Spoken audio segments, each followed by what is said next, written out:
I am not here to debate with anyone. I have devoted all of my adult life to this subject. I only debate with my equals. All others I teach.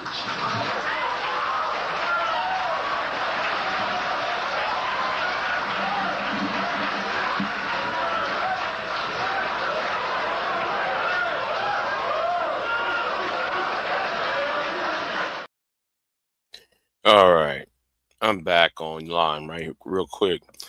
Let me make my point. For all these years, um, it's really getting sad, um, and it's getting sad that some people use this phrase. You got to put me on. Can you put me on? Why haven't you put me on? I swear, you Negroes, ever since YouTube start doing live streams, that's the number one phrase among black men. You gotta put me on. Why haven't you put me on? Hey, bruh, put me on. Those words never came out of my mouth. No, you gotta put me on.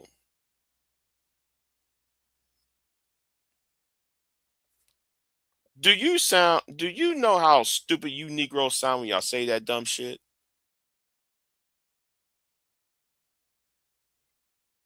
For real. I see you Negroes get on panels till this day and say, you gotta put me on. Or some version of put me on. Because I gotta go deep and hard on the paint on this. Okay? You got no talent. When you're telling to the world you got no talent.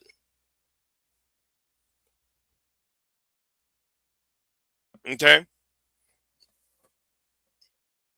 Anger man. Angry put me on, bro. I remember that one time a nigga on here, a grown ass man, asked another grown ass man to put him on. I know, hey bro, man, you got it the hottest spot, bro. Put me on.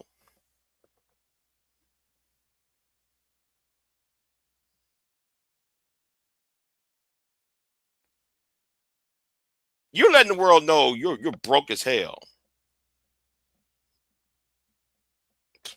You know, you're telling the world you're broke. You got nothing else to offer. You are a useless eater. Shout out to Slapper Don for saying that phrase. Useless eater.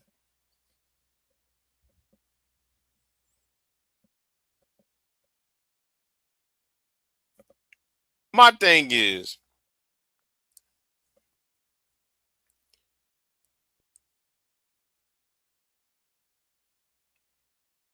if you don't have anything to offer, why you here?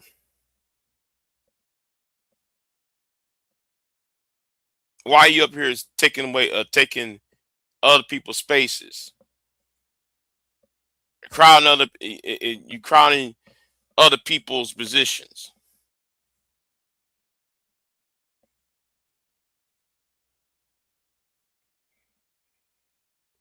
See, when it comes to this, though, some people need to be what's the word? Um, some people are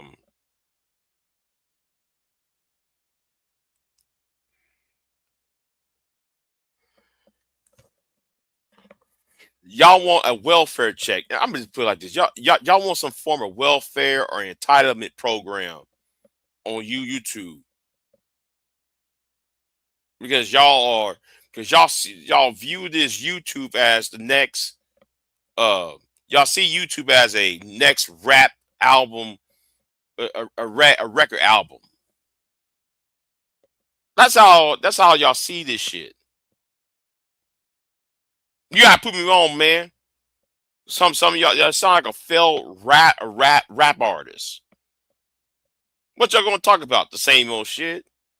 Women, dating, relationship, like as if there's 10,000 other channels, as if when there's 10,000 channels talking about the same old bullshit. You gotta put me on, man. To talk about what? The black woman and dating relationships.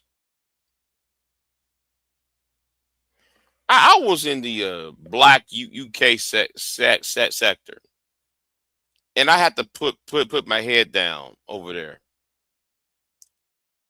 I wish the brothers and the sisters over there in the UK don't fall for this shit.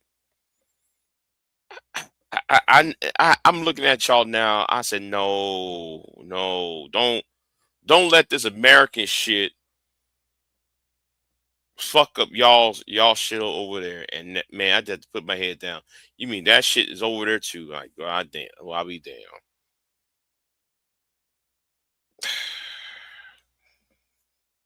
That's why I said they need to destroy this shit. It's like a fucking virus. It's like a fucking virus, and it needs to go. This is a toxic virus, and we need burn down this whole goddamn thing down. I'm like a MOT, man. I gotta agree with MOT, man. We got it has something has to be done because the virus needs to be stopped. You know, and yeah, but back to the point though, man. Y'all can't be begging other niggas to put you on when you got nothing else to offer. You got nothing else new to say. What you're saying it ain't new. It's not some refreshing. Um, there's nothing refreshing with what y'all saying.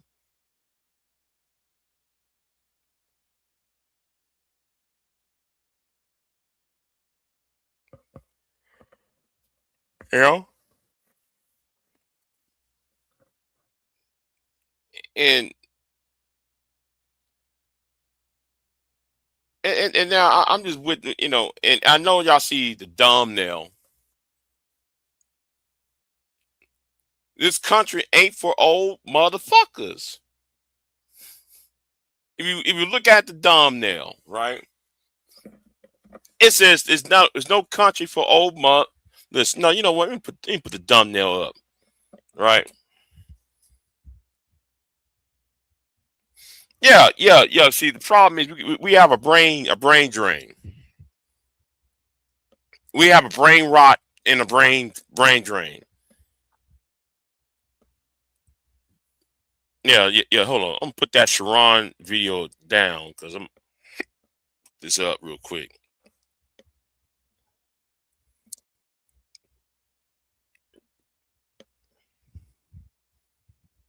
And yeah, this right here. All right, we don't have no country for old motherfuckers, and it's always you old niggas. Hey, bro, you gotta put me on.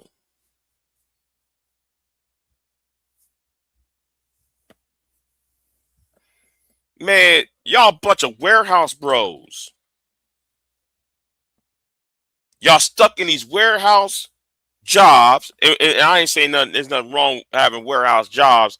But then y'all need to understand you're past your prime.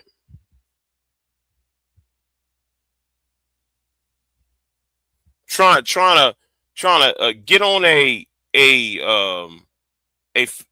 a what you call it?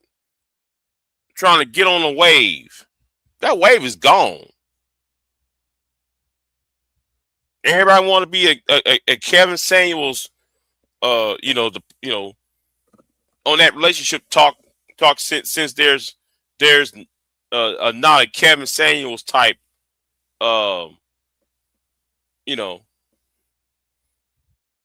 and y'all telling each other we gotta to put on. Brownie said, put on culture isn't a bad thing, but when the person has talent and knowledge, okay, yeah, that's fine, but you know, but I'm getting really tired of old niggas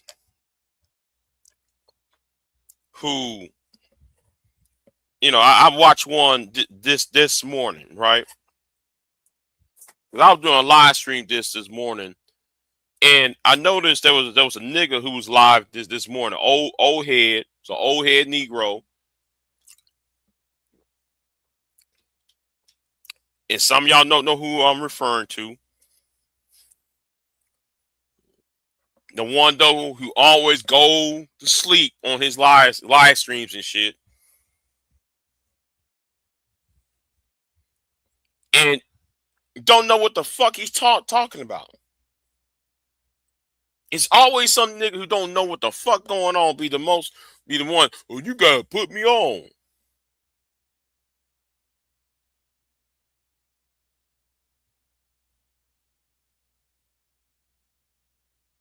Why should somebody put you on? You got something new to say?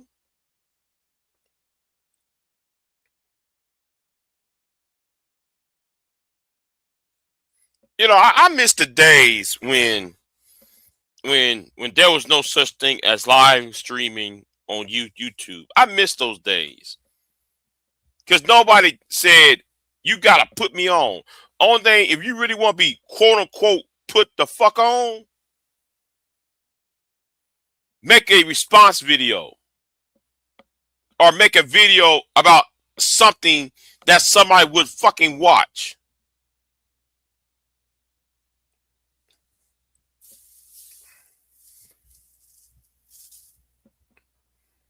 That's what some of y'all don't seem to grasp. Yeah, man, but angry and put me on.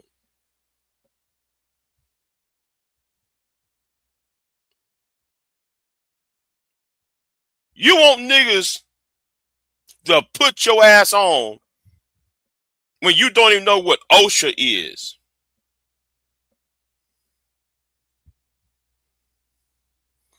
You want somebody to put you on.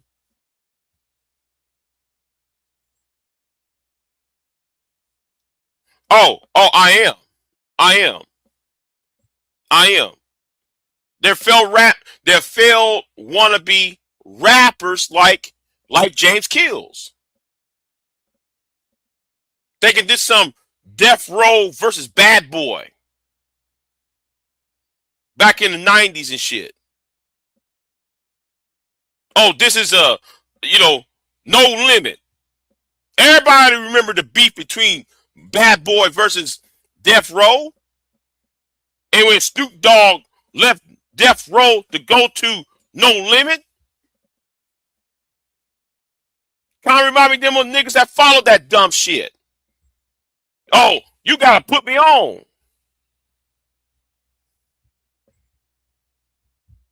That's like old niggas who still trying to rap.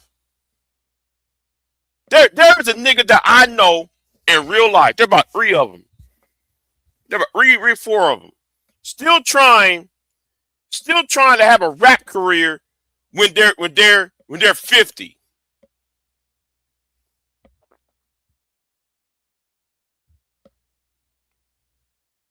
I'm shaking my head.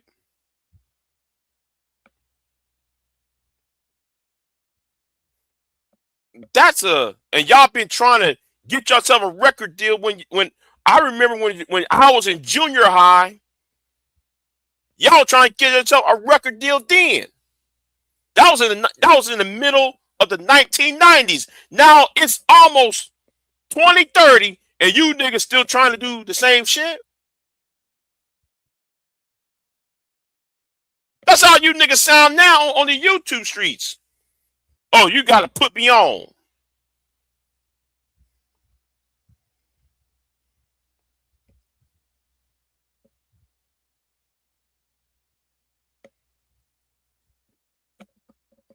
I never begged not one of you niggas to put me on shit. That's like me going to, and you old niggas are bad about this shit. You old niggas, yeah, you old niggas, no country for old motherfuckers.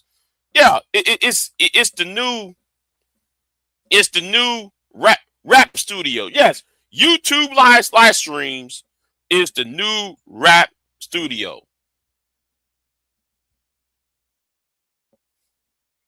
Hey Sharon, you gotta put me on. DJ Witch Doctor, you gotta put me on.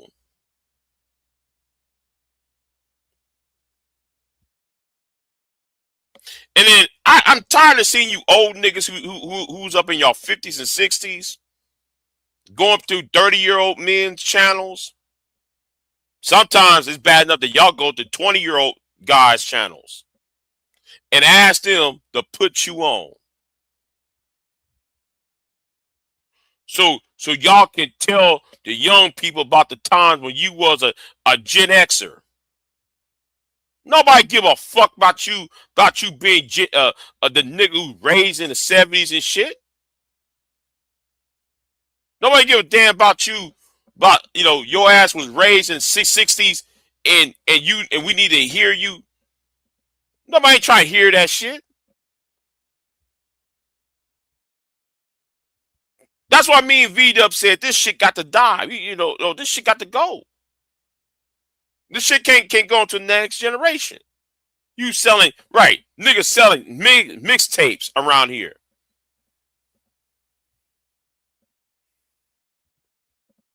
Man, hey bro, you got, it's kind of like that movie, the Head of State.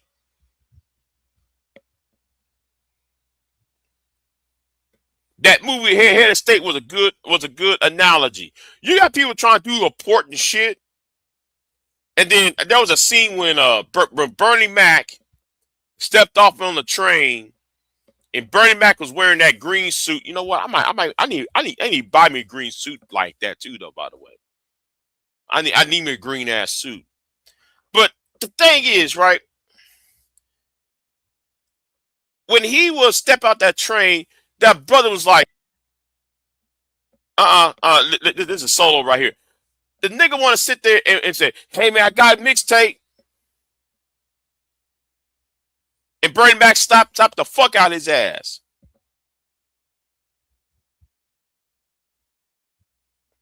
That's how some of you niggas are.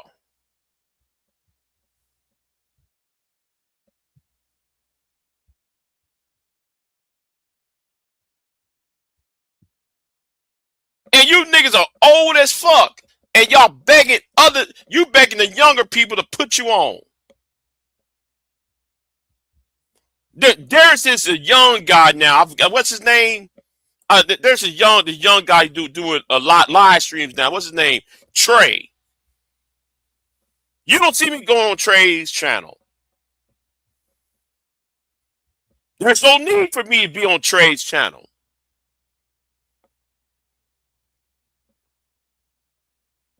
And Trey always be going to sleep on his live streams too, though. I noticed that a couple of times. People call him the Sleeping Beauty because he be sleeping on his live streams. But I'm like, nigga.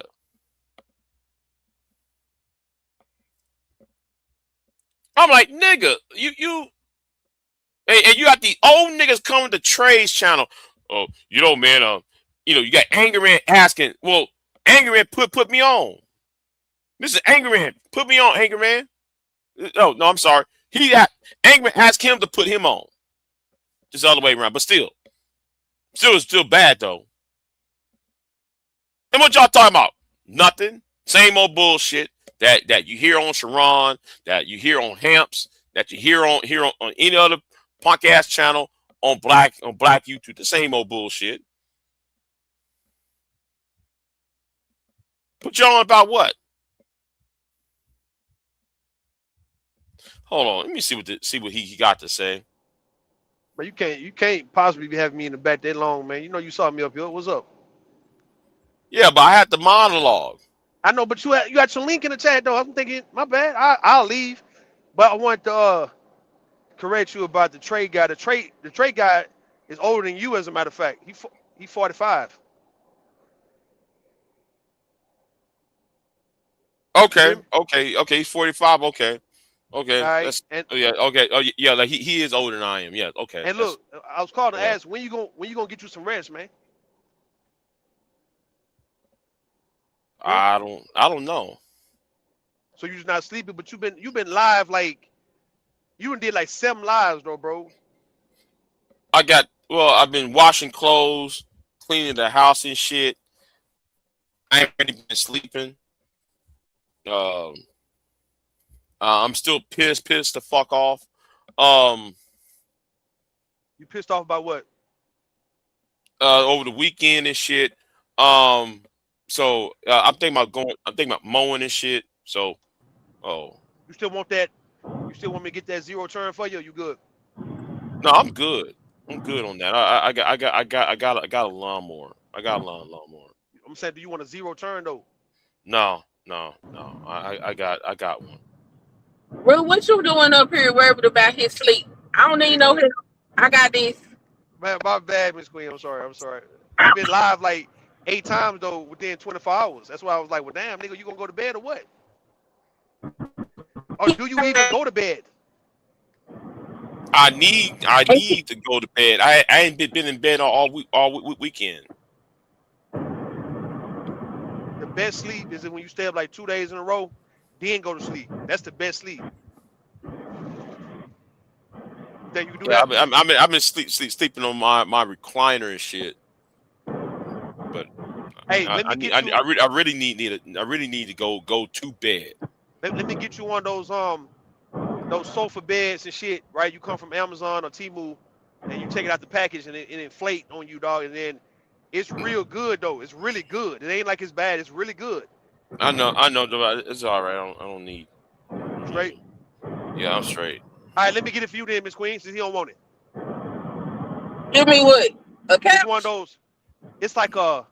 Look it up, BJ. It's like it's a plush sofa bed or something like that. You gonna give me one of them? Go ahead. I'll take you want it. one, Fredo? You want one? Yeah, I'll take it. All right, give me a price on them hoes, dog. We'll get it. Fuck it. What's up? On the Shit, cool, I dog. don't know how much this shit costs. I think like 200, 250, some shit like that. It's real good though.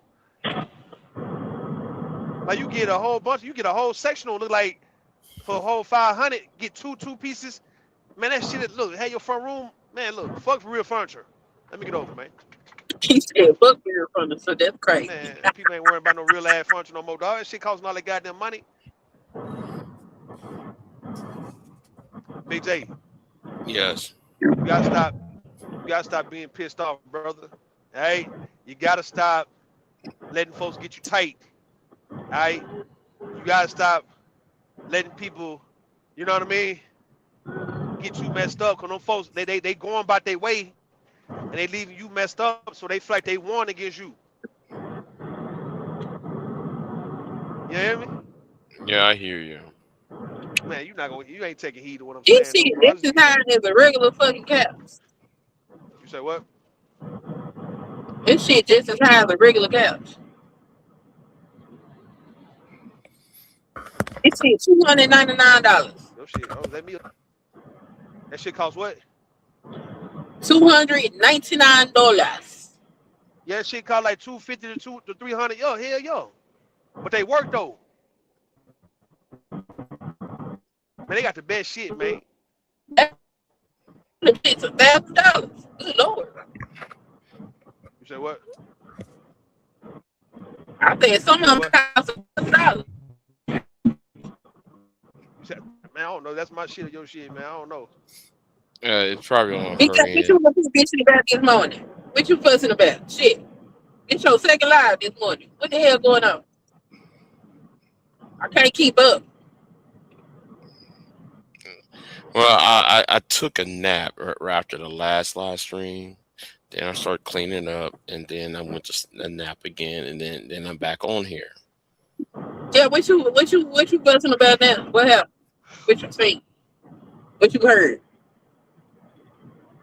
Nothing now. Hopefully, a certain someone will shut the fuck up. But you know, but All right, I'll be anyway, quiet, man. I'll be quiet. yeah. Who you want to shut the fuck up now? Me. No, ain't no, it ain't you. But anyway, yeah. Who you want to shut the fuck up? Oh shit. Oh, now you want to y'all. That shit contagious as a motherfucker. Got me yawning. Hold on. That shit is contagious, don't it? Look. Yeah. Hey, who you want to shut the fuck up, BJ?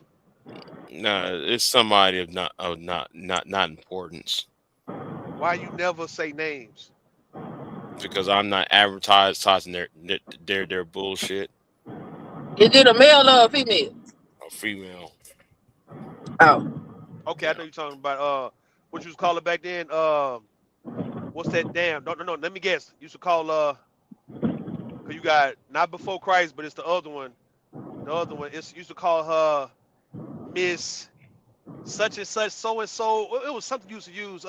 Damn, Miss. Shake me down, white me. What's the damn? What's his? What's that?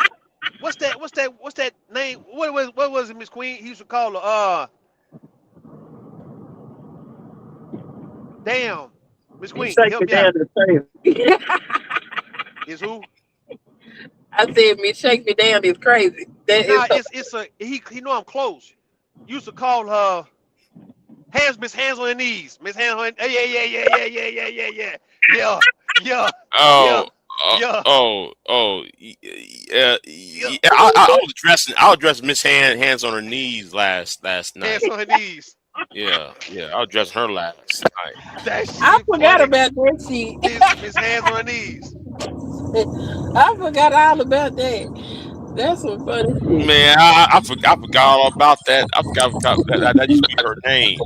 Miss Hands on her knees. How you doing, Big J and Pooh and Queen? What's up, Even though Miss she don't Sheila? really speak to What's me. up? Oh, it's Miss Sheila. What up? Yeah, if the Queen, she be acting funny. I'm gonna take that. You can't sit up here talking about you a queen. I'm taking that crown off your head. But anyway, Big J, I know you ain't sitting up here. Funny. Y'all be acting funny. Y'all can't No. I'm I'm not gonna go there with you because you know I used to support your lives. I always speak to you. Anyway, I ain't come up here for that. I come up here for Big J. That's that booty. That's crazy. If y'all showed up whenever I was live, then you would justify y'all speaking to me. But if y'all don't come to my channel, no, I always speak to you. Even when you over there at Moon Shaker, I always speak to you. No, you don't speak about my channel, so why are you speaking to me? You said what? No, I'm talking about a while ago. Remember you used to do that little cooking? I'm talking about I done been to all y'all channels and I don't never. No, I used to support you all the time. Remember when you were doing your workouts and your cooking and stuff? No, I watch my chat. I see who be there. So yes, I was. I haven't been in your channel like in a year or so. Remember, I don't be on YouTube like that. Yeah, you stopped speaking to me, but anyway, I came up here for Big J. I know you ain't letting nobody stress you out. You sitting up here all. Really? I'm gonna get on him. All that junk he be talking. Now he wants to sit up here and act like he depressed. I'm not really depressed. I'm just. Mahogany came up here, cheer you. You tell me, I don't feel like that. You know what? I'm great. Boom. Wake up. I know darn on well all that junk you talking. You ain't sitting up here telling me because somebody talked about me. No, I'm getting on him. Yeah, go ahead. Yeah. You sitting up there sitting up there playing with those snakes. Cut their heads off. Stop playing with them. Yes, ma'am. Hello? Yeah. Yes, ma'am. I hear you. Yeah, cut their heads off. Take your sword and cut their head. Stop playing with them. That's why they talk to you like that, because you playing with them. Y'all ever had snake? Y'all ever ate snake? You know the snakes over. No, I ain't never had no snake, but a lot of snakes in these sectors. You know how they are. You know how they get down rude. I'm not new to this. We're not new to this. We true to this. True. So that's right. So that's why I had to come up here and shake him up. You you will came up never here, let nobody see you sweat. Miss Sheila. Look at you came up here swinging. Yeah. Sitting up here to my he all got the chat all drowning and depressed. Man, you better wake up. Yeah, he a sad little man. I see that shit. Yeah, he all sad and stuff. Like that's his woman. She done left him. He got a woman, right? Now let me stop. Look. I know. That's all I said. Lord I have said that's all I mercy. said like this. She's sitting up here talking about queen. I said, I'm taking that crown off your head, girl. The queen sitting up here, you supposed to have your queen protecting you. She tell me, oh, the woman, she ain't saying nothing. You tell me to leave your man alone. I'm saying, you know what? That's all right. I got you, Big J. I'm telling you, better leave my little brother alone. You know I'll be 59 next month.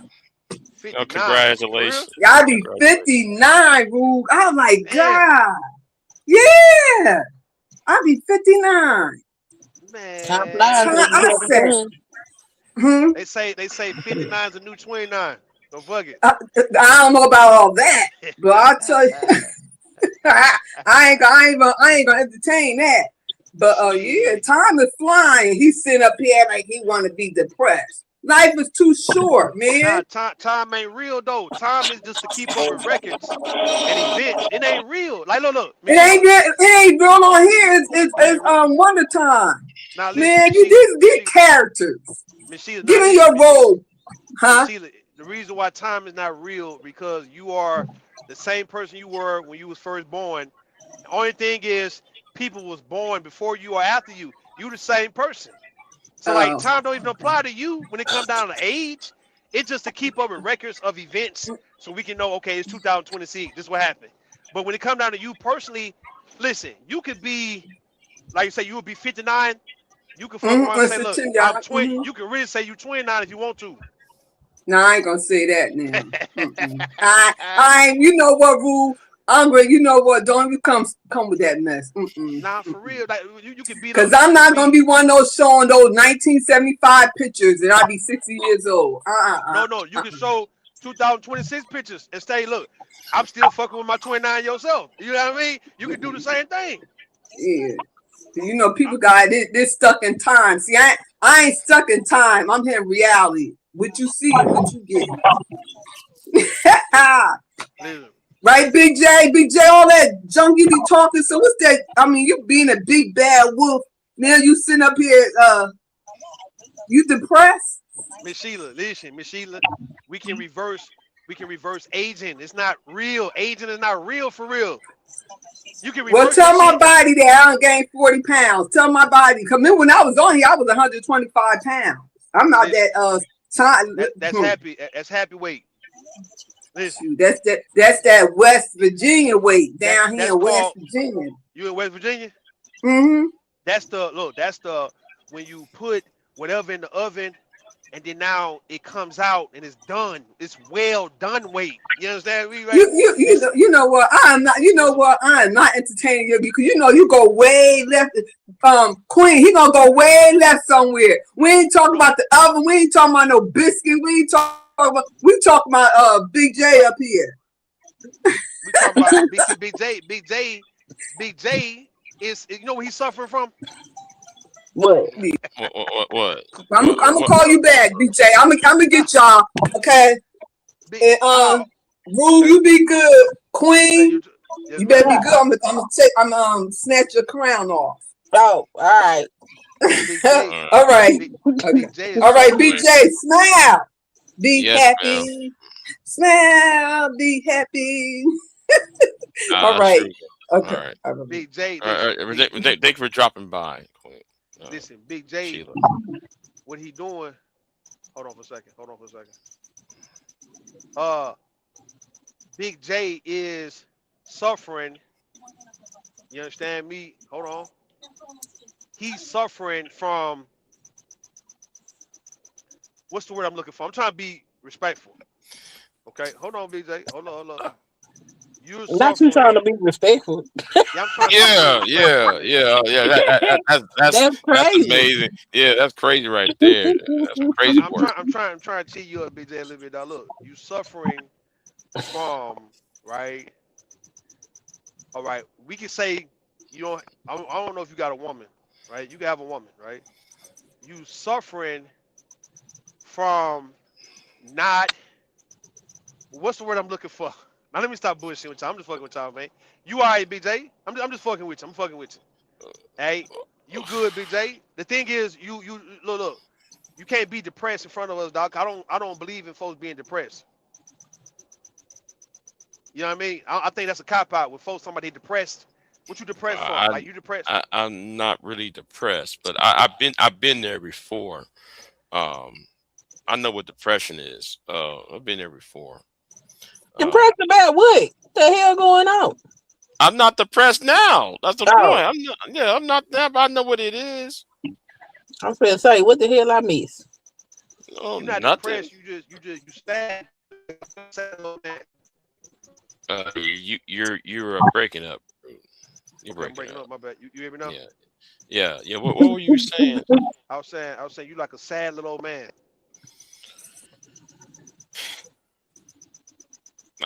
You like you remember Songs of the South? If that's the name of the movie with Brer Rabbit. Oh And, my God, that racist ass song. That racist ass. the black you the black Yeah. man on that motherfucker. Oh man, come on, bro. No. Straight up. What The man But who you, was singing, he was singing with Brer Rabbit. He was like, yeah, zippity doo dah, doodah, zippity day, day. man. Yeah, that's You one of the never. most racist movies I ever watched as a kid. Sorry, I man. never thought. I said, what's this old black man singing with this rabbits for? Yeah, dog. Yeah, like that used to trip me the fuck out. Like what's this old ass nigga? You know, it's like old slavery times and shit, and he's be all happy and shit. Nigga, you a slave. Hey, those be the best. Look, according to Negroes, according to Black society, obviously that's when you really, according to Lupita, remember Lupita from 12 Years a Slave and Black Panther, she was like, these folks play these slave roles so well to where that's the only job you really can get when they making slave ass movies of Negroes. Dog. Like, that's when the black man and the black woman play the best when they on some slavery shit. Y'all the hell? the movie Wait, Boomerang.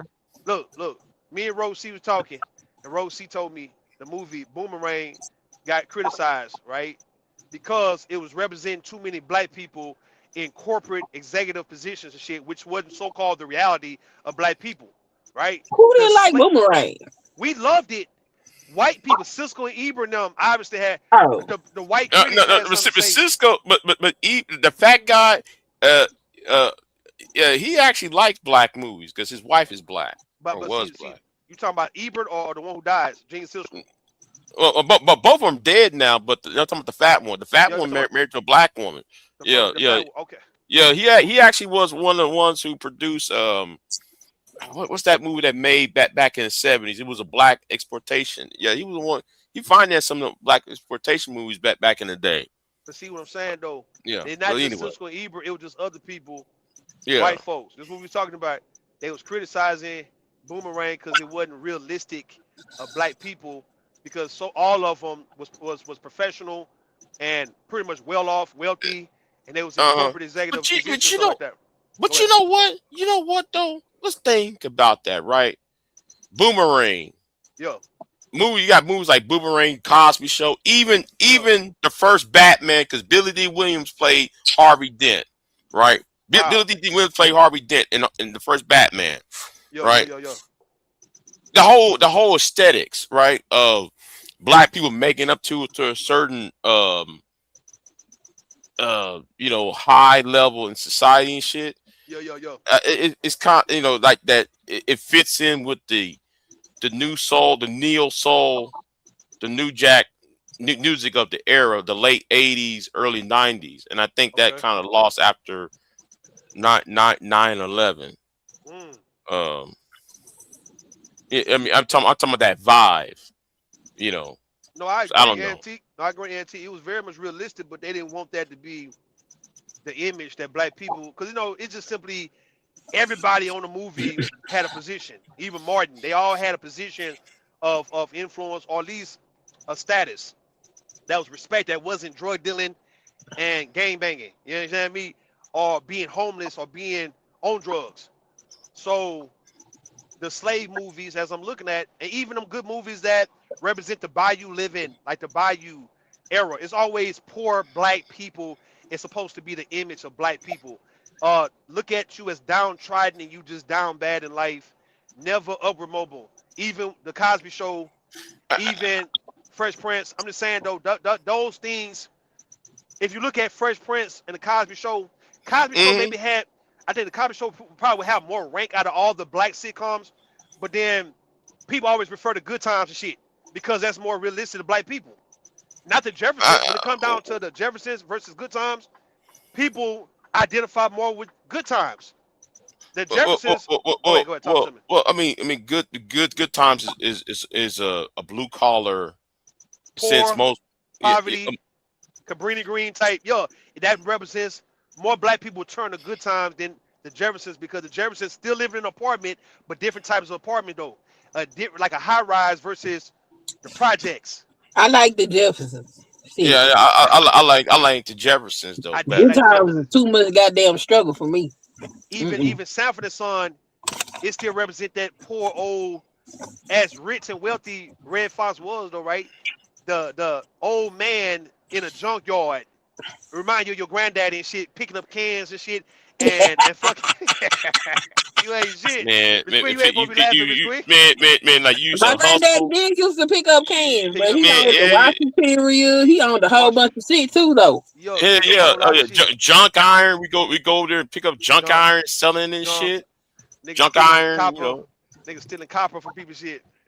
Man, don't get me started on. My grandpa used to drive cranes and shit, and yeah, pick up them cans. You got Good Times versus. Let me see the other. Who was the answer? What was the answer to Good Times? Because the Jeffersons and Good Times. No. What was the answer to Fred Sanford and Son? Shit. Cause all them sitcoms had an answer to it. Shit. I cannot think. What's all of them are connected to Archie Bunker though, because they are connected. Because Esther used to work for Maude. Maude used to be a character. Esther used to work for Maude. Maude used to be a friend of Ethel from Archie's wife. Yeah. No. That's Archie's wife. You're right. Yeah. Archie wife Ethel is friends with Maude, and Esther used to be on Maude's channel. Yeah. It was all in one big. It was all big one shared universe. Yeah. I remember with Jefferson and shit. Yeah. I remember when James Evans came to pick up Florida from Maude. His name was Henry. His name was Henry on now. Right. So then they did the whole spinoff. The same thing with Family Matters. You know where Family Matters come from, huh? The stranger. And you go, BJ. Yeah. I remember that TV show, Perfect Strangers, and then Carl Winslow, and then showed them.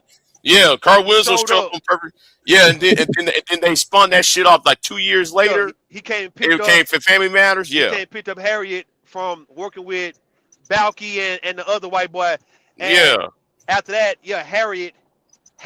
You know what, man? Shout out to the people. 'Cause I remember. Listen. On Family Matters, right?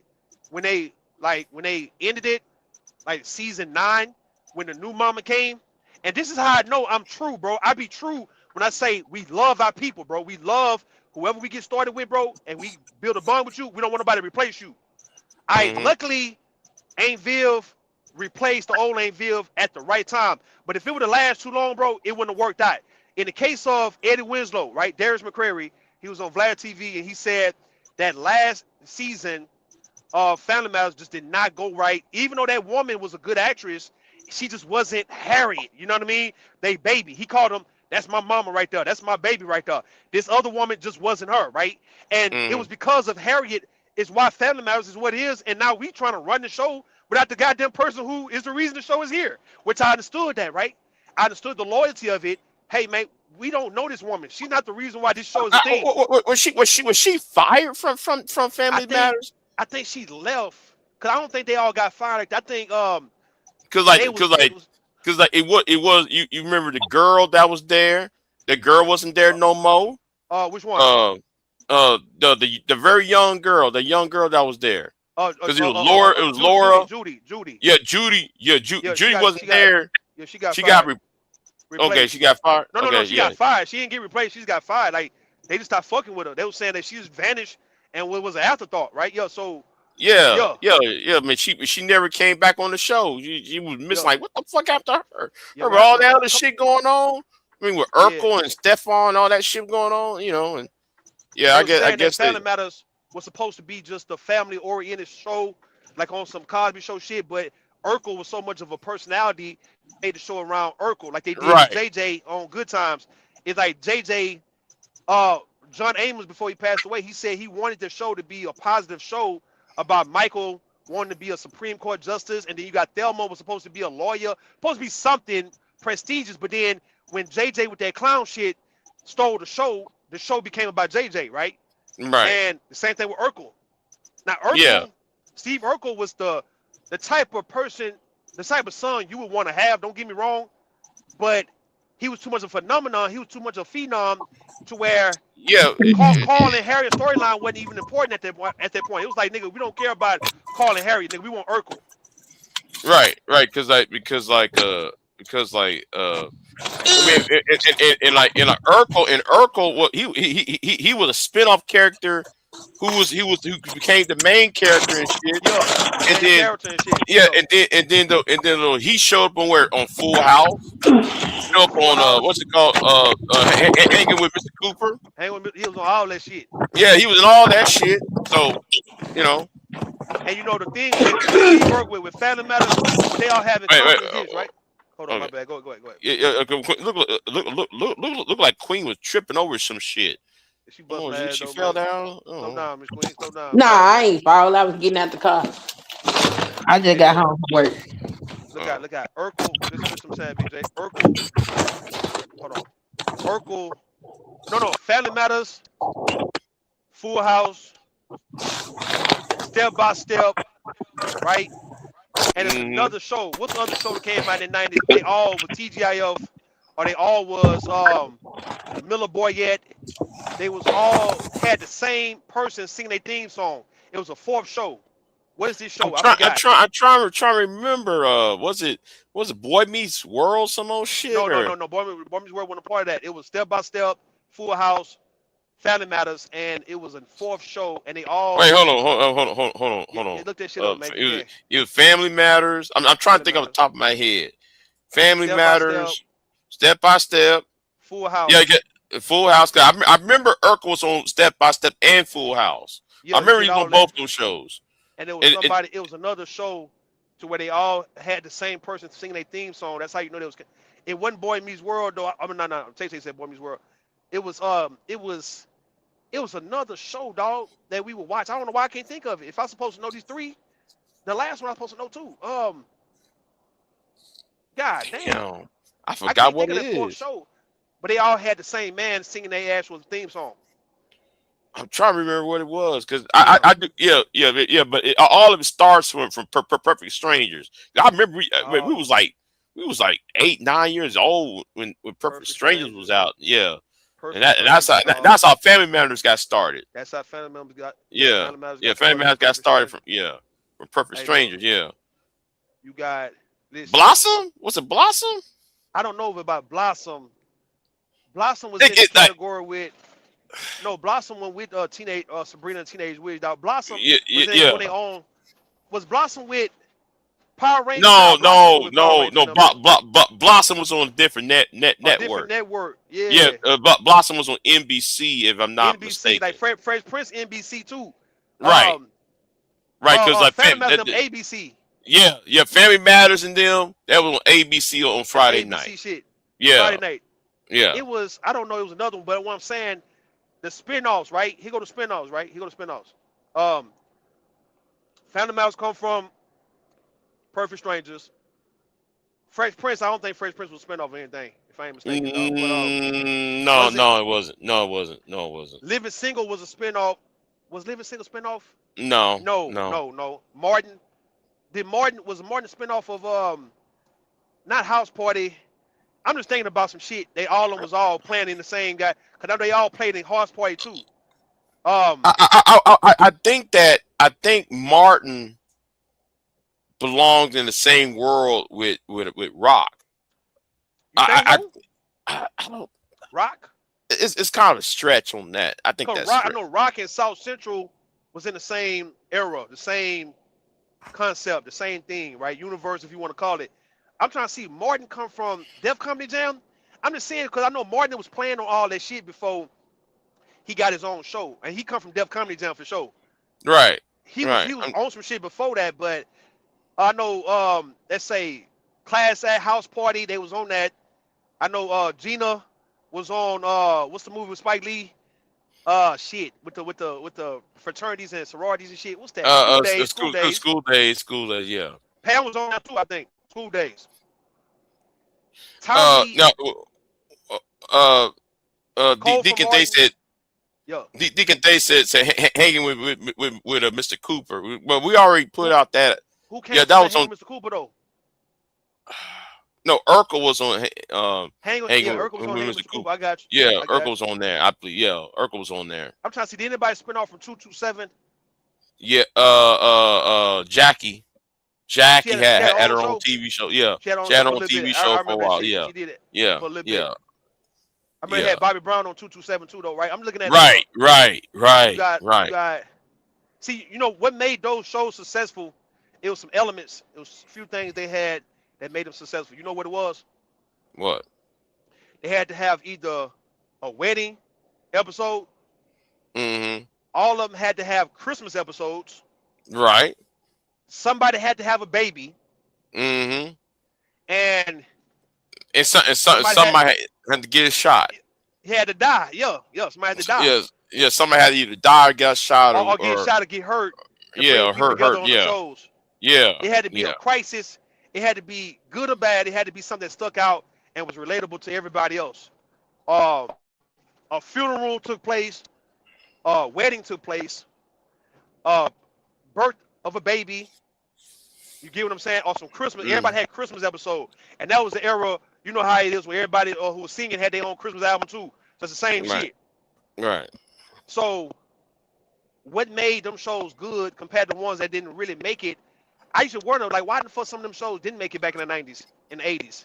What was it about? Like, why they didn't make it? Like, some of them people had some good shows, but it's like I believe that the taste has changed. I mean, I think after 9/11 that formula changed.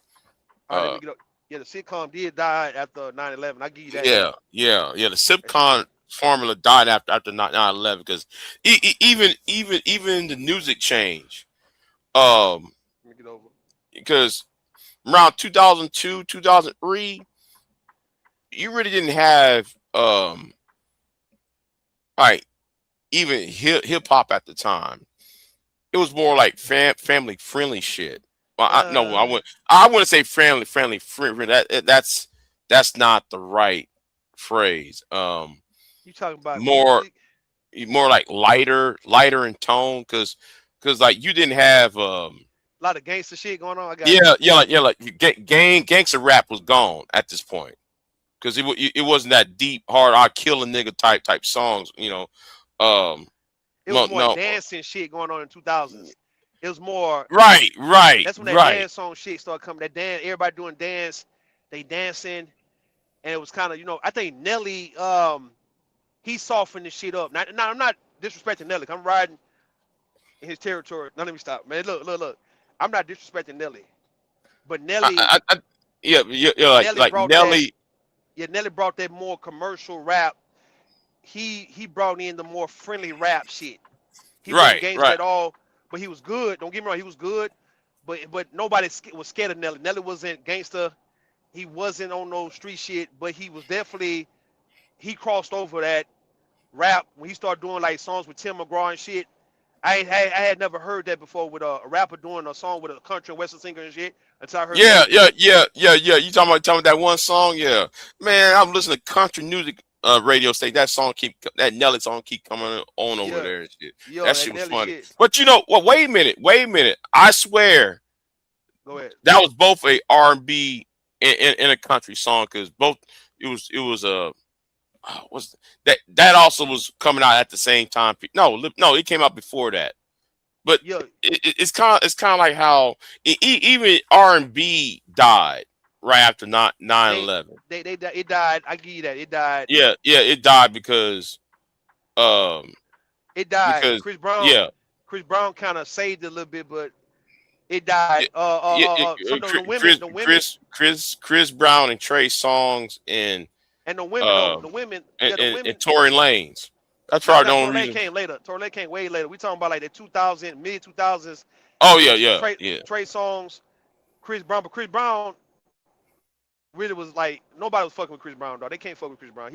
Look, Chris Brown, respectfully, if you want to talk about out of Drake, Kendrick, and all that, Chris Brown is the man on the Silver Mountain, dog, for real. Like nigga, everybody got to bow down to Chris Brown, bro. Jay-Z, Kendrick, Drake, J. Cole, anybody, bro, except Beyonce. Chris Brown is like you got Beyonce and you get Chris Brown right here. And when it comes down to this century, everybody got to just be up under Beyonce and Chris Brown.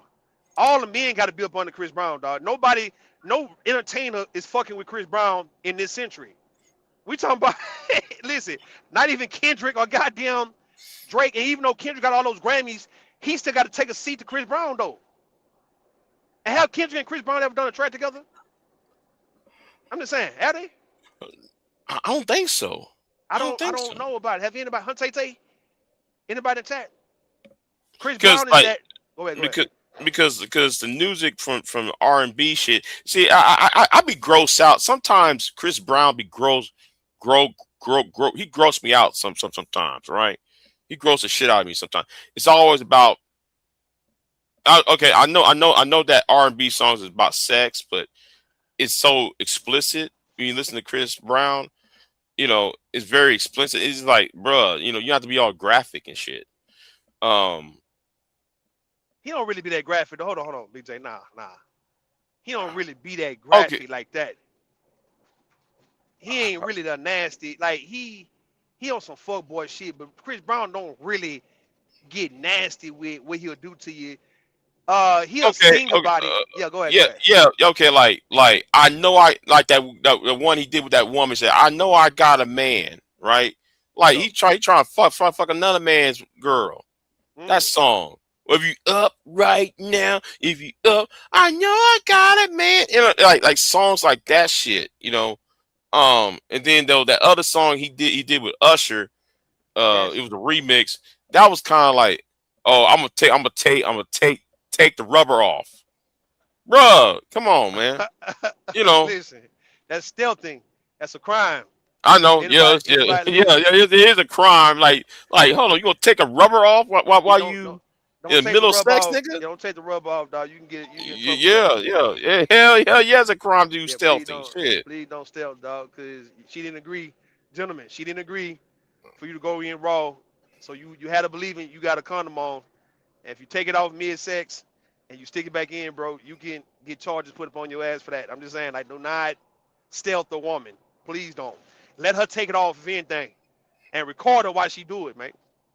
Shit, sign something though. Shit, I would tell any man like though, record your interaction with women sexually, dog. Like, don't just make sure you got some footage to where y'all both can be in agreement. That to where if she want to flip or change her mind, she can't ever try you like that. So I'm just saying. So let her take the condom off. Don't you take it off, please don't. So I ain't agreeing with that, man. But yeah. I just But he not graphic like in the way of nasty going in detail. He'll just touch on it and come back. Like he'll play games and shit with it. But Chris Brown is that nigga. Nobody listen. That's why nigga can do what he do. He can walk around with no security, look like low key, and can have his way. Can take pictures with all these hoes, and them hoes gonna go. And your girl will go, fuck it. I send Rose, see, I'm like, look, man, go take a picture with Chris Brown, man, and jump on that nigga. Fuck it. Go do your thing, man. Don't give a damn, man. Get the memory in this bit. Listen, he the nigga.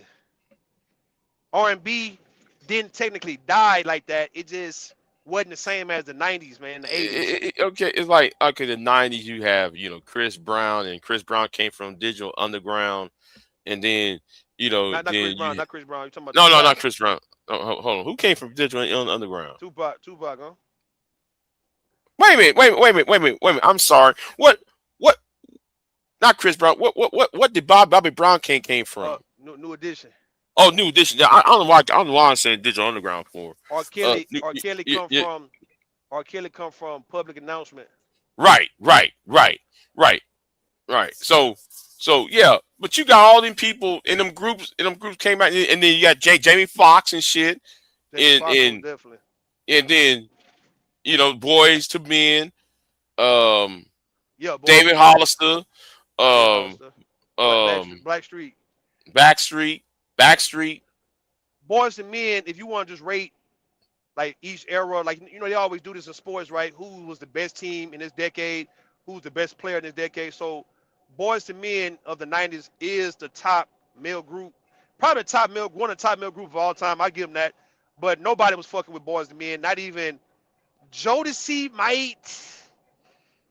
maybe on some dark horse shit.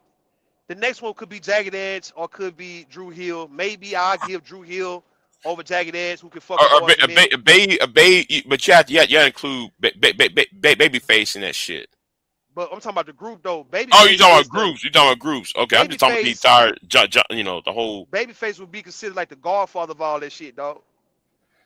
Like he gave everybody their songs. He just wrote songs for everybody. That's what he was. All the hits of the 90s, bro, that was come from Babyface.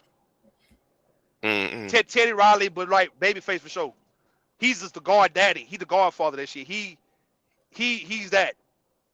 Babyface was 80s, and then he came to the 90s and shit, did his thing in the 90s too, right? But he wrote for everybody. Everybody who's if you look at, I put it on my wall a while back, right? All the songs that Babyface wrote for people. And that's how you know who was a boss. Because even though you could sing all this shit, who's better to sing this shit, dog? That's how you delegate. Here, man, you sing this better than me, bro. Sis, here, you go. But what I'm saying, getting back to Boys and Men, commercial-wise, success-wise, they was a top male group. Now, I'm going to give Drew Hill number 2, dog. That's just me, dog. That's me personally. Jagged Edge wasn't really fucking with Drew Hill. They just had songs.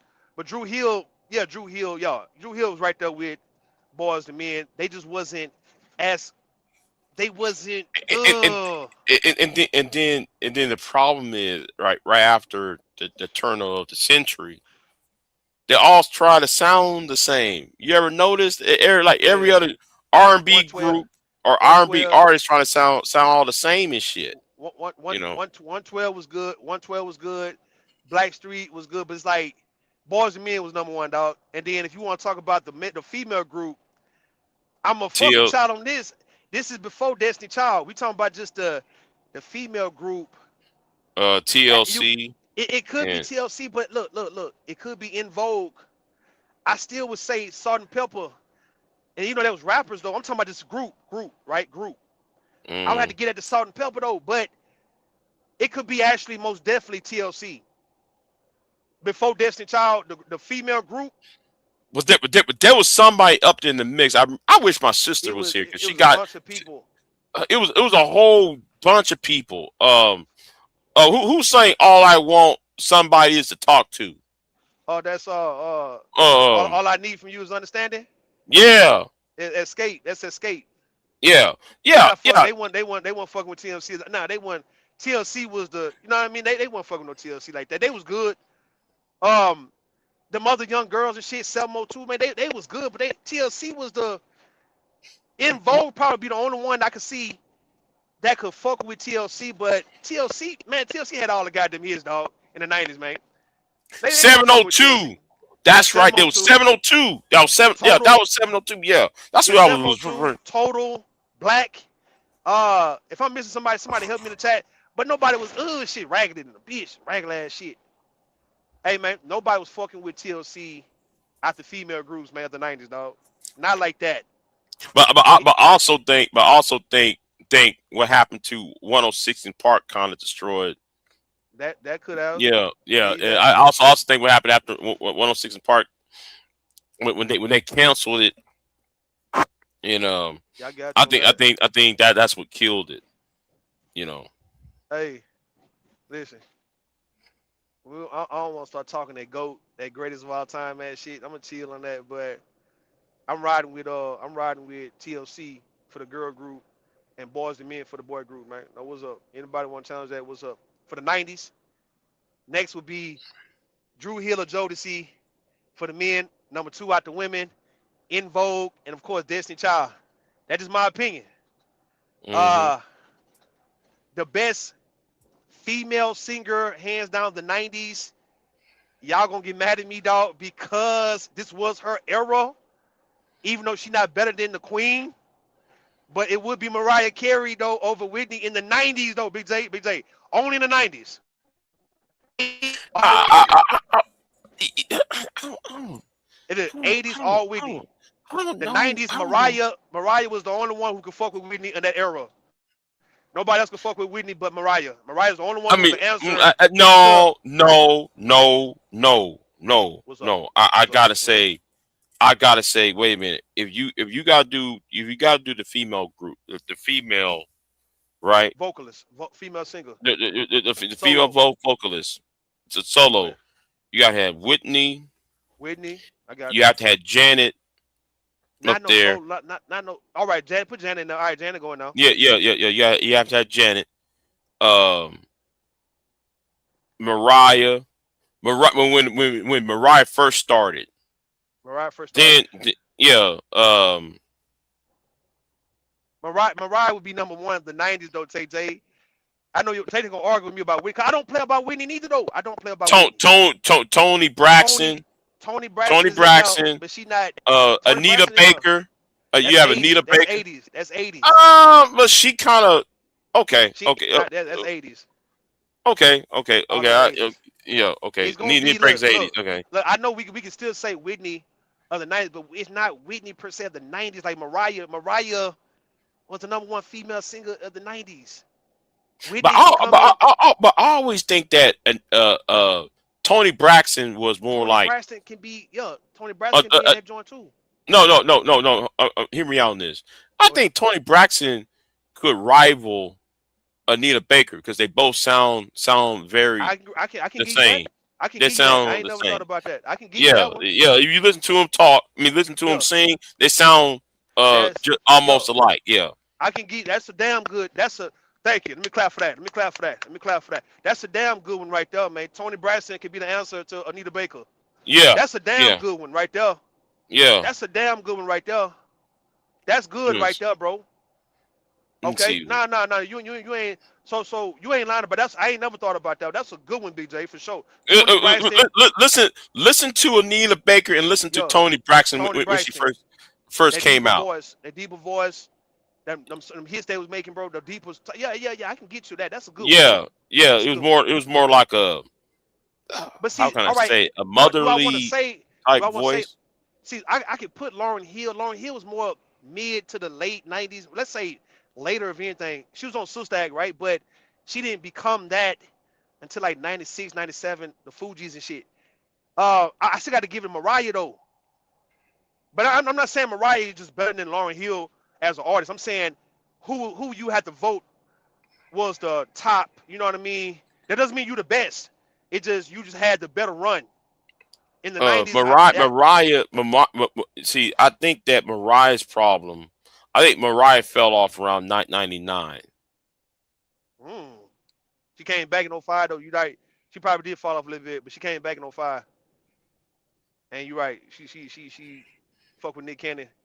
Yeah. When she was fucking with Nick Cannon, that's when she fell all the way the fuck off. Hey, the number 1. Listen, here you go, Big J. I'm gonna say some shit. Here you go.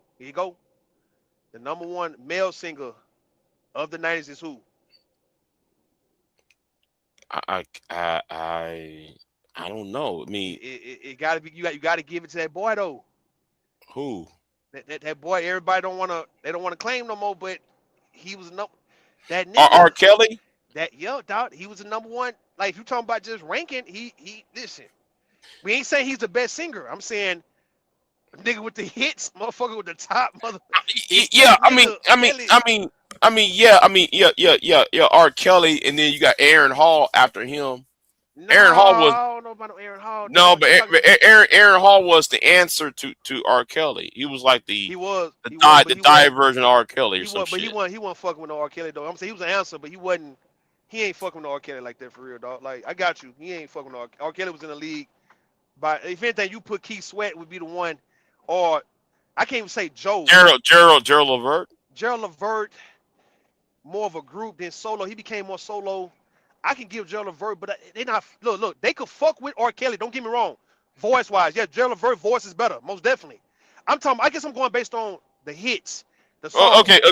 okay. Gerald Levert was sound like his daddy. His daddy and shit. Yo, Gerald Yeah. Levert had the So voice. He had the voice. I yeah, got you. he had the Hands voice. down. He got the had voice. that.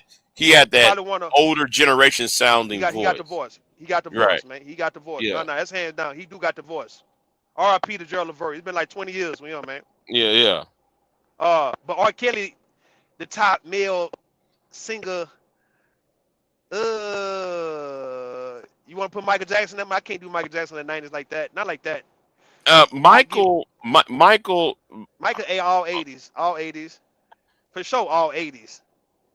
I think All 80s. Michael came back in round 01. He He came in fell 01. off. He fell off. He came back around 01, 02, something like that. Yeah, he came back around that time period. So he was kind of out of the loop. He came in with butterflies and shit. 01.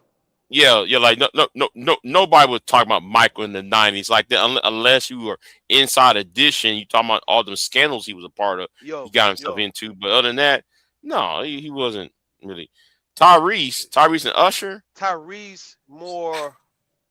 Usher just always been like, give me somebody in media who's always just around, and they always relevant though, but they just a staple. Like, let's say Usher and Mary J. Blige would be like on the same level of relevancy when it comes to, even though Usher still make more music, Mary J. not so much, but the staple, the glue, the staple, right? Usher has always been. I'm trying to get somebody. I mentioned David Hollister earlier, Queen. I mentioned him earlier. Yeah, I mentioned him earlier. Usher's always like the guy who, if anything fail, Usher gonna come through and save the day, man. It's like he's always saved shit. Like when things get dry, Usher always come through and save shit. When other legends are going dry, Usher come with a hit. Right. And he always saved the legends. He saved the legacy of legends, though, bro. Usher just always stayed relevant for 25 plus years, and he had his run in the mid 2000s. I give him that, even in 2010s. But as of now, Usher is. I'm not going to say he like the LeBron, but the Kevin Durant, like the Kevin Durant of the goddamn space, bro. Kevin Durant. He like how Kevin Durant is in the NBA. That's like Usher. I can't say LeBron because I don't think Usher was never just a top like that, nigga. I think he the Kevin Durant. Hold on. How long did Kevin Durant been in NBA? Since 2007. That's when. That's close when. When the height of Kobe and that's Kobe, Shaq. No. That's like when people finally. How am I gonna say this? Go ahead. Kind of like the post Michael Jordan era. Like post. Everybody's still reeling after fact of his retirement. Oh yeah. It's kind of like that type of vibe. But when it comes to I meant to say something in my hey. I lost my concentration because I was going to mention something else. Go ahead. Usher's always been the bridge between old school, old generation, 90s, and now. He's always been just the bridge you got to go through. You got to go over this bridge. You got to. Yeah. So he's that. You can't get around. You got to go through Usher. If you knew, you can go through Usher and get on. Yeah, because Yeah, cause Usher was Usher started off what 16. He started about 16 years old, Yeah, man. he started about 16 years old. So now Usher's about what He 50. he fought no, he 40 about 46 if anything. Hold on, Usher. This is Usher born with 77, so he about that nigga might be 40. Not no. No, he almost 50. You got He to look about him up to see 48. though. He about Is he 48. 48? He about He 48 about then. yeah, he about 48. Yeah, Damn. Okay, Usher. yeah, yeah, yeah. He about He is 48. older. He is older than Lil Wayne them dog. I give him that. He's older than Lil Wayne. He older than Lil Wayne by 43, 44. So he's older than Lil Wayne. So he about 48 now. Okay, 48. Mm-hmm. He the bridge. He's the bridge, dog. Yeah, He's the yeah, bridge between old and young. yeah. So that's And 3 decades in him. Well, it might be three 4. decades. Well, 4. You Going know, on since we 4. know, yeah, Going on going on 4. 4. Yeah. He's the Kevin Durant of the music game. You understand me, man? Mm-hmm. You get him on your album, your team your album gonna still do good. Kevin Durant still gonna make your team a competitor, and he's still gonna get 30-some points a game. And he know how to fall back. Kevin Durant still know how to fall back, but he still know how to you still gotta have him that ball too. Give me the ball, my nigga. Let me get this, bro. And he gonna go do his thing when he got the ball in his hand. It's like you can still trust Kevin Durant even at 30. How's Kevin Durant by 37? You can trust him now to lead your team to a victory. All right, you Mm-hmm. got to get out his way when he go to work. Right. Mary J. Blige is like that too. She's doing the acting, doing a damn good job acting. But Mary J. Blige is the staple. Yeah. Yeah. She's always keeping herself relevant with everybody and still looking good on top of that. Usher still keeping himself up, looking good, no homo, but you know what I mean? So like these people are not looking bad at their older years. Mary should be in her 50s now, and Mary still look bad, and I'm gonna look good as hell, man, in a good, like bad in a good way. Mm-hmm. Still fine, still on point, getting finer as she get older. You see what I'm saying? Yo, Right. Right. yo, So yo, yo. That's her. What we got here, man? We got what we saying, man? We got. I'm trying to see. So we got the best female singer of the '90s, the the best male male now, singer. the male knives. We're Let's going see with the R. best Kelly. female. I'm gonna go best female rapper. Best female rapper of the '90s was Little Kim. ooh, huh, huh, uh. That might be. It might. That might be. Yo, But look, she Kim. looked fine, man. She was fine when she wearing That when she was that green outfit on I look, got Kim. a crush on you. Do the video. She I looked might hand fine that to wearing that Kim. green outfit. I might. I don't want to say Queen Latifah, MC Light. It could be MC Light, maybe, but MC Light, Foxy Brown, MC Light. They had Lauryn Hill listed as a rapper too, though. But let's see. Lil Kim overall, I might got to get it to Lil Kim though. Yeah, We might yeah, do Lil Kim though. yeah, yeah. Little Kim. It's easily Little Kim I can easily. run with Lil Kim though. Lil Kim as the top rapper, the top female rapper of the '90s. I Hmm. know they might be crazy because Queen Latifah will be in now and MC Light, but I don't think they was going. Maybe in the beginning of the '90s, right? I give them MC Light, not so much towards the middle to the end. Lil Kim, yeah, she went to the mid '90s all the way to the 2000s with this shit. It might be Lil Kim though, bro. This is before Eve. Eve came out late '90s, so I can't say Eve. I can't say Trina. Trina came out in the late '90s too. It might be Lil Kim, Big J. It might just be Lil Kim. But I was a teenager at this point, so I don't I can't say Foxy Brown Exposure kind of because fuzzy. I feel Lil Kim had more hits, had more of a buzz than Foxy. I know they was all on the same level, but I just feel Foxy wouldn't really. But Foxy looked to me from that aspect. Foxy looked like an answer to Little Kim, not as Yeah, somebody who's somebody on her level. I got you. yes, yeah. She's not by I her feel Kim. her in her own lane. It might just be Lil Kim of the '90s, Big J. Yeah, yeah. I'm gonna give you that. Lil Kim. Damn, the top male rapper. You know, we always want to say Tupac and shit, bro. But listen, let me get this low. Let me get this. Hold up. They want to say Tupac, but look, at that time, Tupac wasn't. He was more memorable because he died so young. Him and Biggie. Mm-hmm. They would say Biggie. Listen, Biggie probably I did would, I would, bigger. I wouldn't say it's Biggie though. I would I probably would say, say but see, Scarface. at that time, all right. See, they're not gonna say Scarface. It could be Scarface. That could be Scarface though, right? Uh-huh. It might be Nas though, bro. Like I'm just looking at it because I'm going based on the hits. Yeah, Tupac had all the hits. I give you that, man. And Biggie. So if we going based on hits, Tupac. Okay, but back then, remembering we didn't listen to Nas down here. Yeah, not like Not that. like that. Not Nas was too Scarface. on that. You know, yeah, we Listen, listen to Scarface. We Scarface listen most to definitely is Master in the P and mix. them. Master P, but And Scarface most definitely have been respected by East Coast and West Coast rappers though as top notch. Scarface could, if they just don't want to, if you want to get rid of Biggie and Tupac, you had to say Scarface. It's before yeah, Jay-Z. We talk about the 'cause whole 90s. I really try to get. Hold on. Oh, that T's up here. Hold on. Scarface. All right. Yeah. So yeah, Okay. I get rid of if you get rid of Biggie and And Tupac out the way. we'll put You, Scarface you, up there. I'll put Scarface up there. Or Nas. Or not. But Nas. but nobody was listening to Nas like that down here.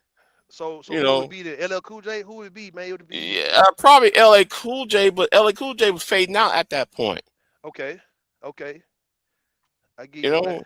know, Man, I'm gonna go hit wise. It'd be Tupac and yeah, I Biggie. mean, yeah, I mean, But if you, but it's like you know, I mean, Tupac and Biggie would clean out, suck all the oxygen out the room. You know, yeah, that's what they'll if do. you Yeah, if you want to talk about male, oh,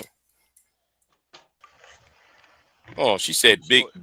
big pun, big Yeah, pun. he in there. But how y'all Big not Pun. gonna mention Jay-Z? Y'all tripping. Wait a second. Jay-Z Real quick, more. Nick and Dave.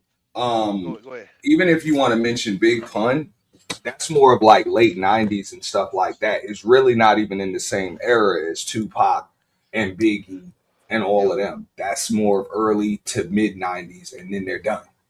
They're done. Nas would be classified in that too. Like you pretty much talking about 91, 92, 93, 94. And even if you want to talk about Jay-Z, Reasonable Doubt is like a 1995, 96 album. Okay. Yeah. The album that came out before that, yeah, Jay-Z was kind of making waves, but he wasn't up there like that. He wasn't up there like that. You would have to give a little more credit to Mobb Deep. I'm just saying as far as being part of that era right there, than Jay-Z. Like, look, let's put it like this. And I know this just being in New York, the area. Look, Biggie survived. There is no Jay-Z. True, that's true. there. I mean, yeah, he's still a rapper and all of that, but there's no style. Like Jay-Z had to change up his entire style and flow, in which he did it multiple times. He bit Jaz-O's style to begin with, and then he had to get greasy with it. So, like he would never would have found traction and identity like that. He couldn't compete with Biggie, what I'm saying, Nas, even Mobb Deep for that matter. Wu-Tang, what Wu-Tang was doing back then, like, or even LL. Just like y'all mentioned, LL, like nothing. Like that, it's not even or Busta Rhymes, bro. Like he has no chance if Biggie survives. Right. Exposer said, "What about Big L?" I'm not really familiar. Big L too. No, Big L too. Big L was taking off heavier than Jay-Z. So wait a minute. So I'm not as familiar with Big L. So Big L's from New York, or he from Chicago? Yeah, he from New York. He just died. He died too soon. He died too soon. Yeah, That's he why was. Jay-Z popped up. He died too soon. He was better than Jay-Z. He just died. Got killed. Yeah. I noticed he got killed. I was just wondering, Yeah, so he didn't get started, so that's why he can't. You know what I mean? But Big L was up there, bro. They was trying to give him the, they was trying to Yeah. give him the like the torch was pretty much supposed to go from Biggie to Big L, like as far as a lyricist in New York. Mm-hmm. Yeah. Damn. But speaking about Biggie though, who I think? I think Big Pun, not Big Pun, Big Plug. Who I'm talking about from Dallas. Big extra plug. Big Extra Plug. I think he's a reincarnation of a Biggie Smalls. Every time I listen to it, you remember that song he did with that white girl. I hope you die or some shit. What that song called? Damn. Every time I listen to that song, I got this, like, it's like listen to Biggie. It's like he in the vibration room with him. Yeah, it's like, man, are you that nigga's son? That's what I'm saying. You sound just like Biggie and shit. Yeah. I don't know. I wouldn't say he sounds like Biggie, but you get that the cadence and the how can I say it? The cadence in this, it's like he's like the second coming. Second coming, damn. Yeah. I mean, I think big plug, Big Extra Plug. I think he's the second coming of Biggie. I think somebody just sit there and say, hey, we gonna reincarnate you, nigga. And you know what? He died. And when how old is Plug? How old that nigga? They gotta look it up. Let me see. Hold on. Yeah, he born with 99 or some old shit. Nah, I think he a little older than that. Hold on. Because like I think though he was born right when Biggie died. Nah, I don't know about all that. Man, I always thought, man, that nigga was he. It seemed like he was born right when Biggie died and just got reincarnated. Yeah, he born next year. He born like the year he born 98. So you right. He 28 now. Yeah. So he was born the next year. So maybe. Yeah, Big had passed. What was it March 9th, 97? Yeah, 97. Yeah. Yeah, it was like Plug. Yeah, it was like Plug. It's like Plug is a reincarnation of Biggie, man. That was weird out because Plug sound just like Biggie, man. Like, what the fuck, I mean, look, that's that whole hip hop R&B era. Like, you could have sounded like Biggie. It's just the production had to be there. Like what put Biggie on top. It was because it was lyricists all over New York. It was just the production and the collaborations. With you was able to bump Biggie stuff in the club. So that was y'all remember, man, that was the heart of that whole East Coast, West Coast thing. And that's why West Coast was kind of banging it for a minute, was because you could bump that shit in the club. Mm-hmm. You could bump that shit in the club. Motherfuckers was dancing that shit. And people in New York was getting a little hot about that because a lot of that West Coast shit was banging. So you can't forget about, the Dog Pound, Daz and Corrupt, Alcoholics. I mean, who am I leaving out? Hell, DJ Quick, like it was a lot of them boys out west doing their thing too, man. And that's back when music was music. This shit they got nowadays, I refuse to contribute or listen to it. It's trash. It's terrible. And I appreciate Rue for having this topic, even though y'all skipping over a lot of people. Like there's a couple honorable mentions. Like you can't have a music conversation without mentioning that span that No Limit had, where they put out a record every weekend. And I'm talking about them as a record. Every weekend. You ain't learning about that shit. Yeah, they come out every fucking weekend. Like they was turning shit out. That was the business of it, but it fizzled out real quick. But shout out to Master P. He understood the biggest part of the business, or one of the bigger parts of the business, which is distribution. And he had great distribution deals, and he capitalized on that.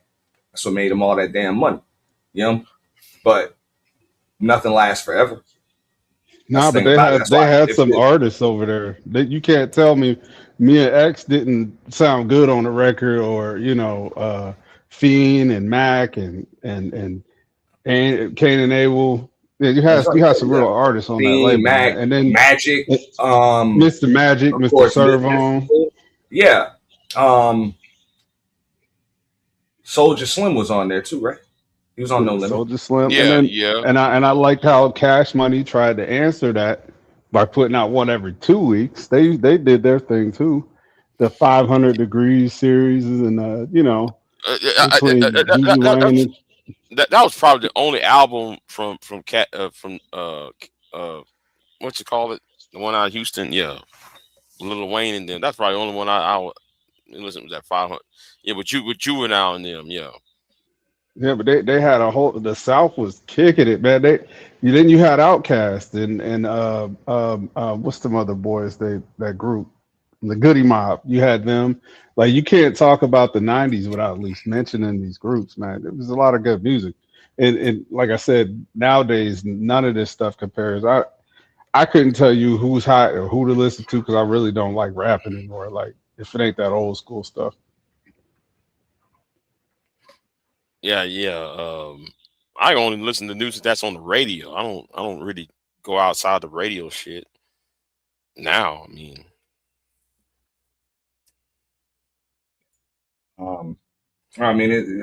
Look, I agree with Deacon Dave. I don't know what the hell is going on, but at the same time, I'm old, so it's kind of like I can remember my no, parents weren't really trying, and my people, was still kind of bump, because you remember like our music back in the '90s and stuff. A lot of that shit was being sampled from the shit from the '70s and the early '80s and stuff like that, especially the G Funk era. Out west, a lot of that stuff was from, Funkadelic and all of yeah, that. yeah. Um, The George yeah, Clintons and a lot of that shit was sampled. So I know my people were still kind of on that, but now, you don't want to. But we ain't supposed to. Like, 40 plus years old, bro. Like, yeah. it's supposed to But be then, garbage but then, to me. You know what I'm saying? So I let the kids have their time. Oh, but then, Pimp C and Bun B. You can't talk about rap without them two. Pimp Come C on. Bumby, yeah, What yeah. was the But name of the group? What was the name of the group though? I For forget the name of it. UGK, Yeah, UGK. Yeah, you can't. Yeah, come on now. Then you Underground. had 8 Ball MJG, and then you had 3 6 Mafia, and they used to release albums all the time. Too Short. I mean, you had a bunch of cats, but if you can narrow it down to just who was the overall top album sales, that's You want to different. talk about labels? Yeah, Hypnotized Minds was doing it. I think, what was that? Tay mentioned Gangsta Boo. Of course, you had 3 6 Mafia, Project Pat. Yeah, Pat. All Yeah, of them. Pat was So, good. yeah, so they were doing it, but I don't know. After a while, you listen to enough 3 6 Mafia and shit, start sounding like some devil worship and shit, bro. I ain't gonna It lie. do, but listen, You you know? can have a favorite artist, but there was always that one album that you could pop in and you didn't have to skip nothing. Now, if you could start naming those kind of albums, I'd be inclined to listen. Like an album that you could just play from beginning to end. Maybe you in the car, you going somewhere, you want to clean the house, that kind of stuff. Give me some of y'all favorites. That would be dope. God damn it! Don't send me Um, stab myself I, with I, I scissors. well, I wouldn't count a single No Limit album. I can't lie to you on that. I wouldn't go Yes, far. skipped a lot of shit. I used to look for Um, Mystical on as a feature. um, phew. I mean, bro, like I say, it was a lot of shit out west. And I would have to go back to the Chronic, Doggy Style. Of course, even if you want to talk about out east, Mobb Deep. Um, yeah, fucking Reasonable Doubt. Illmatic. Another, somebody mentioned Scarface's collabo. Scarface had a nice collab with Nas on the I Am album. Another underrated album Nas had. Nobody really talks about it. I thought it was one of his better albums. There's a lot of them. You know, it was a lot, but that was back. That was back when, you know, people actually put some time and some effort into their albums. Now they just pumping them out, dog. Yeah, my shit was probably like the Blueprints 1 and 2, and then I like the Dynasty. I was a Rockefeller cap. I used to love that, you know, what they put out back in the day. Can't say I was a Pac fan. I never was a Pac fan.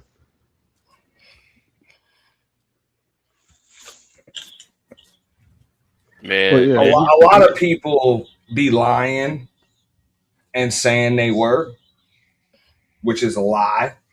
You know, I mean, and don't get me wrong, you know what I'm saying? I did listen to Pac, but I listened to everybody back then. But I think a lot of people don't want to just keep it real.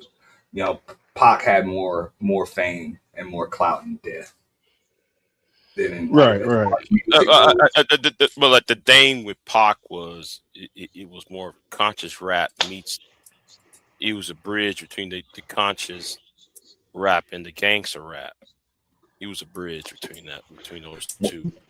I mean, Let me tell you the Pac effect. The Pac effect. I was in school when he came out, and I seen a lot of young cats just throwing their life away, trying to be like this untamed YN back then, and they would get stupid ass tattoos across their chest and their lower back, which eventually became the tramp stamp. That was all Pac infused, like Pac influenced, and I remember that.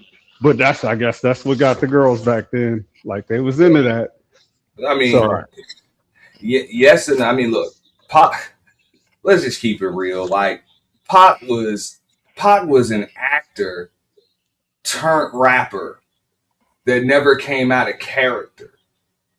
right. That's what it was. Yeah, Like Macho Man Randy Savage did, right?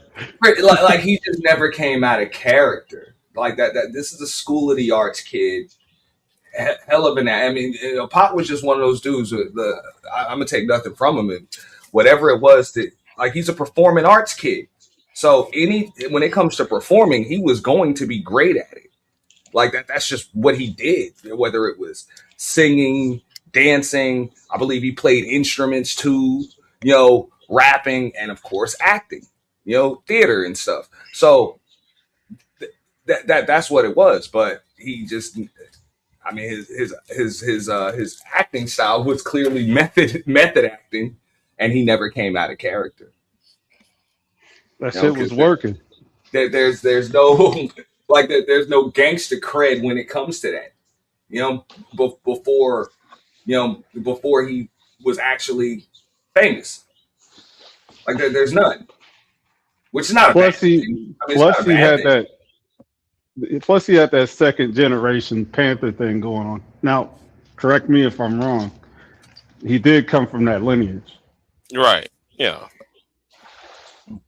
So while these people still looking for somebody to get behind, he kind of filled a void in a sense to that. Yeah. Now Bro, that might be a long bridge to walk across, but everything he did, he was great at. As far as all of the gangster stuff, like that didn't come, and all the gun toting and all that stuff, that didn't come until after he was already famous, bro. You know, and I think a lot of people got it twisted. It's just like Big J said, it was more on the conscious thing at first, because you know what I'm saying, when he came up, Yeah. It was like you know. it was kind of like Brenda had a baby. And then he just went into more, I guess what we call the gangster side of things. Yeah. And like I said, I don't take nothing from him, you know. Oh wait, hold on. She said Pac played Juice and lost his mind. Facts. He never came out of Bishop character, but it was still a character. Mm-hmm. You know, it had the same effect with some of my classmates in school, which is weird, man, because I could say I knew him before that, and it wasn't that. And I thought a whole lot of people was fake for even trying to portray that persona. And that's just me. But, 'cause I remember you when you was Eugene. Now you now you got a street name. Get the hell out of here. Hmm. But I mean, people do I change got to though drop down, Big J. I'll over try, time. try to come back. All right, all right. I may not be here for long though, so I don't know. I don't know how long I'll be up. Now you here as long as we here. We here. So, But now, wait a minute. What about this though? Like, people do change over time. So, at some point, I mean, when you're shooting off-duty police officers, when you've done the time in an actual penitentiary, I mean, at some point, you do become what you are. I can't say. I would say he was a far cry from the kid that went to the performing arts school. That was way in the rearview mirror, and at some point he did become something different. I could agree with you. People go to the military and come out and have a different kind of structure to the way they talk, a different cadence. They'll walk different. Everything that they learned in the military, they'll continue to do those things after post service. But in a sense of Tupac, it wasn't for the positive or the overall. It was just like this. I'm still down for the revolution whenever it happens. Type of you know, but you know, but you character. know, but you know, I think Jada has something to do with that. Sure, sure. Yeah, yeah. No, I think. maybe I'm going out on a limb when I'm saying this stuff. I'm just just spitballing, but I can't act like I didn't notice these things. Hmm. Yeah, because I don't know. I mean, I'm not. But back then, I really wasn't listening to it like that. But everybody was playing it. So and yeah, I was kind of confused when I listened to Brenda had a baby, and then all of a sudden he's California. You like the party song, right? And so and then he start talking about death all the time, and I'm like, okay, you going dark. So Sometimes I wonder how different could life have been for me if I would have just continued on doing some of the things I was doing before people got in my face and told me it wasn't going to work. hmm. Because I did used to hang with a lot of white folks, and they like to go hunting. Don't be the only black man in the woods out there with the white folks, that kind of stuff. It was just like, I have always been warned to do. I wouldn't go out there. Okay, I always been telling. I want to let you know you're black. Yeah, I always right, been right, told. right. I'm always get told that shit. Yo, remember you black. Like damn, you stay home. I'm Shit. saying that in the sense that most people's persona changed to this overall universal anti-establishment behavior. Hmm. Like it just seemed like that persona prevailed over like just doing things and enjoying life without worrying about who Uh, you uh, with and right, right, right, right. That does fit into the to someone's persona. That's also a disconnect um from some black people from some for the black people who live in the suburbs or outside of the black community versus the ones over here. I mean, the ones in the urban community. You kind of see that disconnect. And, yeah. But what if we grasped on the more positive images or more positive behaviors and where would things be what y'all, today? what y'all, there was a positive image, and people are turning their backs on it. I mean, it was around 10, 20 years ago, so it's no longer around. So, um, but that image actually destroyed itself. Um, because It's he didn't do what well, our expectations of him did not. You talking about the positive image, right? Yeah, Yeah, Uh, because this I'm culturally. gonna be a NIGGA to the day I die type stuff, and then people crashed out for real, and there was no coming back from that. All because It's like they did. it's like we honestly, cleave to Tupac's image, right? And on the other side of that, everything about Will Smith became wrong, right? Like there was two Yeah, ways and we could have corny. gone. We could have gone clean cut and smooth, or we could have gone thug life. And culturally, we did, gravitate to thug life. We got to be honest about it. Yeah, we did, and that, you gotta admit too that wasn't positive, no, but you net also positive. but you also have to understand too, though, that the L.A. riots and Rodney King, it didn't exist in a vacuum. Because people got hard up after what happened to Rodney King and became very anti-establishment. You also have to put that in perspective I can because agree with that. you're right Yeah. because like think about the music during the early '90s. Now I was at least 10 years old, so I wasn't even a teenager yet. But what I do know was I remember my uncle you used to listen to X Clan, and X Clan, that's super pro black, right? And then Tupac and Biggie is out, and then Scarface out, and then that they somewhat came after the Rodney King beatings, and then the LA riots, and then everything became further anti. Well, it was already anti-establishment because of the crack era. It was already there, but it became more. I don't know how to describe it. Gangster more, less revolutionary, but more gangster, More more street. concentrated in the gangsterism, Right, more concentrated in the violence, and right, yeah. right. More concentrating the violent part.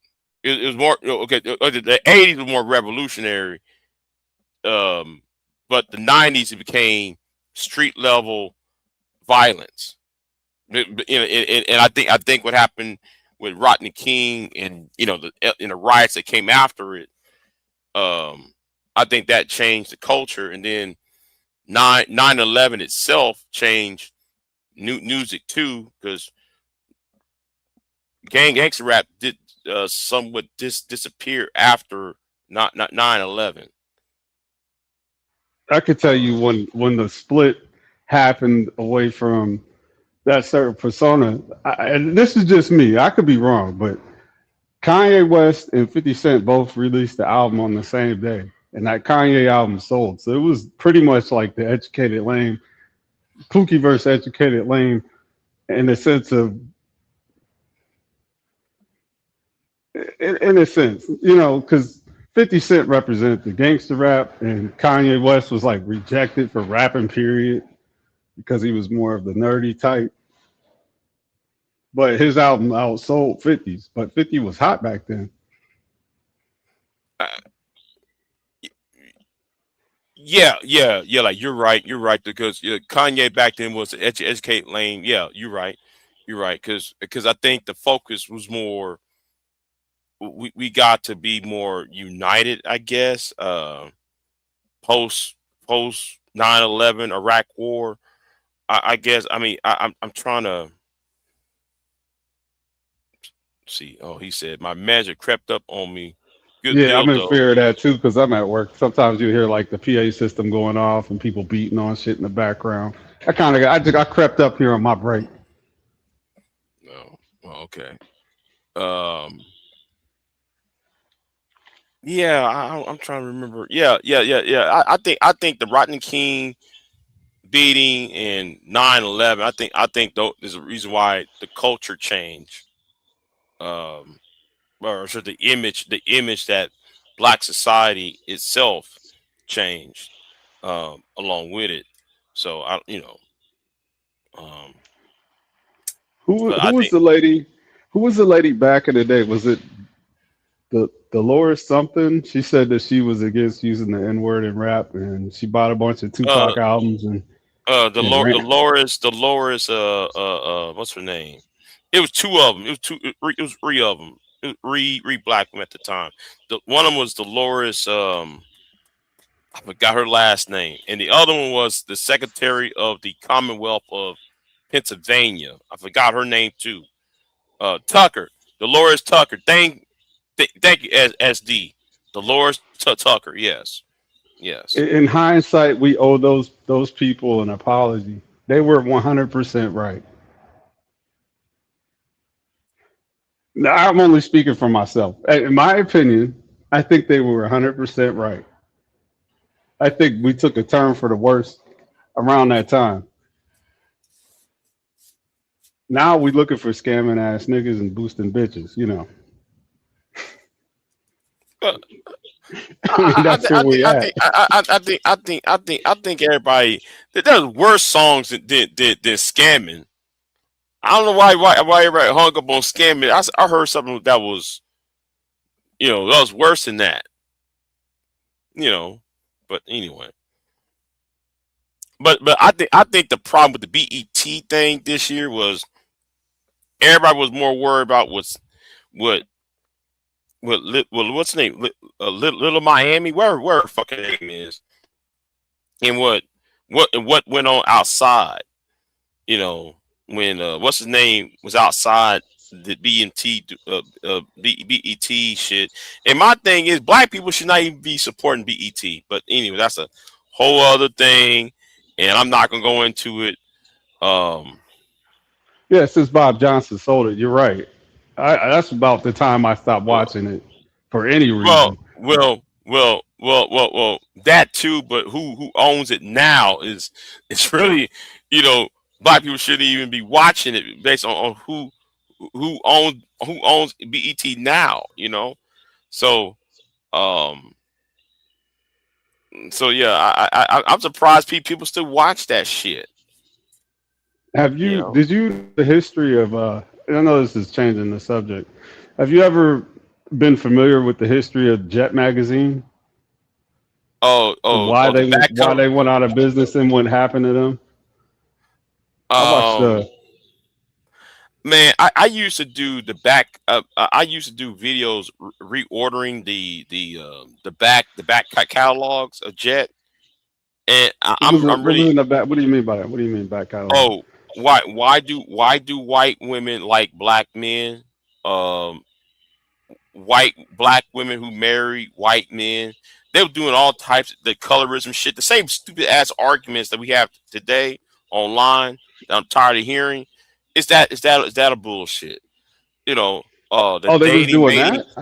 I didn't know. Yo, that shit. I used to do videos on that shit. Yeah, I used to do videos on that shit. That shit was bad. I actually reading the articles. It's worse than what the shit going over here. It was that damn bad. It was like 1953. I got a 1953 edition of Jet, and it showed I forgot the actor's name. Not a Joe Fee Baker. Joe Fee Baker. She also was doing chase after white men and shit, right? But there was also I forgot her name. You remember that actor that played on he played the greatest story ever told, the Jesus Christ story movie. He played Pontius Pilate, not Pontius Pilate. King.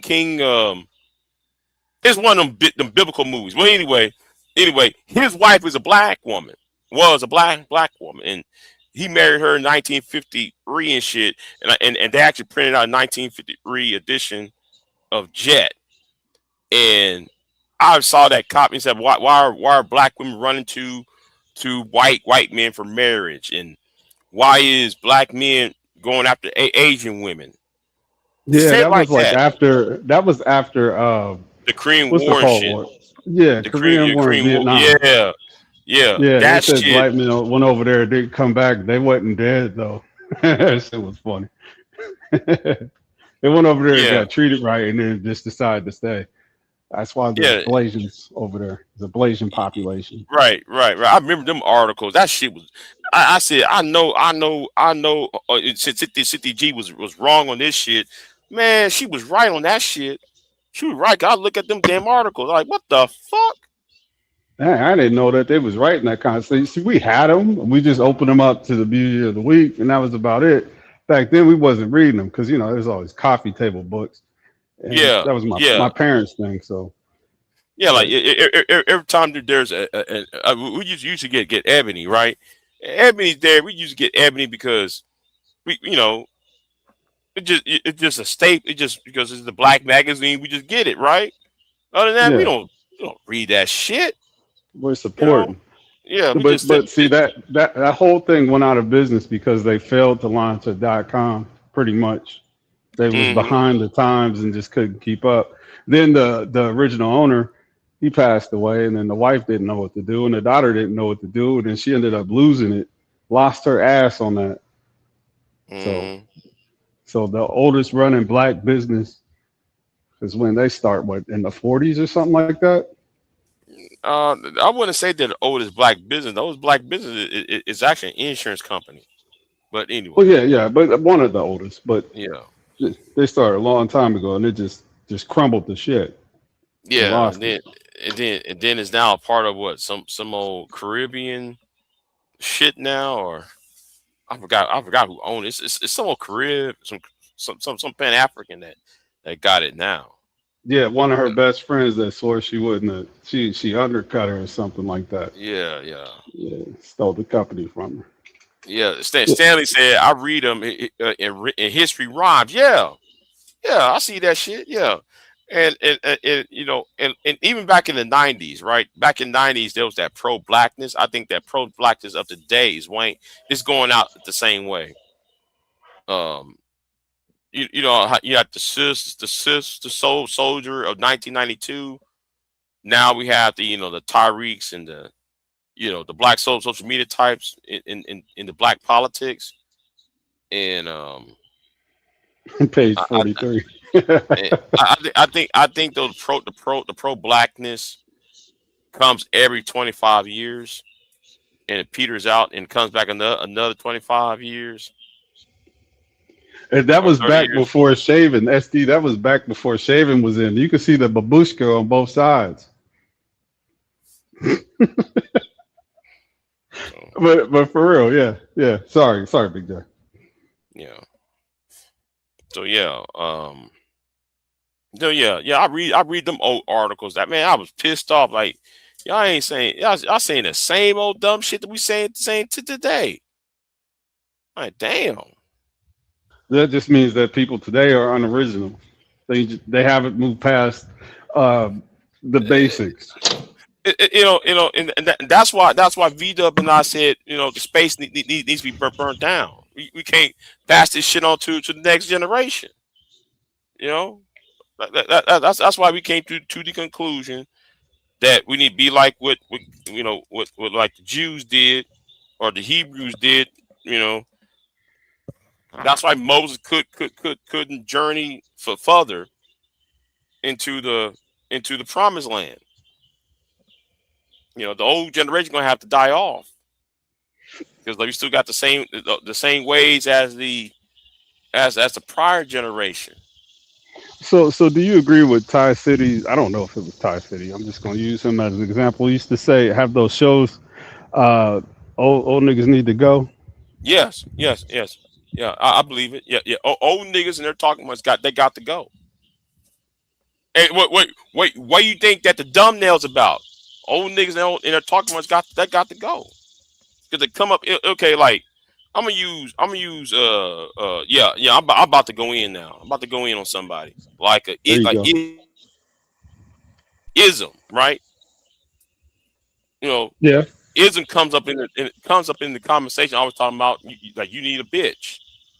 Like why do we need to talk about sex all the goddamn time? It's not a cure-all thing. It's weird. It's almost like you blaming all your problems on the fact or on this idea that you can't score or whatever. Right.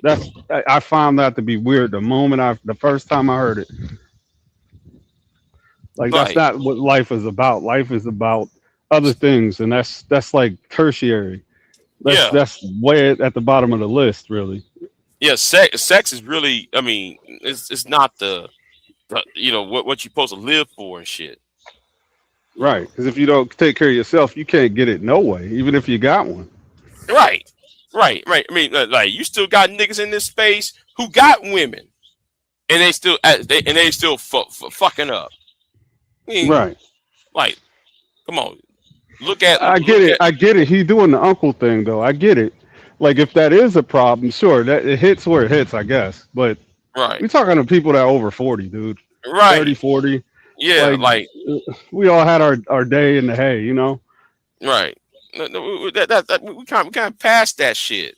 You know, who gives a fuck about pussy like that? You know, it really, and that's why I said though, when Reg ism off the panel a couple of weeks ago. I understand why Reg did it. He did it for because nobody got time to listen to an old nigga trying to tell a bunch of 40-year-olds, you ain't the problem with you, man. I'm gonna be your uncle and I'm gonna tell you, man, you ain't getting no pussy, man. Like, everybody's getting pussy, nigga. Everybody getting dick. Who gives a fuck? And when I said dick, I'm talking about the women. But you know what I'm saying. Yeah. Everybody getting sex. That's not the problem.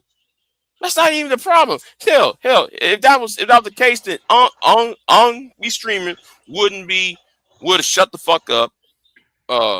Sharon would be doing the whole ass shit he's doing. Yo, dude, hey, dude, I got my reserves about that guy. I don't know why.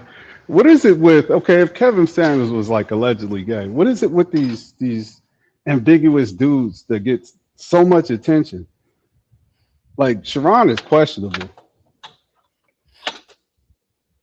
Oh, them old spirit fingers and jazz hands. Yeah, jazz fingers, dude. Yeah, something's up with that, man. If that don't make the gaydar, if that don't make a gaydar bing, I be looking at him every time he do that shit, and nobody ain't batting the eye. Like, something wrong with that. Them jazz hands, those spirit fingers. Like, what the fuck you doing? Even if that don't tip the radar, how is it that nothing that you say sounds like you've been a man before? It sounds like you've been a woman your whole life. And you're trying to tell me your rhetoric. And then it's more like the whole. Okay. The rhetoric is one thing. The problem is my problem with him is he advertising the people that he claims that he's against. He advertising it. Okay, it's one thing to debate them. It's one thing to sit there and debate these guys, but it's one thing to advertise it. So when you advertising, you breaking bread with them. If they supposed to be the enemy, why put up thumbnails and other shit like as if you in a rap song with them? There's even a rap album. No. You ain't competing against them. You with them in the first damn place.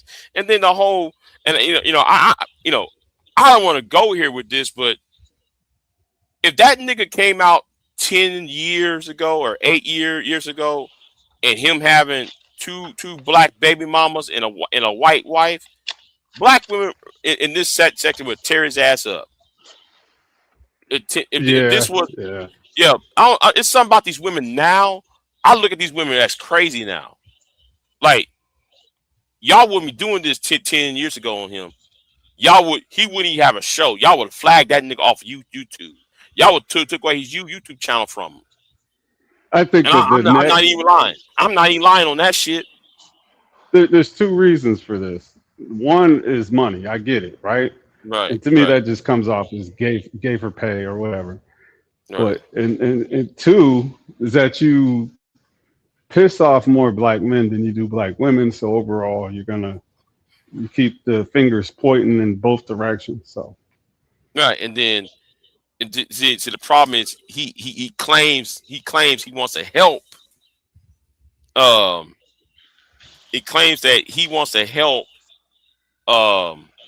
black men, but you can't help black men by having PhD was sitting right there, and you can't bounty her ass off the panel when she does some shit to you, because any time when a man comes over there, any times when a black man shows up or a white woman shows up, my mind, I'm putting white women in there, she always had to do some hoe ass shit, and then you can't say nothing to her ass because one you can't bounty her ass, and two, you got Brownsville come up in there trying to defend her ass because he's wearing that damn cape.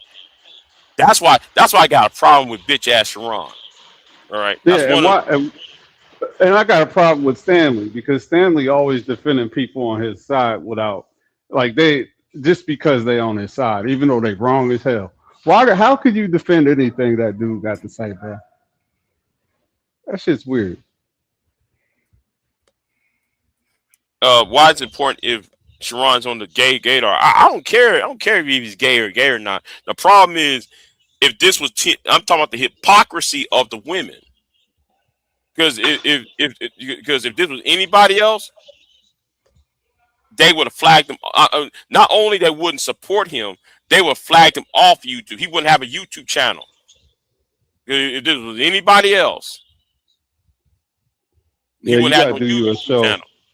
Huh? You gotta do a show on hypocrisies, man. This one fall right in the category. Right now though people trying to do a hypocrisy campaign on me. I don't give a fuck. Some of that though is out of your control. Just because Stanley, I'm messing with you, all right? Just because Jay Prince hit your panel don't mean nothing, bro. You know, right. you gave him a chance to speak, and you wasn't being mean or mean spirited. Right. Even though you strongly feel against it, but it is what it is. It's a moment in time.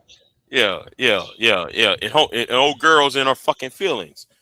Hey, man, and she gonna talk about are we good? You got the fucking nerve to say that shit? Are we good? She did a live stream, right?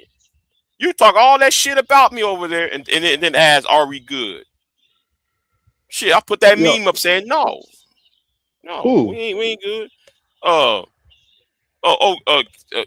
Candy. Oh, yeah, I'm gonna leave that alone. Yeah, I'm gonna leave that alone too. But yeah, that really, you got the nerve to say that shit. Oh, we cool, we good, huh? After all that, okay. Okay, because guess what? I cut people off. I don't give a fuck. I'll cut people off quick. I don't give a fuck. Yeah, I agree with you. Online, though, I find it hard for somebody to be so offensive towards me that they would trigger a response. Like, nobody in here is that important. I like people, and if you could contribute to a conversation, that's dope. That's amazing. But like, getting under my skin would be pretty hard to do. So I could wash my hands.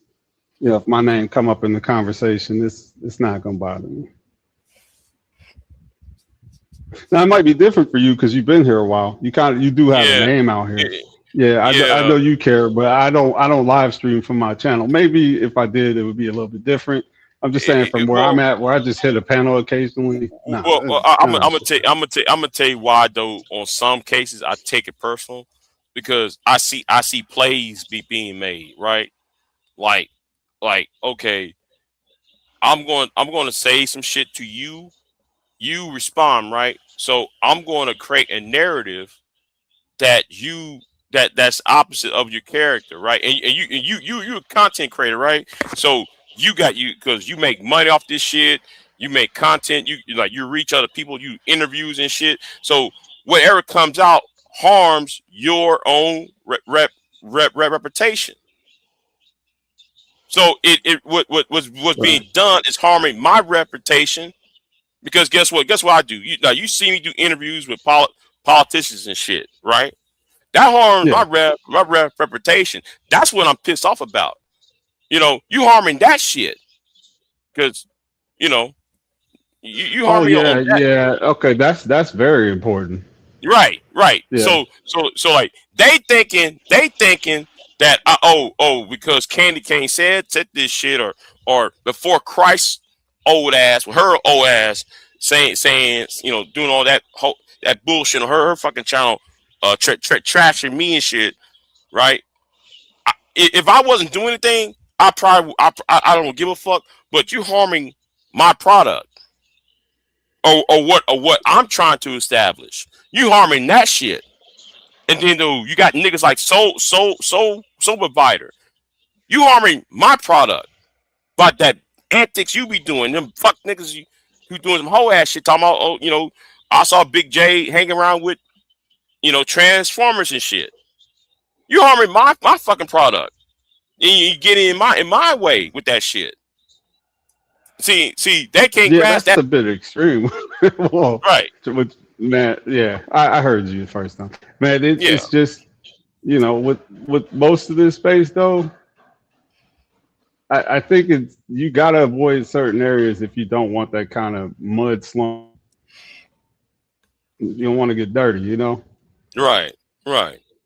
So yeah. See that So you gotta I'm taking navigate people. differently. Right. So I'm taking people ranches and shit. Some people gonna get blocked in this motherfucker. Yeah, I'm cutting off certain communications off.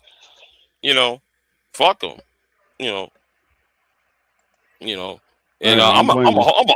I'm a host at that debate though with Sarge and I can't wait for that. yeah. The MOT was here. He agreed to it. What was it, yesterday or Saturday? So I'm gonna contact Sarge. I'm trying to remember put it this weekend or next weekend.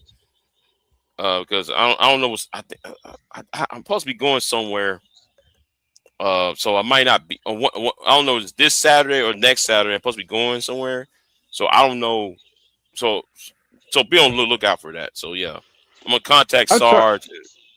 Go ahead. I tried to find that show that he was talking about on Talk Show, but then it wanted all my credit card information. I kind of backed out of it and didn't do it. Talk shoe. Yeah, but if you really want to hear Sarge go off on people, go to Talk Real Solutions channel. It comes on like every Thursday night. He Real be talking Solutions. Let me write that down. Talk Real Solutions with Tyrone Thompson. He be going off over there.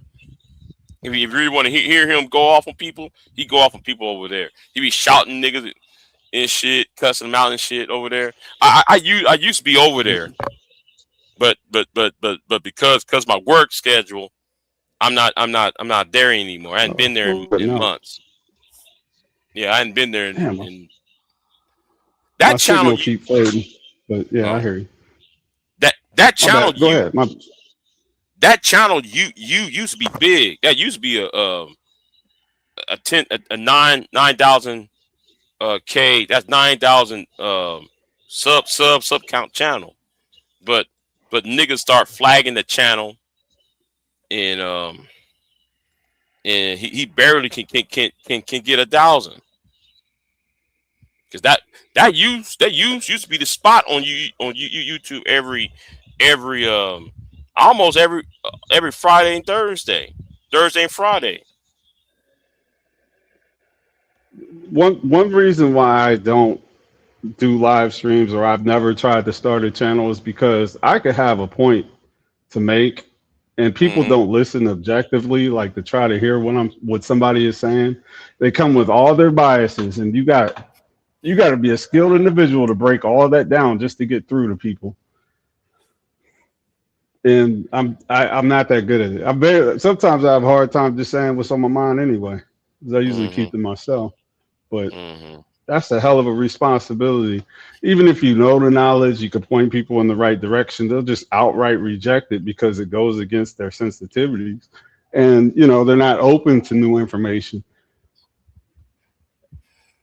They got to actually be seeking that out in order to find you, for you to build an audience. Like, most people reject new information. It's disgusting. Right. So Yeah. So But I would yeah. love to hear. I would love to see him on a show doing his thing because you sound like you know him. I mean, is he like? I knew Sarge for like 10 years. I knew him way back. Yeah. The first time I talked to him, I've been calling him all sorts of coons and shit back then. So yeah. So I'm gonna host that. I'm gonna get in contact with Sarge and get MOT over here, and it's gonna be a 3-hour debate. At least three and a half hour debate, at least. I like the people that get called coons, man, because they'll probably open up your eyes to something that you probably can't see yet. It's just like, man, it's only a matter of time before you get it. I love that kind of shit. See what? I mean, this ain't the same damn thing. I mean, no, some people say stuff just to say it, but some people actually have a good reason why they see it a certain way. Okay, like SKC. I see why he's real good. No, but SKC, I see why he is the way he is, right? Because I understand SKC because you remember when he was over here and he was talking to Rude and he was talking about Fifth Ward, Houston. I understand why he's saying what he's saying, but other people, I have to say, is on some other on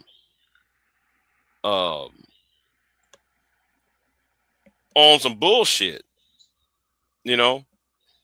They're on some bullshit, and you know, but like again, I disagree with SKC, but I understand him. The point is, I understand SKC. I don't like that dumb shit he's saying, but I understand it because I understand where it's coming from. You know, he's coming from where, Fifth Ward used to be a driving community in northeast of Houston, and used to be a historical black area of Houston. It's been around since the 1880s and shit, and now it's a cancer-ridden place. It's cancer. People die from cancer from that area, and then I'm trying to tell him that there is, that factory that's nearby there is giving people cancer and shit. He don't want to talk about that shit. He thinks it's just the crime itself. No, when something happened like that, of course, crime is going to happen. Crime happens after there is a massive economic disaster or environmental disaster. Crime is going to show up. So he thinks that it just exists in a bubble when it's not. One does lead to another, and he doesn't. No, I get it. Did you happen to watch the Brandon Tatum thing? Him against all them 20p people. I ain't watched it yet. No, yeah, you gotta watch that. That's something to talk about. I saw Taz was reviewing it, but I didn't. Yeah, you can't watch nobody else's review before you get your own perspective. You can. I'm just saying that it's probably best that you watch the original content and then see if anything else you hear jives with it. Yeah, but the thing with Brandon Tatum, Brandon Tatum was he's about to fuck up because there's too many people coming after him now. Yeah, but what he said about that Nolan Wells and the drug usage thing, yeah, he probably that's a mistake. Yeah. Yeah, then him being over there doing the interviews and shit, and this comes out the heels when he was down here doing the whole Carmelo Anthony trial. So yeah. He's a little bit compromised. You talking about because he had the white woman with him? Nah, I think he's compromised because he dug his heels in pretty deep. So if he backtracks on any of his positions, he would come off as a liar or a hypocrite, that kind of thing. Hmm. But But I'm waiting for I'm waiting for that nigga Steven Crowder show up at that black barbershop again. I'm waiting for him. Oh, I'm was waiting that for down that. in your town? Was that in your town? It was in the north side of Dallas. No, I'm down in South Texas, but this happened in Dallas, the Dallas area. I forgot what town it is. It's not in Dallas. I know everybody said it's in Dallas. No, it's not in Dallas. It's a town north of Dallas Fort Worth area where he went in that black barbershop. And I actually called that black barbershop. I said, "Why the fuck you allow this white boy come in there and disrespect y'all like that?" And that nigga No, that's got their mad. fault. That's their fault for not for their level of ignorance, man. They sure did come off. That was a bad show for them. Yeah, make them look. I was so embarrassed by that shit. But I was so embarrassed by that shit. would you expect though to walk into any barbershop and to be able to have a serious political conversation, regardless of what side you're on? Do you think that people would actually know half the stuff that you're talking about? No. Well, then that's the same mistake he made. I'm sure that there was a couple ounces of regret. Like, man, these people aren't ready for that level of conversation. And then like the Negro who's wearing the sunglasses, he come off as begging and shit. Like, bruh, you supposed to be a man. Why are you begging about reparations? Just say, yeah, I'm for reparations. Shut the fuck up. No, he want to talk more and more about reparations and shit. I wish if y'all going to be pro reparations, stop talking as if though you begging for the money. Just talk about we need racial justice. That's it. Just shut up. We need. Well, that racial would require justice. you to have facts and principles though before you even have the conversation. If you're principled, you could just say it's a principle that we didn't get this or that. Yeah, right. But if you're going in there on some emotional shit, which most people tend to do when they have a little conversation, they speak from emotions and they just don't realize that that's what it is. They're not able to compartmentalize how they feel about things versus actual facts, and Right. Yeah, and because what Steven Crowder going to do, or anybody will say, well, are you gonna make white people pay for reparations? You gonna make us give money to you? That's not. It always leads to that argument. No, the argument is what the government, that the government should have given, that was promised and was not right. It was not fulfilled. That should have been the argument. But no, coming in there in that bar and you arguing with Steve Crowder in an emotional level, you making it as if though you look for a handout, and it really pissed me off how and a white guy come up in a black barbershop talking that bullshit. I kick your ass up and out of there. I mean, why are you here? Why would you get mad at the person that has the knowledge and not the ones that don't? If you come in the barbershop and a Steven Crowder comes in, and you come up here talking to him with the cameras on, you sounding like a whiny live on your knees bitch, I'm gonna put you out. You ain't ready. Go scour, because he's coming. Go scour and fill the barbershop with some knowledgeable individuals. That's a skill issue on the owner of the barbershop's part. Now, what that did do was embarrass people who give a fuck, Mm-hmm. But I'm accusing him of not caring. But I felt embarrassed. I felt embarrassed by watching that shit. And Steven Crowder just clowning shit out of him, like right in their face. Is like, man, like you imagine Steven Crowder come over here with that shit? No, he get his ass cussed out. No, first of all,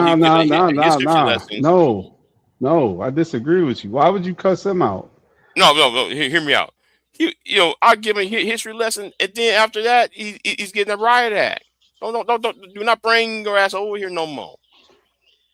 But you're missing my point. We can't be emotional when the conversations happen.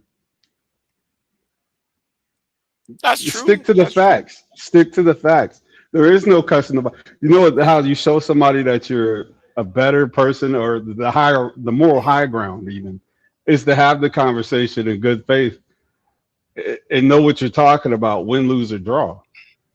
But to just say, no, this white boy's in the barbershop, the black barbershop, that's a whole different thing, dude. That's emotionalism. I would be mad at the people who open up their mouth that don't know what the F they talking about. Right. For sure. I mean, and Stanley, all right, why let us a racist like Steve Crowder in there in the first place? Yeah, that's what I'm saying. Why put him in there in the first damn place? Because my thing with people like with him and Charlie Kirk and Brandon Tatum, they always go to places where there's no pushback. Like the pushback is weak, right? You know, like when Charlie Kirk go like Charlie Kirk and Brandon Tatum, or even Myron from Fresh and Fit, going to them college campuses. These people are 18, 19 years old. They don't know shit. They don't have no life experience about the shit your ass talking about. It's supposed to show you how much further you need to go on educating yourself on these topics. Like when something comes up when I don't know nothing about it, I don't say shit. I just listen. I soak everything up. Oh, Everybody shit. wants to be involved.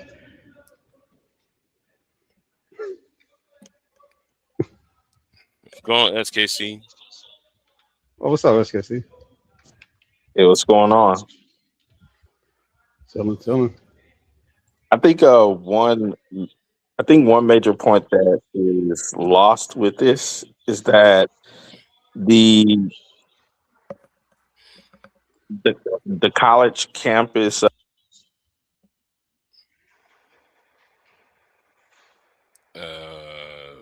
Yeah, you cut out.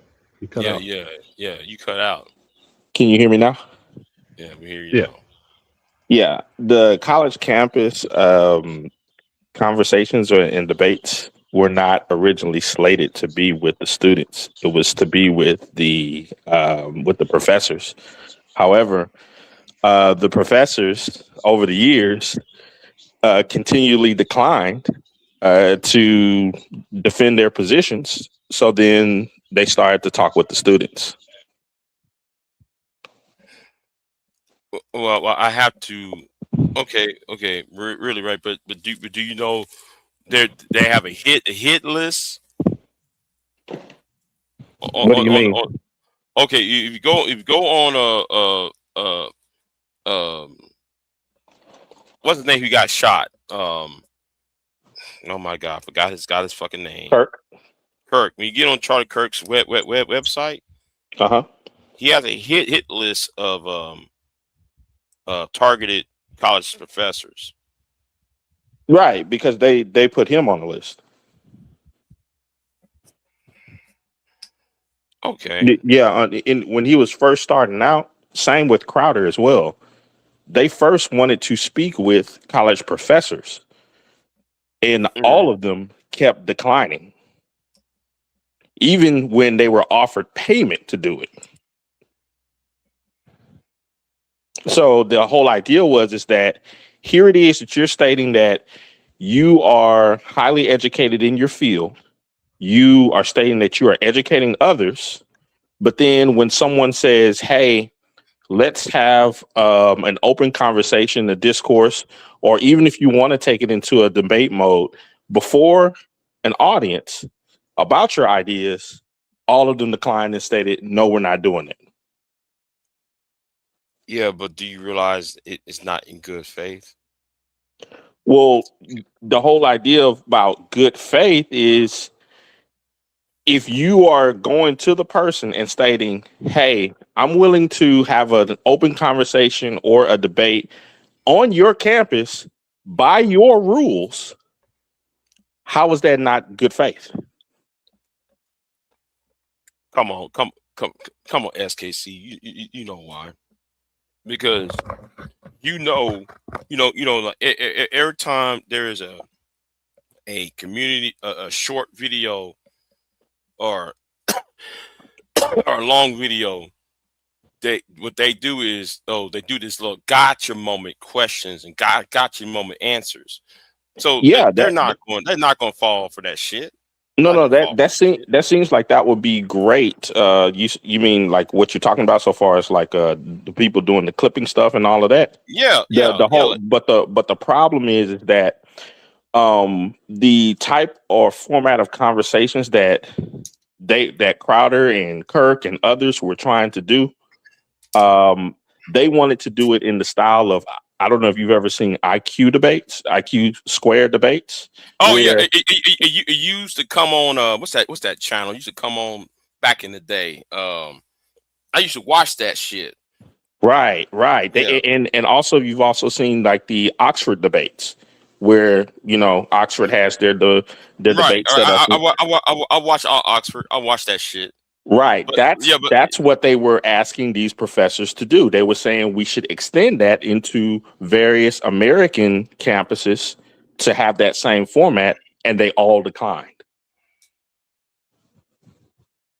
So then they stated, okay, so since you don't want to basically have the conversation, then we'll talk to the students then. Okay, when Charlie Kirk went to Oxford, he got his ass kicked. No, he got his ass kicked when he went to go after what's the name, Piker, that Muslim dude, Piker. He got his ass handed to him.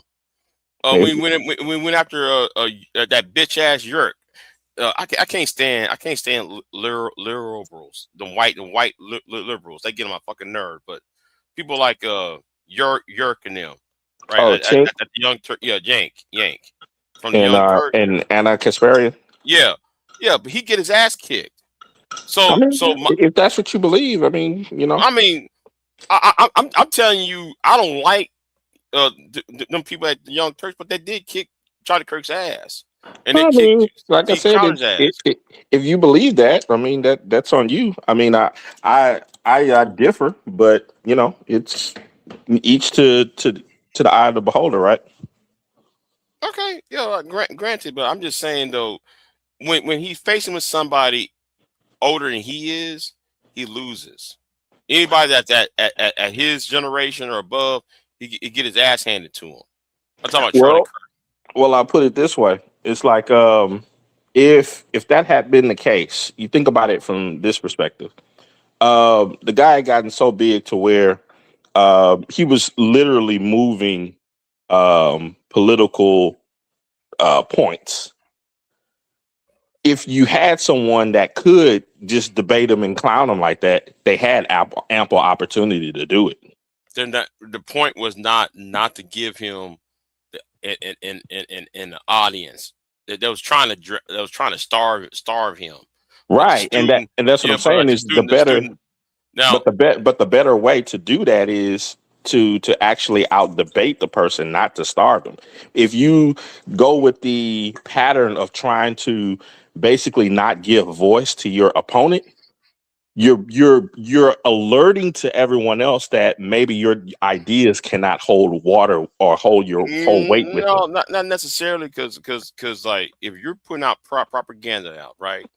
I can come out there and whoop your ass in the debate. What you're gonna do is clip it and make it seem like though you're the one who was winning.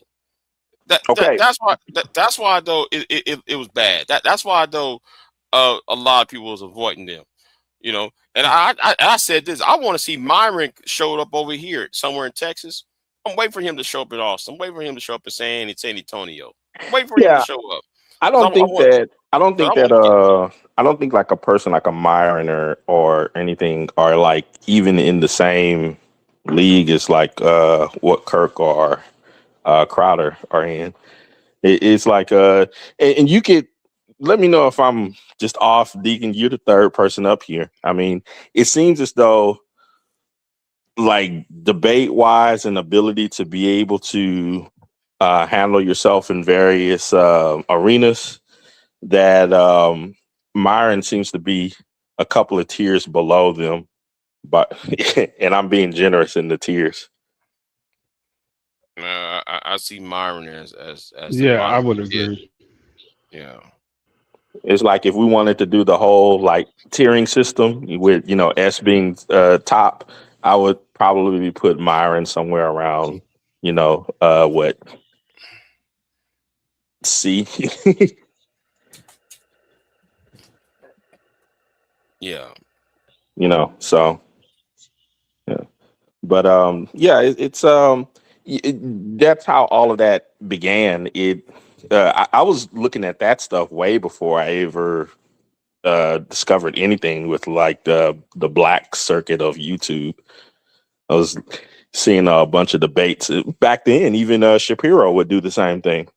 Yeah, Shapiro is. Well, I hate Shapiro, but he's really the GOAT when it comes to the right wing debates. Going to college campuses and shit, because he be making fool out of people and shit.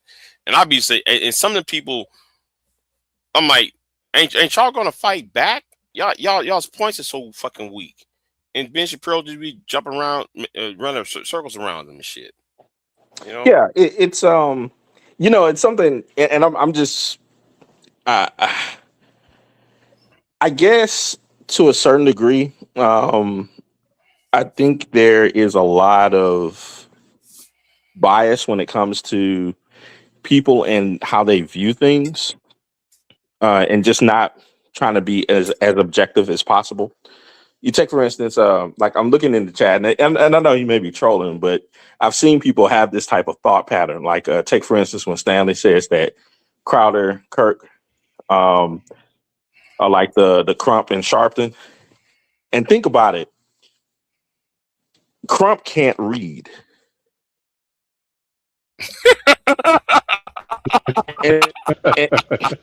and so that is true. I'm so embarrassed by Benjamin Crump. And so having the ability to be able to gauge talent, even the style of talent that you don't like, that may be across the aisle of what you don't particularly mesh with.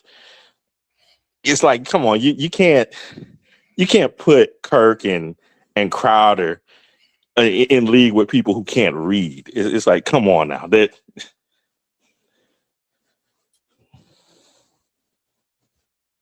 Stanley, what's going on, Stanley? Hey, what's up? Oh, I just had to come up here and talk to my buddy SKC. Hadn't talked with you in a while. Yeah, I've been visiting Big J's channel for a few days now because I'm on like a little extended vacation. I'm still working, but I'm kind of like on a little extended vacation, and I don't know, something got into me the other day, and I was like, let me see what's going on in the old Negro sphere.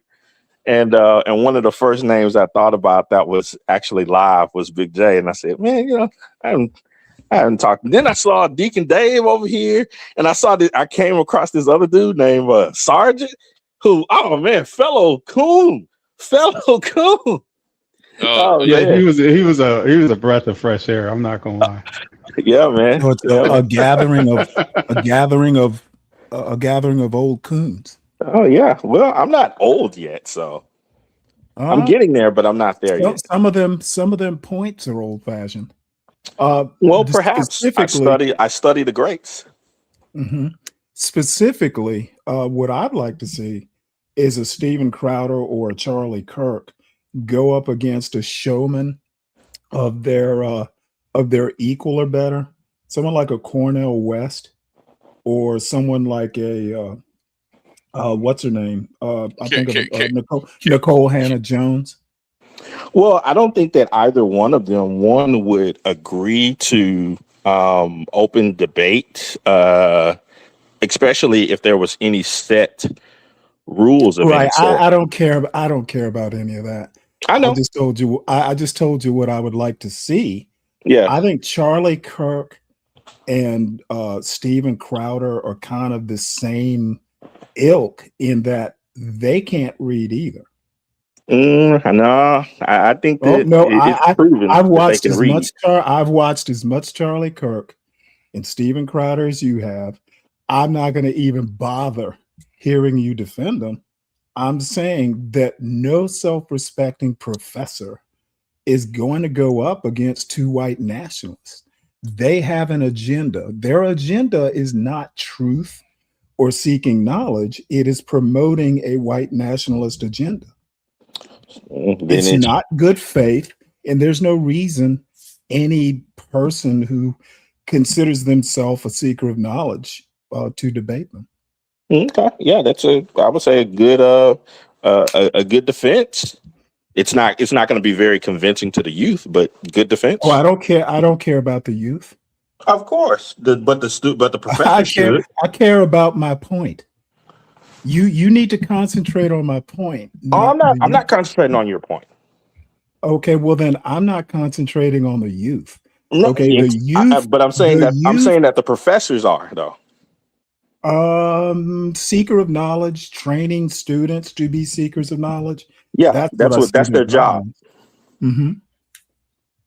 So then I don't think it goes checkmate Kirk- to the other side, because it's like, if you're going to sit before a bunch of students and then you're going to tell them that your idea is superior, but you do not want to face your opponents, I don't think a good then you're going to professor does that. continually lose that audience. A good professor does not profess his ideas are superior. Okay.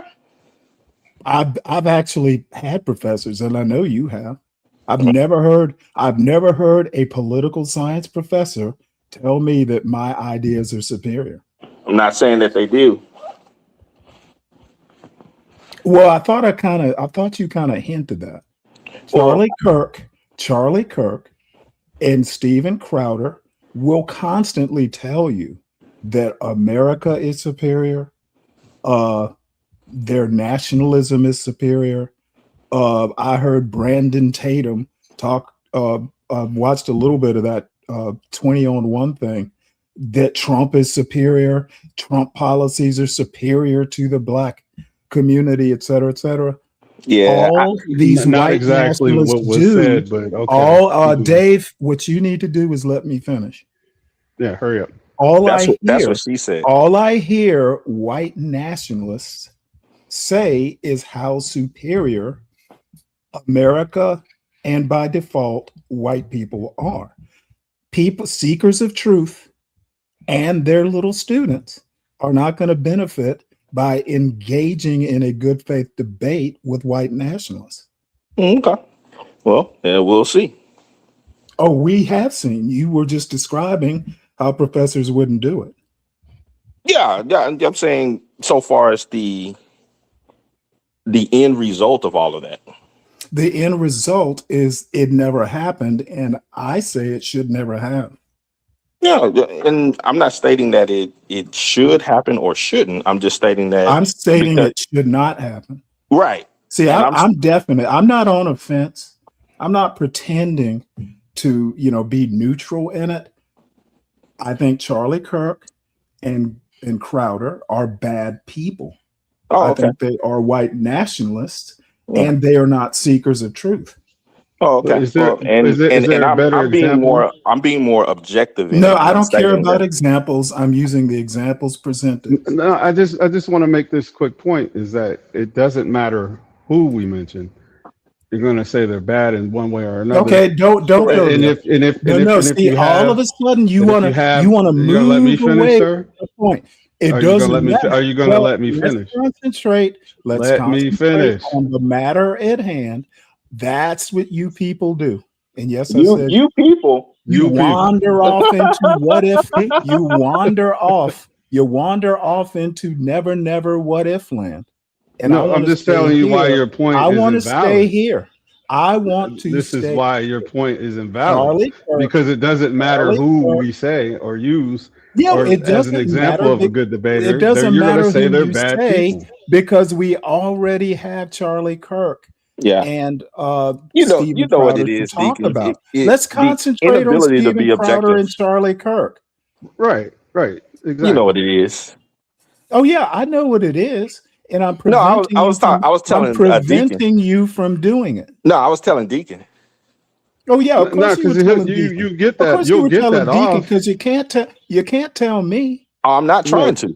You'll get that You off if we shouldn't. move You know past better it, but than I to. didn't want to move You know past better it, than man. to That's my tell me point. something once So my mind is made so up. so SKC. what we were saying earlier, Deacon, like the whole thought about the conversations, people can have them or they can't. That's up to them.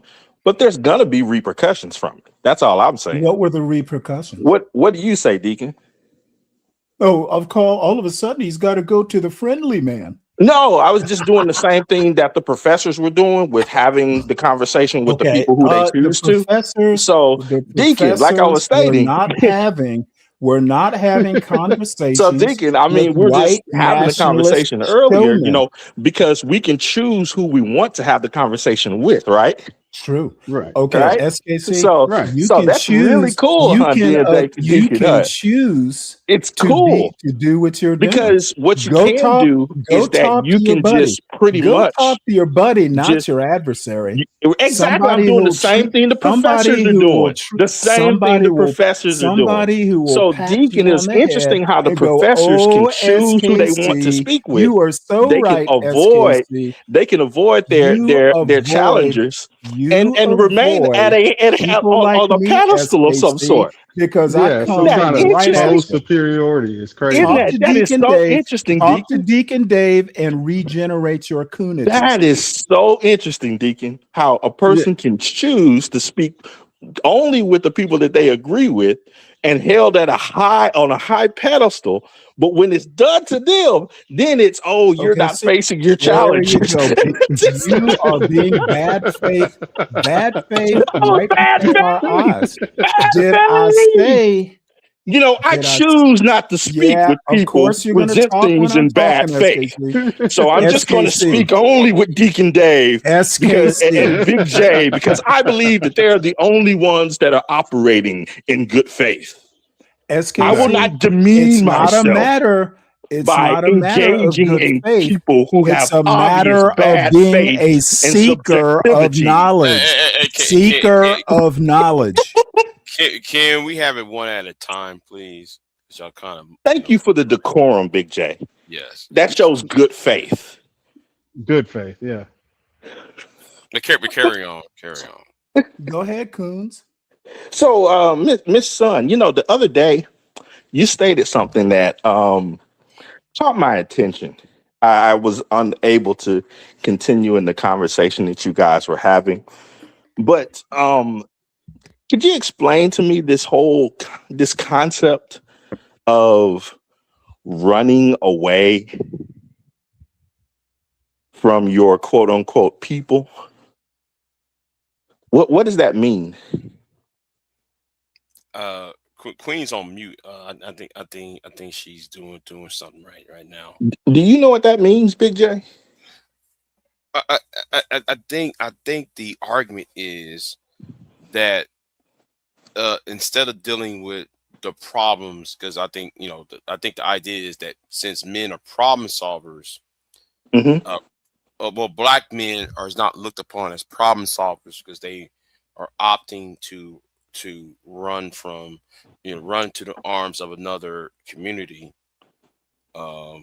because he's not equipped to fix whatever problems within his own in his own lane.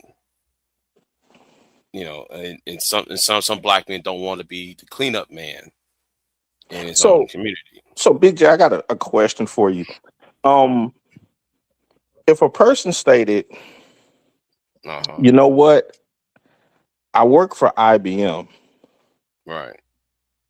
But IBM has a lot of issues and they doing stuff in a kind of weird way. And I can see the handwriting on the wall and the people that have the seniority and so forth, they still want to go in a particular direction. But Dale over here is kind of open to me coming over here and working, and they're giving me stock options and the whole nine, a nice little setup near the Austin area and so forth, in the outskirts of it, and this nice house on the hill as a signing bonus. Would it be running away from IBM to take a position with Dale?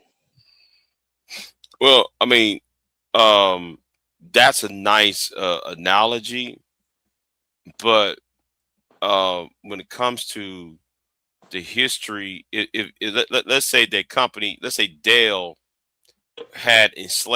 used to be enslaving the people who work for IBM, and then IBM become a place where, well, no, I'm not enslaving, but let's say oppressing. You used to impress the people of IBM, and then IBM is turned into a cesspool based upon the policies of Dell, and they're signing you a signing bonus, just to create a brain drain of said community, of said IBM. Okay. And so that would be running away from IBM. Well, if you knew what IBM, if you knew what Dell's agenda is and what Dell is doing, then no, you wouldn't go to Dell, knowing the fact that they helped cause. I ain't say they're the entire blame, but they Mhm. helped cause a problem at IBM. Okay. So in this scenario, and let's go ahead and map it onto what we're really talking about. In Mhm. order, and I think this is the big issue of what the whole running away type of thing is. I think it's just a weird concept. Mhm. The women that were speaking yesterday or today, whatever day that was, they operate in a way of which they're stating like black people all operate on some collective mindset and need to be on one accord, as if there's been any subset of human beings on the entire planet that have ever done something like that. That does Mhm. not exist. I think you could argue that point. I agree with the premise, SKC, or your premise. I disagree that there aren't people who have done it. Colonialism was all about that. All throughout, I'm not talking all throughout. no, I'm I'm just talking saying, colonialism specifically. right. Even if you want to take colonialism, there's always been people who were not going along with it. Okay, It that's wasn't obvious. That's not my point. My point is you are incorrect if you say there aren't throughout history groups of people that acted pretty much for a common good. Other than that, I agree with your premise. right. And what I'm stating is, and I'm glad that you made mention of the common good. They never make mention of what that common good is. For them, they state that the common good is just quote unquote be with other black people. I agree with that. And that to me is just insane. Okay. Yep. Okay. Remember, I was also stating that I don't understand what this uh, obligation is. This unspoken obligation to do that, and I was Well, trying to get clarification for that, but Yeah, okay. they Okay. But like, you see other groups doing it. You see, I hate using the Asians. I hate using them, but like the Japanese community, right? Um, they get to solve their problems. They don't go to the white man. Like Give me that's untrue. correct. Students for fair admissions. It was Asians versus affirmative action. And then So even they ran to the white man to no, and no, no. really it was the opposite. It was actually the white man using the Asians, but they had a common enemy, which was affirmative action. and I'll tack on to what Stanley is stating and go back with historical accounts of when Japan was a very poor agricultural set style of country. And then when they were confronted with a lot of the technologies from different parts of the world, they sought out how to make those technologies from those parts of the world. Right, but hold on. So they went to other groups to get information of how to get something done, and then they improved. but they did not depend themselves on their British ally. Remember, Britain They were was their literally ally. taught by them. Yeah, but the British did not sit there and because you have to understand, Japan and Britain was allies before the second World War, right? So or I should say the Treaty of Washington in 1923. That's when they start to veer off. But But even Japan, before that, when you're talking about like Japan, local, Japan went from an agricultural society to a mechanized society within under 35 years. yes, but how did they Yeah, do so? They sought out they training and sought out. information from other groups of people, not from Right, within. right. But they didn't sell their souls out. They didn't say, well, their women are better than our women. They you know they wasn't doing that. And you're saying that's happening in the black community now? Yeah, they're saying that that's what's happening by simply stating that I love my wife.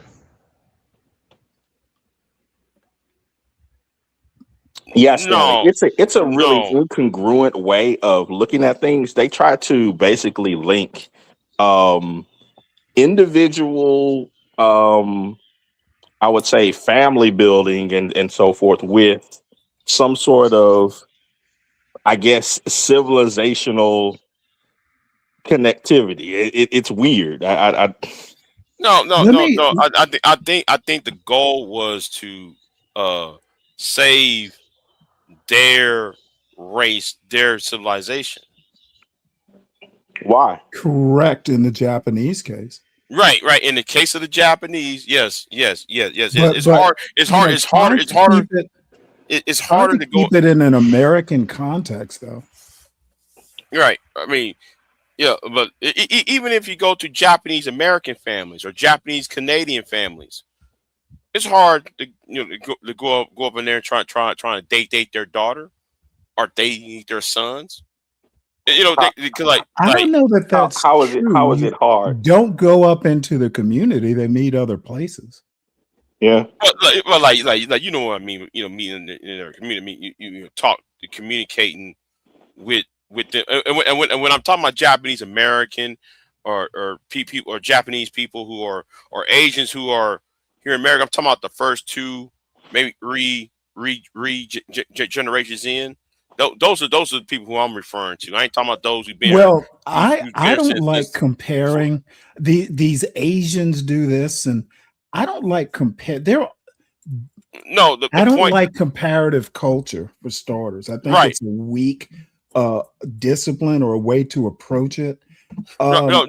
But I'm talking. Japanese aren't a quote race. There is competition within the quote Asian race. There's Sure a is. hierarchy. Like Japanese are at the top, and China. It's, believe it or not, there's a hierarchy. There With sure like is. a Hmong or something at the bottom. It's Yes, weird. sure is. Yeah, he's We right. have a different. We have it. Oh, Black people have a different history Right, in but the American context, and I just don't find, why can't we be more like the Jews or why can't we be more like the Asians? I don't find that a useful lens to one of the- I know, but it's weird. I know I ain't trying to Asianize this, right? But I'm looking at from Asian American perspective. How they will not allow outside people to marry their children because they're trying to save and maintain what's there. So that's what many. Yeah, but that's tradition. Yes and no. Okay, just a tiny little insert, Big J. Some of that has to do with cultural incompatibility and some of the suitors not having a respect for the other culture and not having a willingness to try to learn.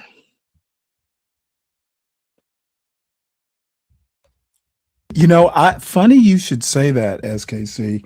I was listening to a show early this morning, and I can barely remember it. I think it was some video.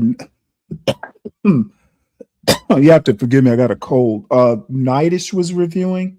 Oh Okay. my God. Yeah. I watched that. Well, dumb shit. there's a young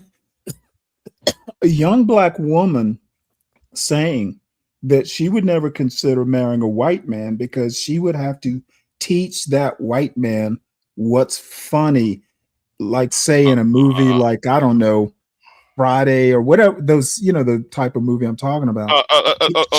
She would have to teach him that humor. Hold on. Big J, you correct me, Big J, because I was let's not mention that woman over here. I don't even know who it was, to be honest. I know who Nice was talking about. Okay, He was defending her ass. what I'm saying, that culture thing, to build on what SKC said, apparently even within the black quote culture, there are people who feel bringing someone outside the culture in some sort of, you know, reproductive relationship, they got to train the outsider to appreciate, you know, the culture of the insider. Okay. So it's not just Japanese, is my point. Okay. Now about that idiot who said that shit on she's so fucking stupid, right? Now, I don't care about any of that. No. Hold on. Because I got a personal beef with that bitch. Okay. So the thing is, right? The thing is, if somebody likes you or loves you or into you, right? I mean, in a legitimate way, you don't have to teach them that damn much. No, like the only time you're gonna teach that person if I got a nappy head child. How do I do the hair? That's probably the only goddamn Big J, thing. you're the one who brought up the Japanese. Nah, I have to disagree with you on that one, Big J. I guess just to give you a short, as somebody raised mixed. Go ahead. Okay, so take for instance, and I hate to do the whole personal thing, I really do, but I'm just using it here just for this case. When we were dating, my wife and I, part of the allure of everything was actually learning different parts of each other's culture and background and all of that, because it gives you insight into who the person is and why they are the way that they are.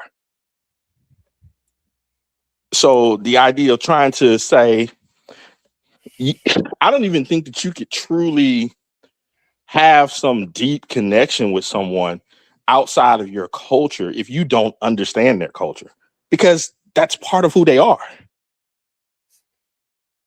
And you know, let me be petty, right?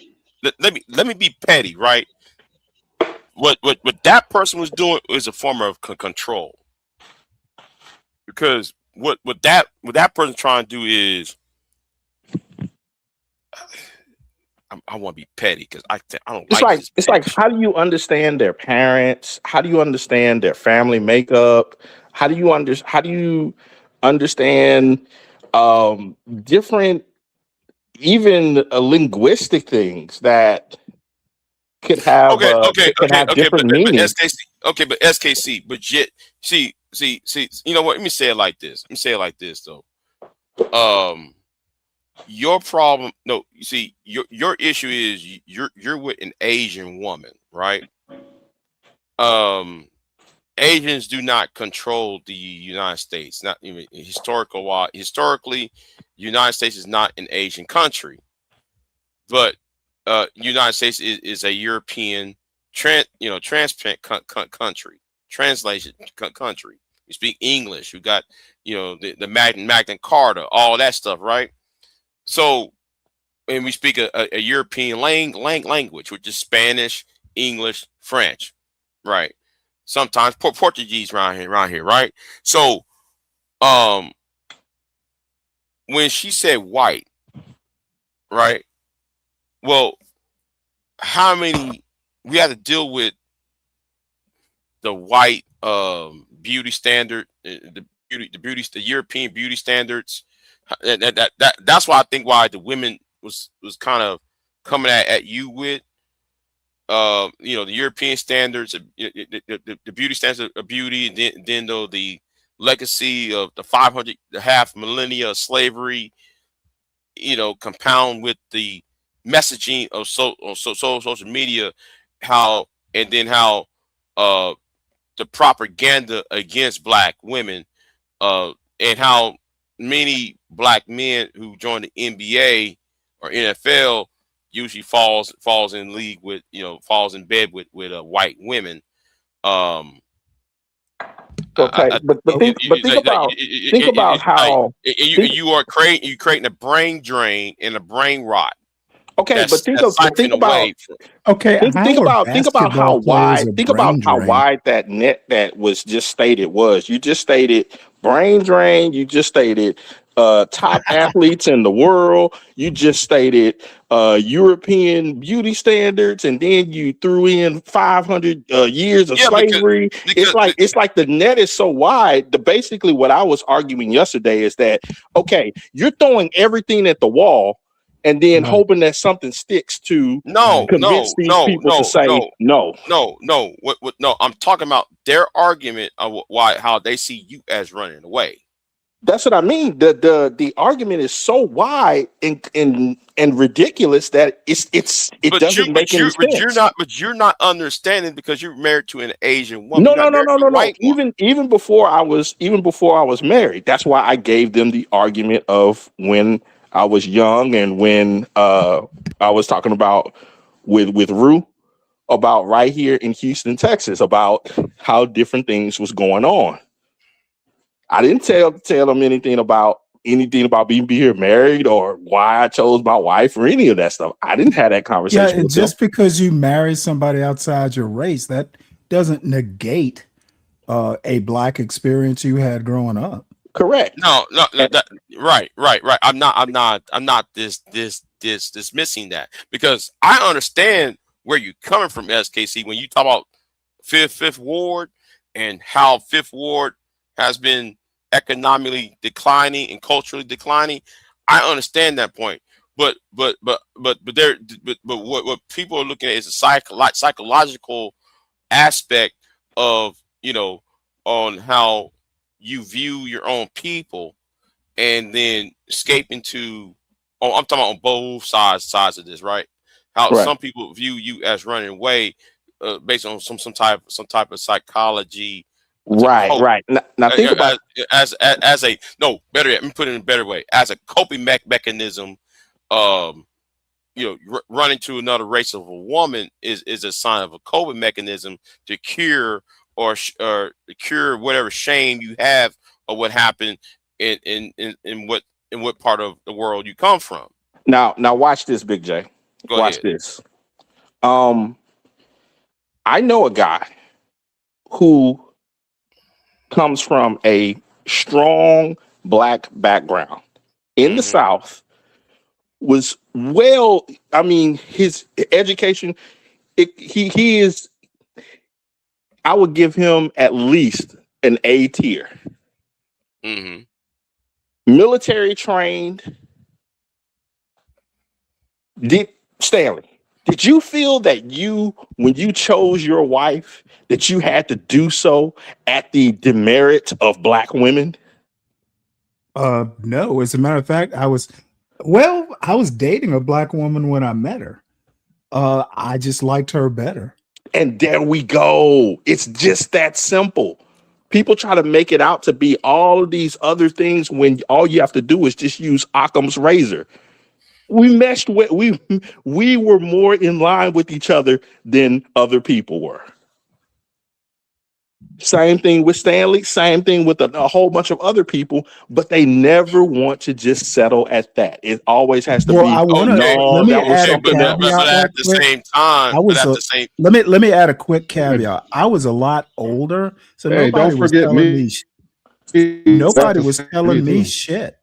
I simply liked her better, and I feel I made the right choice. Have never regretted it.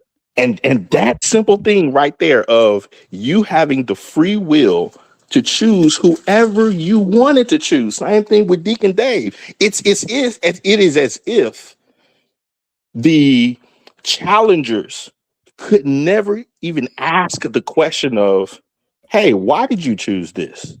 And then be settled with that answer. They never ask that question. It's always these other assumptions of other things going into, psychopathy and all. It's like whatever, man. but It's a very easy but answer. I liked SKC, her. but SKC, I'm going to call bullshit on you though. How so? I would respect it if he wasn't SYSBM. What does that have to do See, with anything?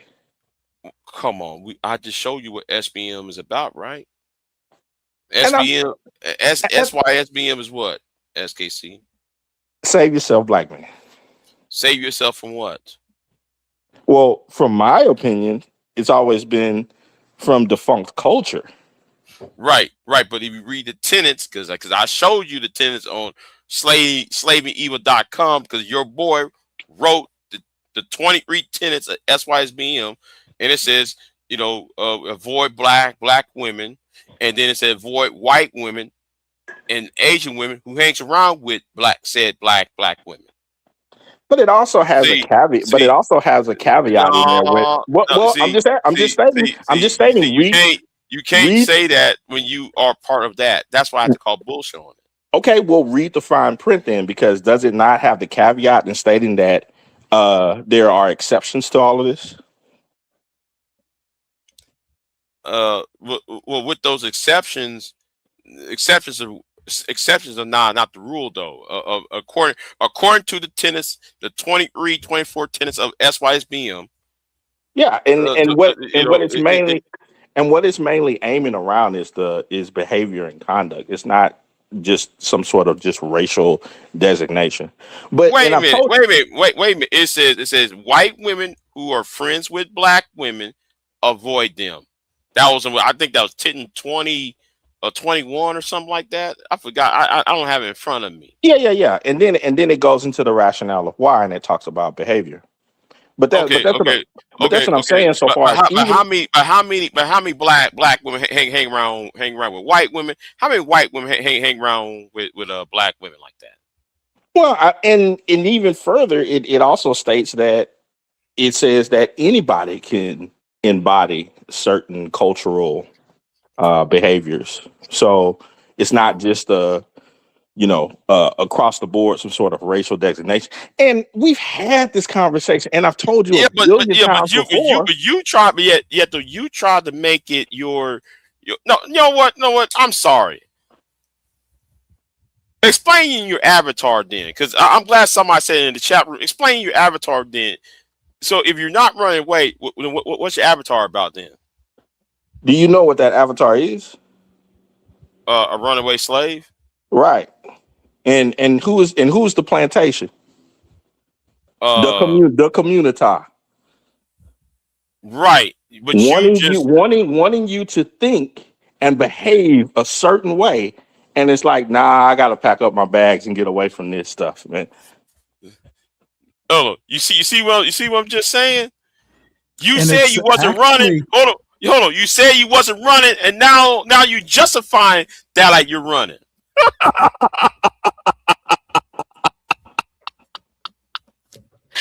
Oh my God. Big J, let me just play devil's advocate. Because to be honest, SKC and I disagree on plenty of things. Mm-hmm. But what's the alternative to running away from something that you believe is toxic or detrimental? Staying? Be like me. Well, tell me about you. Don't play into their fucking game. Because I said this the other night. there are a lot of women that claim to love you, but they don't respect you. So And I went through a litany of women I've been with who do not respect my black ass. They they claim they love me and shit or like me or care for me, but they don't respect your ass. so Big J, are you So trying to stop. say So stop. are you Don't play into the game. are you But trying to tell me, Big J, that I should have done what you did instead of getting married early in college and now having my 4 kids and our house and extended relatives and friends and now being able to be on extended vacation and yeah, so forth. It's like like okay. So or the difference hang is in now with the sisterhood. It's like yeah, what? but the difference is between me and you, SKC, Yeah. is you come from a black community, right? You come from a black part of Houston, right? At Fifth Ward. You moved out. I No, live. Hold on. Let's clarify something. Let's No. clarify something real quick. Let's clarify something. Go ahead. My grandparents lived in Fifth Ward, and when they moved there, it was not a primary a majority black neighborhood. But Fifth Ward is turned that black. way. Hold on, but It Fifth turned that Ward is way. black, right? But Fifth Ward And my is. parents Hold on, lived. but And my, and my parents. hold on. The Fifth Ward been black since 1866. Okay, man. If you want to believe that, okay. Look at the history of the place. Okay, go ahead. Okay. But yeah, it's like we lived. My parents lived on the. I don't want to give away. Yeah, I don't want to give away everything. But the outskirts of Fifth Ward. Yeah. We lived probably maybe 20 minutes away or something like that. Right. Yeah, but I spent a lot of time there because I had a lot of relatives and things there. Mm-hmm. And then the majority of my I would say probably from middle school on up was in a primarily white area. Okay, let me say this though, SKC. There, I think there's 2 different types of black men who goes into interracial relationships, right? There are those like you who are from the inner city or close to the inner city, who are seeking to escape from because how I'm gonna say it. You try and escape from the community because of the attitudes and cultures of the people inside of said community, right? It's and particularly how black women. Nah, it wasn't for me. No thing about no black women. I just saw black people in general, and it wasn't an idea about quote unquote escaping. I mean, I'll give away a bit of the. You just contradict yourself, SKC. Well, contradicting yourself. No, I'm not. Okay. No, I'm not. There's a big difference between Stanley versus the world's Dragon Ball Z avatar and who he actually is, and to try to pin his entire lifestyle based upon a Goku style avatar is insane. I know people are trying to do. I didn't make it was a gift. Right. And I know everybody's trying to do everything possible to try to, trip a person up or to say, oh, I got you. But it's an avatar. We're online. I've trolled before in different things. But if we're sitting and having a man-to-man conversation and I'm sitting up and saying, you know what? To give away a little bit of the tea, from pretty much 6th grade on, I was pretty much probably 1 or 2 or 4 dots in my entire school. So it's like, what are we talking about? Okay, the last time you did a YouTube video was 2023. I remember this because I responded because you actually responded to my video about hair weave, right? Remember that?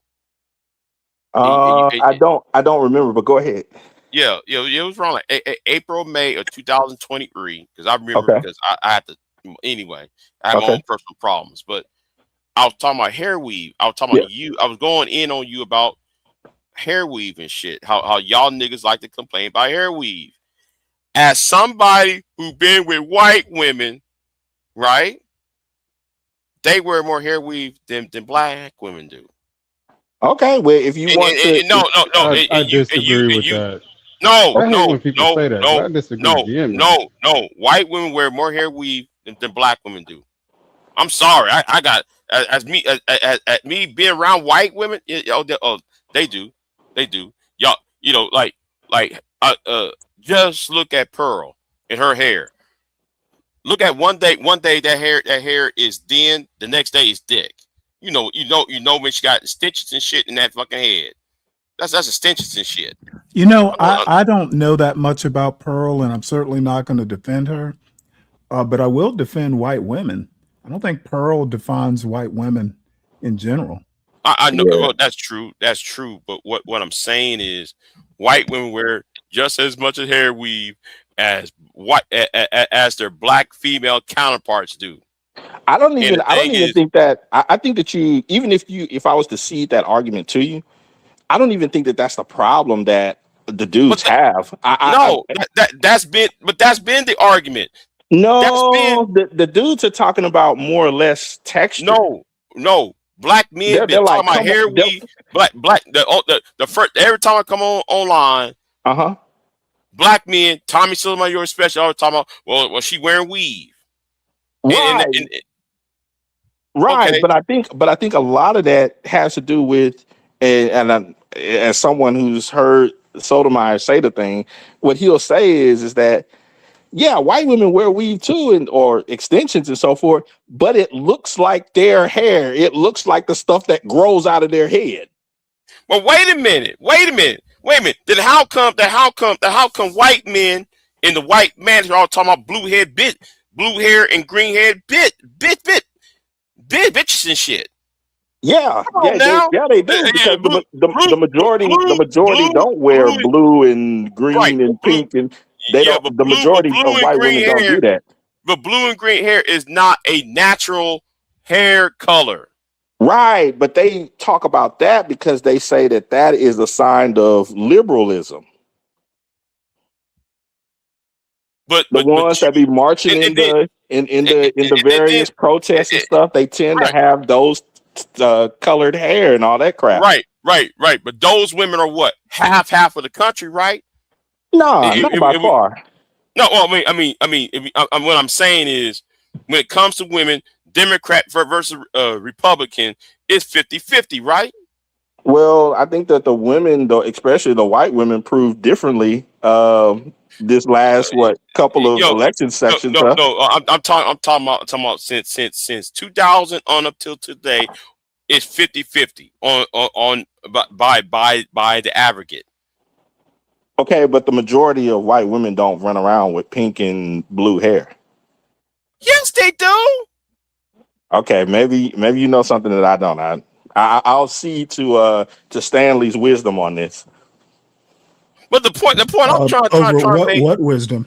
I look, and it's really been my YouTube experience.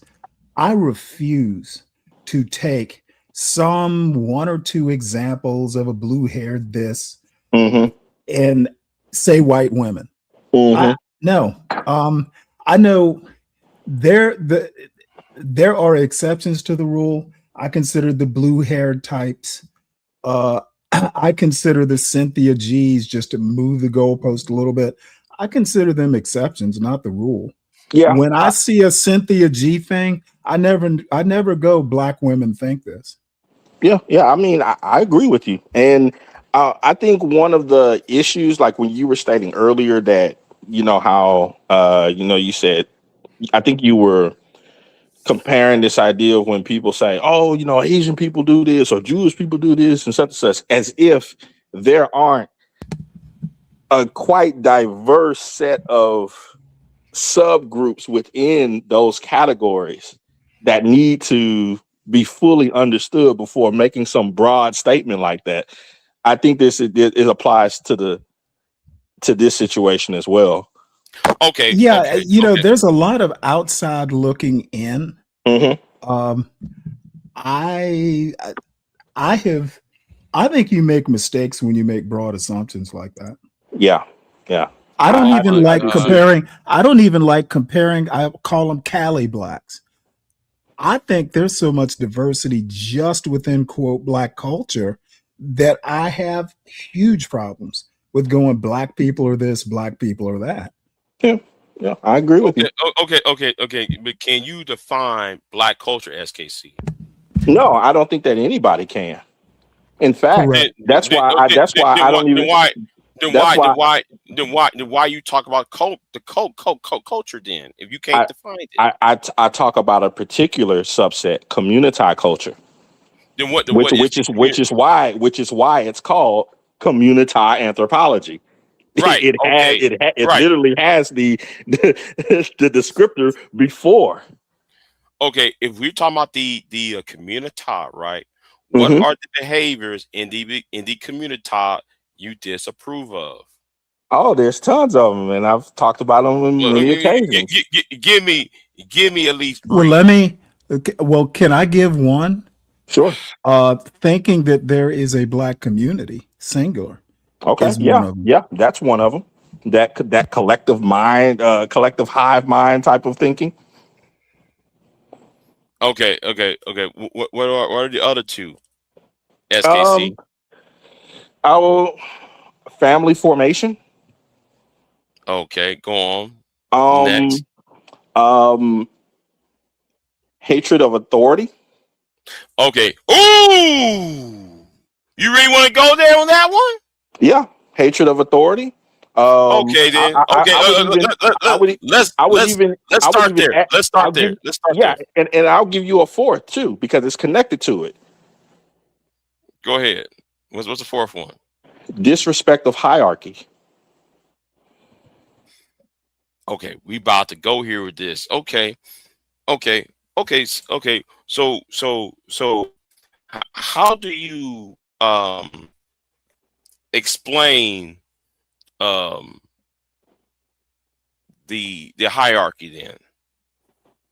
Okay, in everything, basically even in nature, there's a hierarchy. Mm-hmm. Everything cannot be completely equal across the board, and everything has its say and so forth. That's why we have different systems that set hierarchy. You're not explaining it. Come on. You really want to tell me, but you know. No, I think he explained it fine. No, he's not. Because I want. Well, what's your beef with the description then? Because it's full of it's a word salad.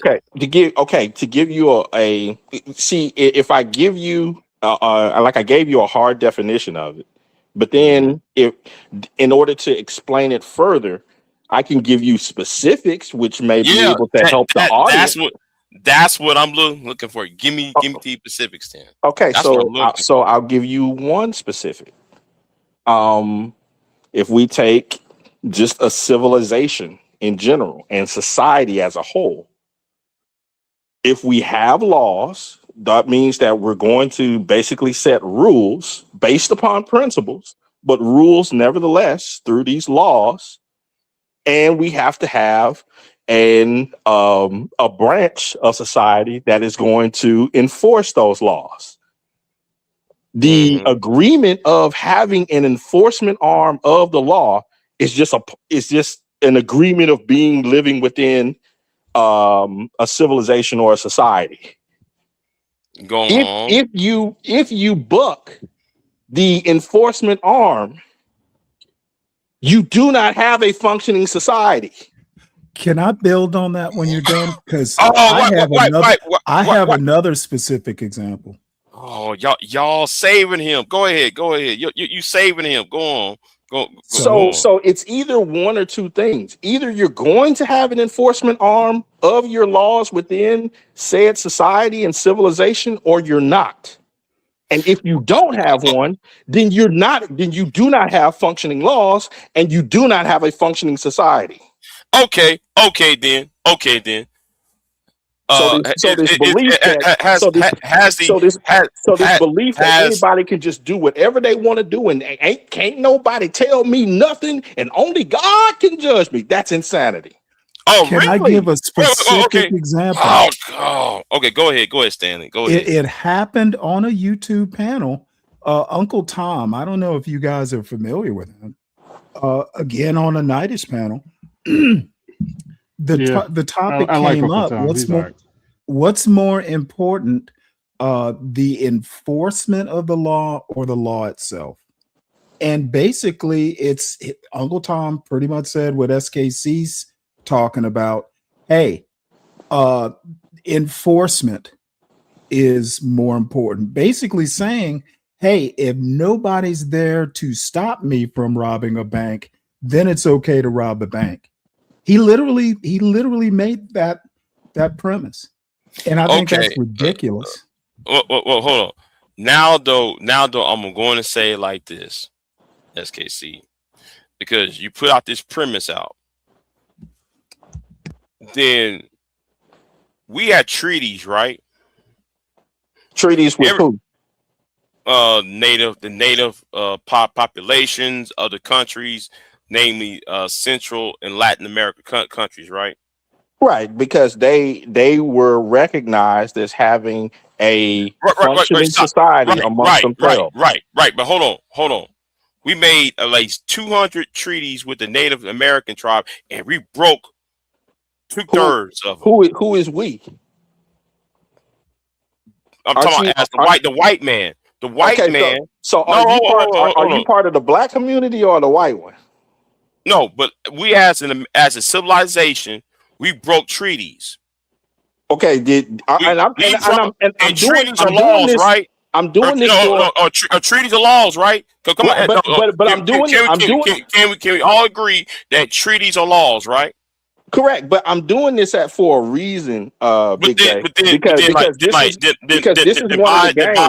No, man, you're not running from this, SKC. No, I'm not running. I'm not running at all. No, you are.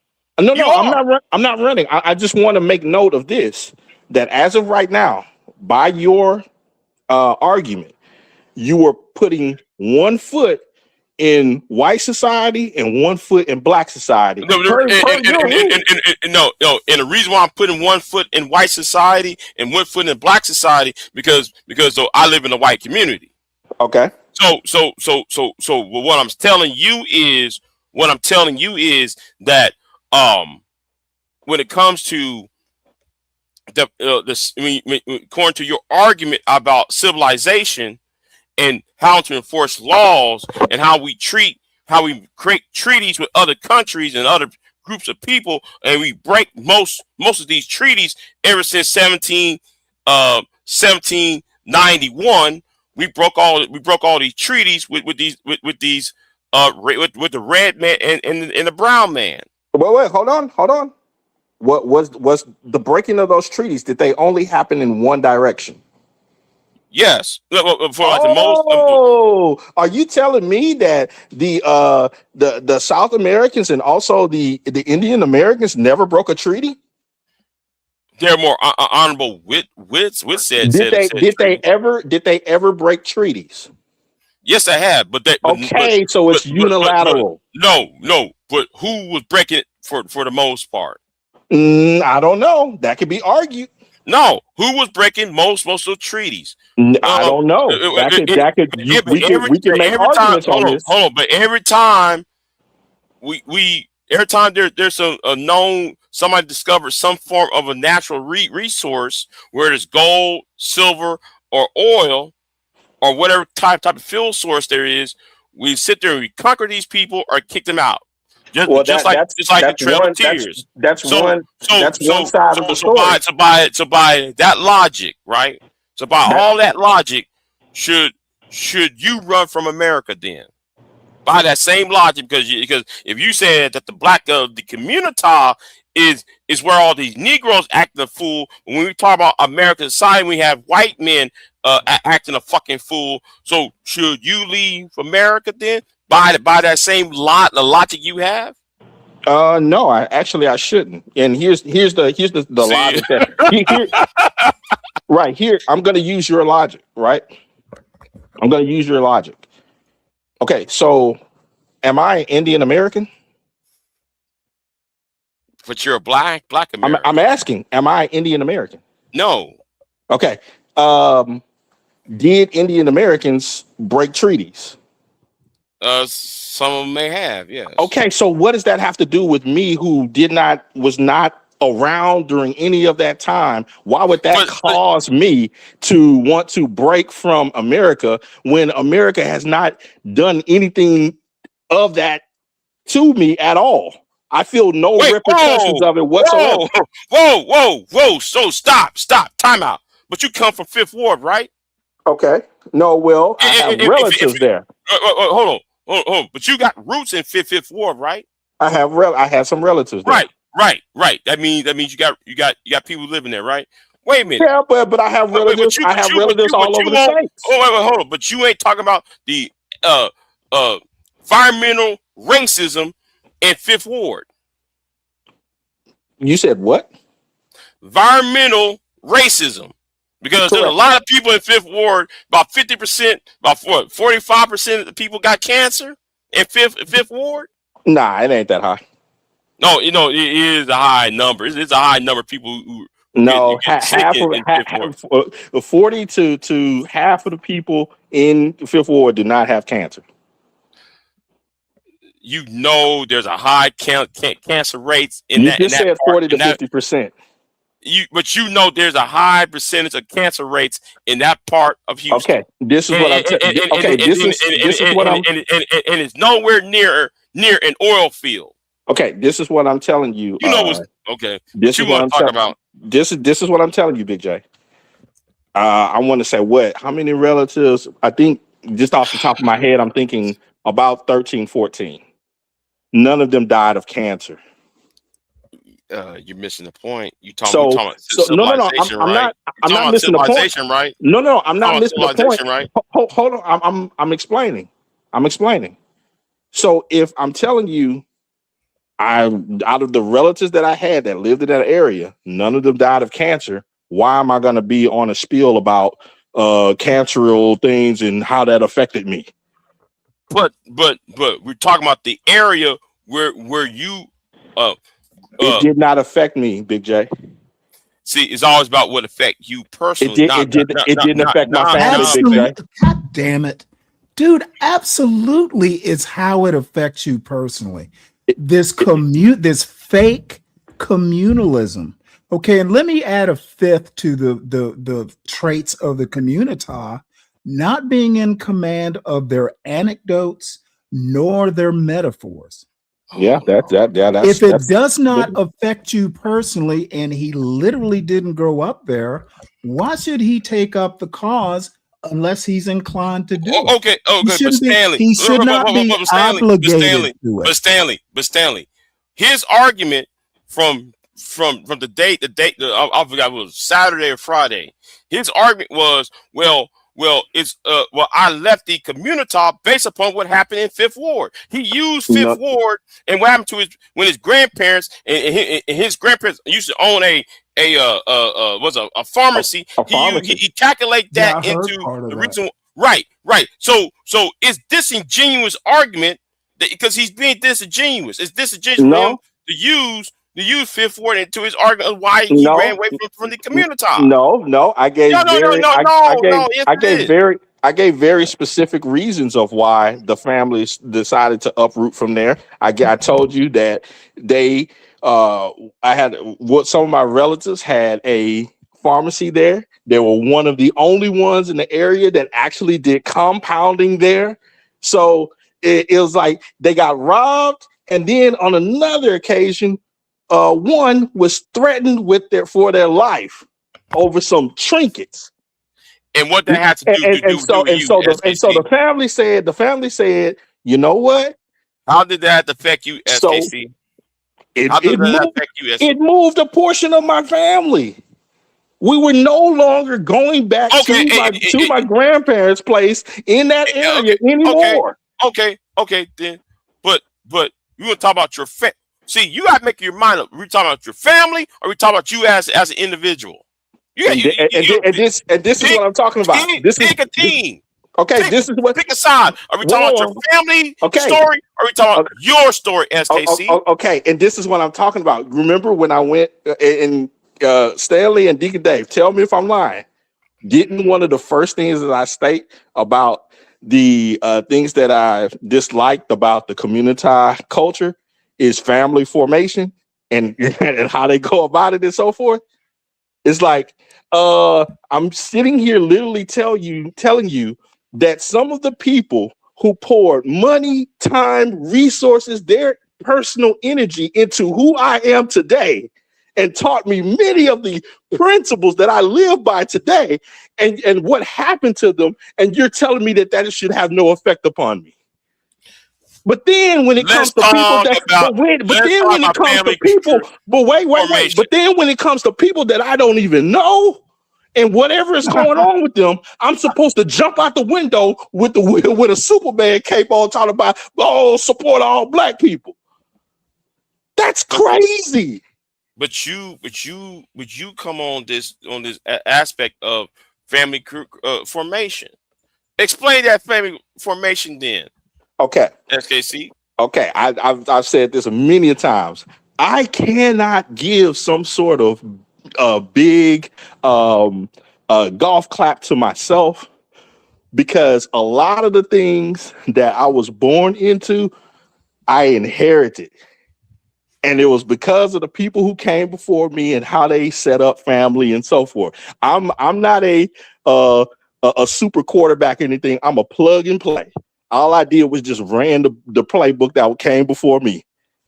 Right. It was very simple.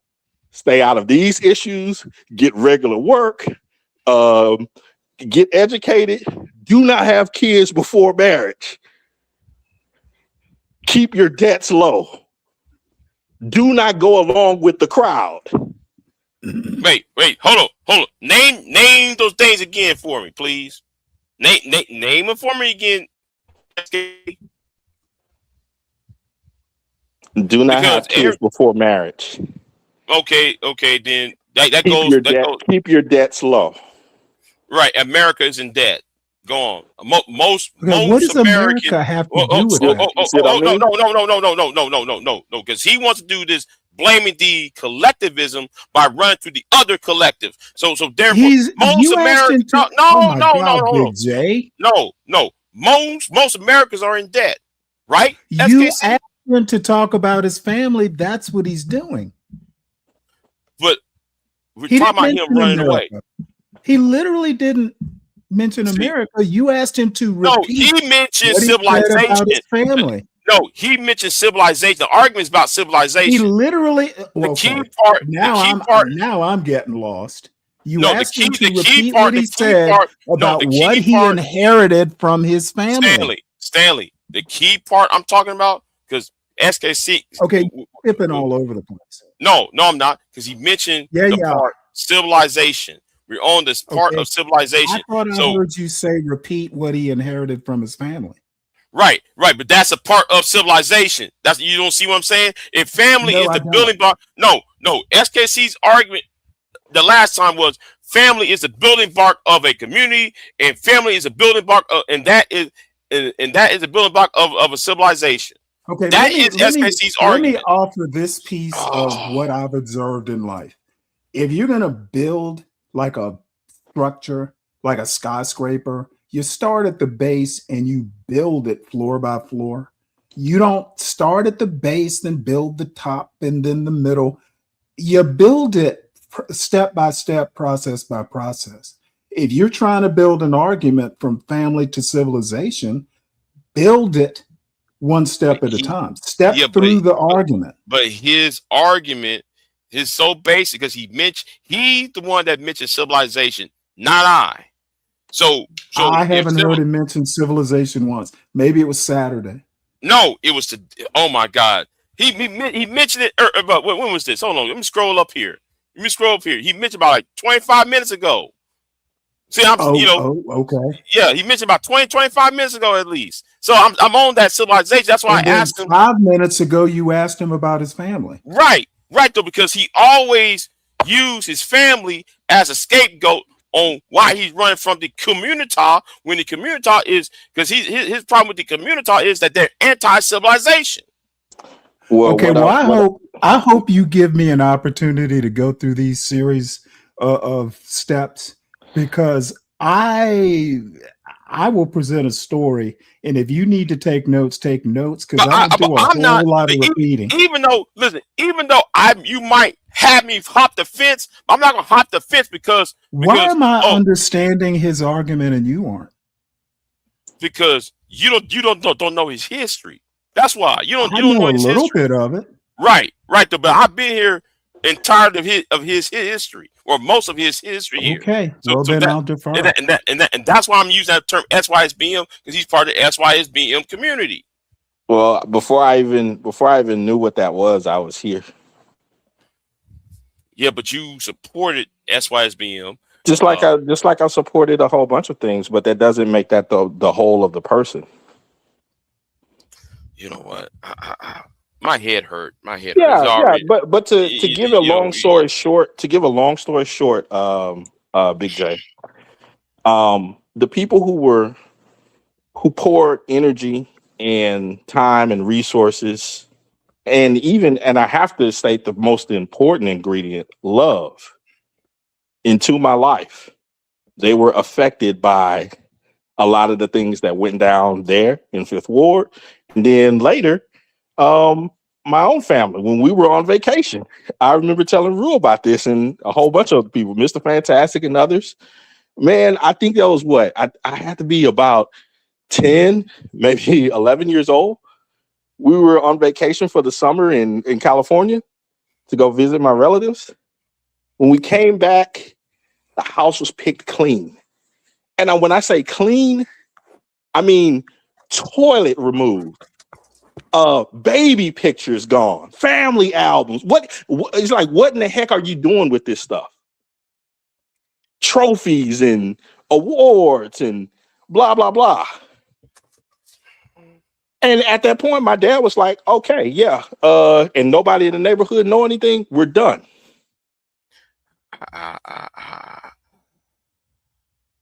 He was like, I'm not going to raise my kids in this environment.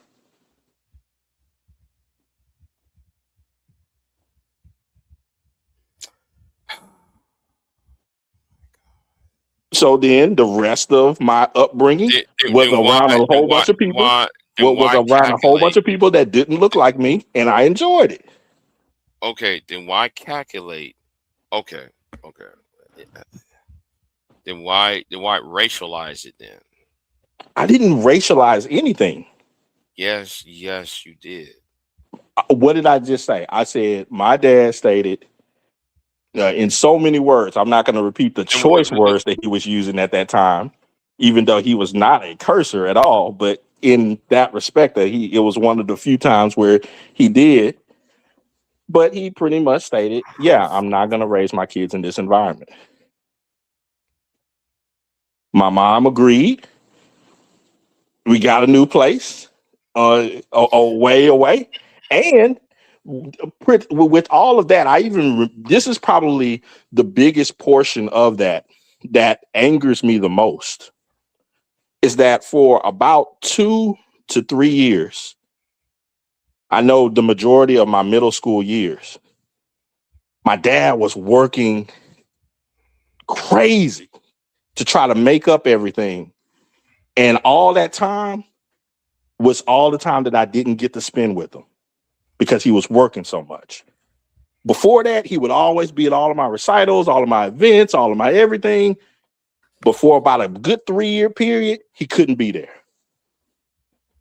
So the little things that were taken from the house and all that other stuff and the insecurity of this or that, so it's like, passed all that away. Some of the pictures and stuff we eventually got back from the police and all that stuff. But That environment robbed me of 3 sound years with my dad. So everybody else is to blame for that, right? No, I said that environment robbed me of that. So black I was women very are specific with what I stated. I know that. So black women are to blame for that, right? You know something? See this? Okay, Stanley. This is one of the part. This is one of the parts that gets me. It's Keisha, like, wait, hold on. But Keisha is to blame of that, right? no. What I didn't say that. You're putting your straw man in me. You're straw man. Though you ain't doing it. Like though you ain't doing it. Okay. Anyway, carry on though. Carry on. I haven't straw manned you. But you have. You have. What words did I put into your mouth? You're trying to play this. You're trying to avoid, the family formation argument, without addressing what you mean by family formation, because you don't want He's to go there. literally telling you what happened growing up. When I said family formation, he knows exactly what I'm talking about. How do families get formed? If you want to ask me that, I can give you the answer directly. Right. Family formation. When I told you earlier, I was not some sort of I want to be the super quarterback, such as given a sports analogy. I said I was a plug and play quarterback. I followed the playbook from my parents. Hey, whatever. First of all, you're not going to do all of this ultra hard dating in middle school, high school. There's too much other stuff that you have to accomplish first. Right. Second, you better not even think about any sort of kids before marriage. Mm-hmm. Wait. Hold on. See, okay, go on, because because you are messing up. Go on. I'm not messing up. This is what I ran. This is life. See, but I ran that too. I don't have no kids. I'm not talking about you, man. I'm just talking about what my parents and my grandparents on both sides, the play that they ran, the other children in my siblings, they ran, and it was only one of us that was the black sheep that didn't run it, and we got to see all the consequences of it. Mm-hmm. There wasn't going to be this, you can just go out and be with some girl or so forth, and we have no idea who their parents are. No, that wasn't going to happen. As if the white people don't do the same bullshit. I didn't say that. When did you ever mention? But you said you run afraid from the community, right? We're talking about the community, right? Am I speaking a foreign language, Deacon Dave or Stanley? No. I've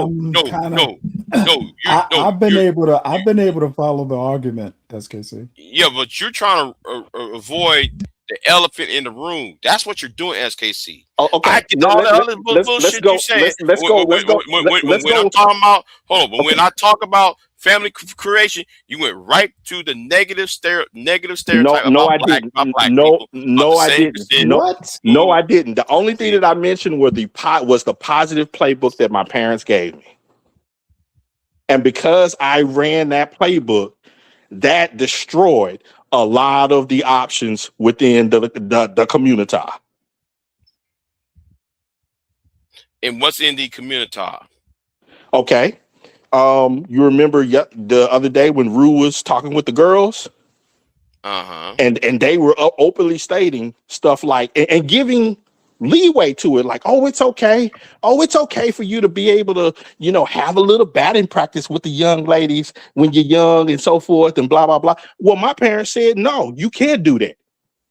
There's no such thing as batting practice when it comes to relationships and marriage. I would agree with you. So that threw a whole bunch of people completely off of the board. Okay, here's the second one. The whole thing about, you're not going to be just in some relationship with some girl and we don't know her people, her parents. She has to come over. We have to sit down and meet their parents, have some sort of dinner, have some interaction with all of the adults first. Does Okay, that well, generally happen within the community?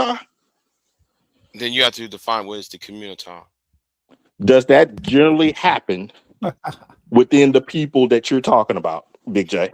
The community is black people, right? I stated earlier that the community is not black racial. people, right? No, I said that is a behavior set. Anybody can But download that behavior set and run it. No, but you're part of SYSP. Him saving yourself, black man. You see what I mean? You see what I mean? We're talking, and now I'm telling you things, formational things that were taught to me as a kid growing up over the first 18, 19 years of my life. And you're talking about an online I have those group. same rules.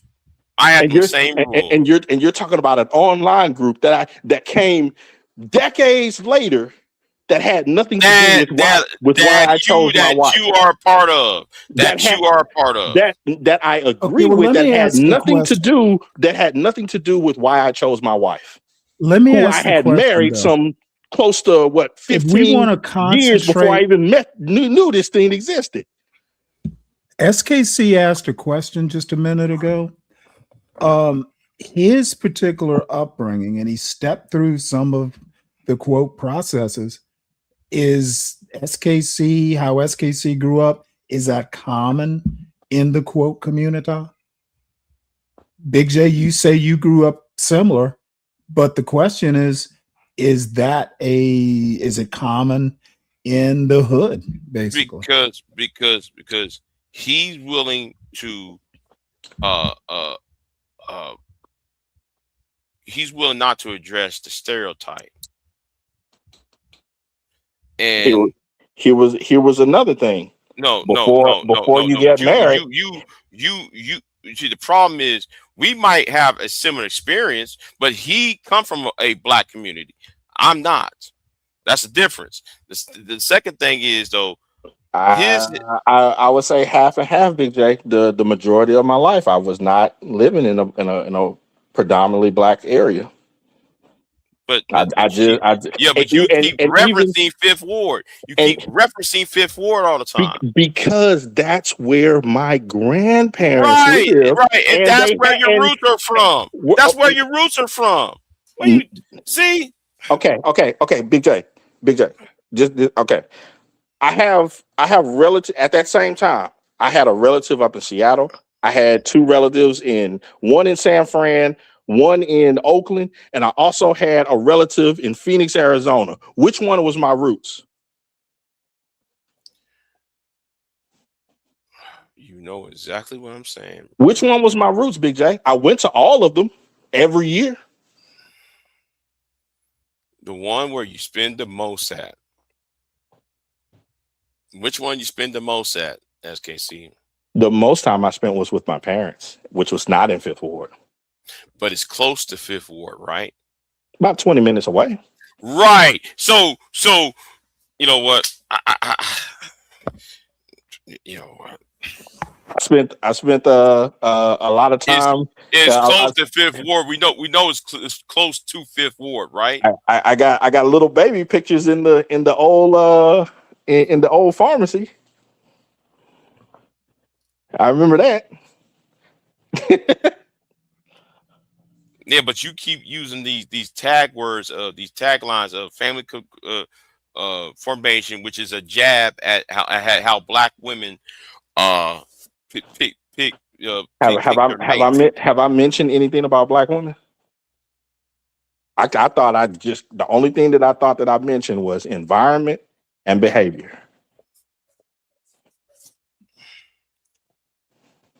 You know what? Maybe somebody else heard differently. Deacon Dave, Stanley. Dave they have no idea, no reason to be on my side about this. Have I mentioned anything negative about black women? Well, let me just be since I'm newer than both of you to this stuff, most of the behaviors that I hear talked about and exhibited on some of these black YouTube panels is fucking atrocious. Yeah. The people talking about the community are the community. And I do agree with MOT. I'm on some form of genocide, but yeah, I said it. Yeah, But I don't want that. yeah, because we have a dumb nigga academic, and it needs to be eradicated. You got But dumb that's part of the community. And right. Stanley, you know me for some years now. But Just on the very what I'm not doing is running though, SKC. okay, and that's fine. If you want to qualify it as that's fine. All I saw it was my parents and my grandparents being protective of their offspring and trying to give them a better environment in which to thrive.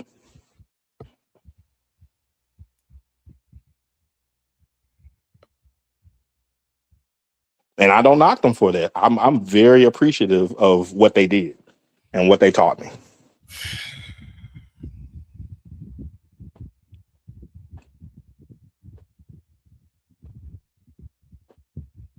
My head hurts. Now, other people, they may be appreciative of, the things that they learned and grew up on and so forth. To each his own.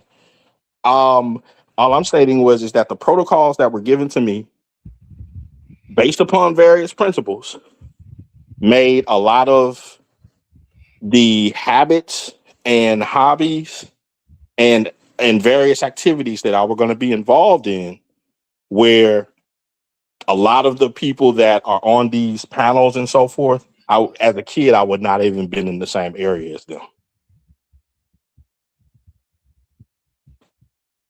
Can I add to that right quick? And again, this is kind of a newbie to YouTube.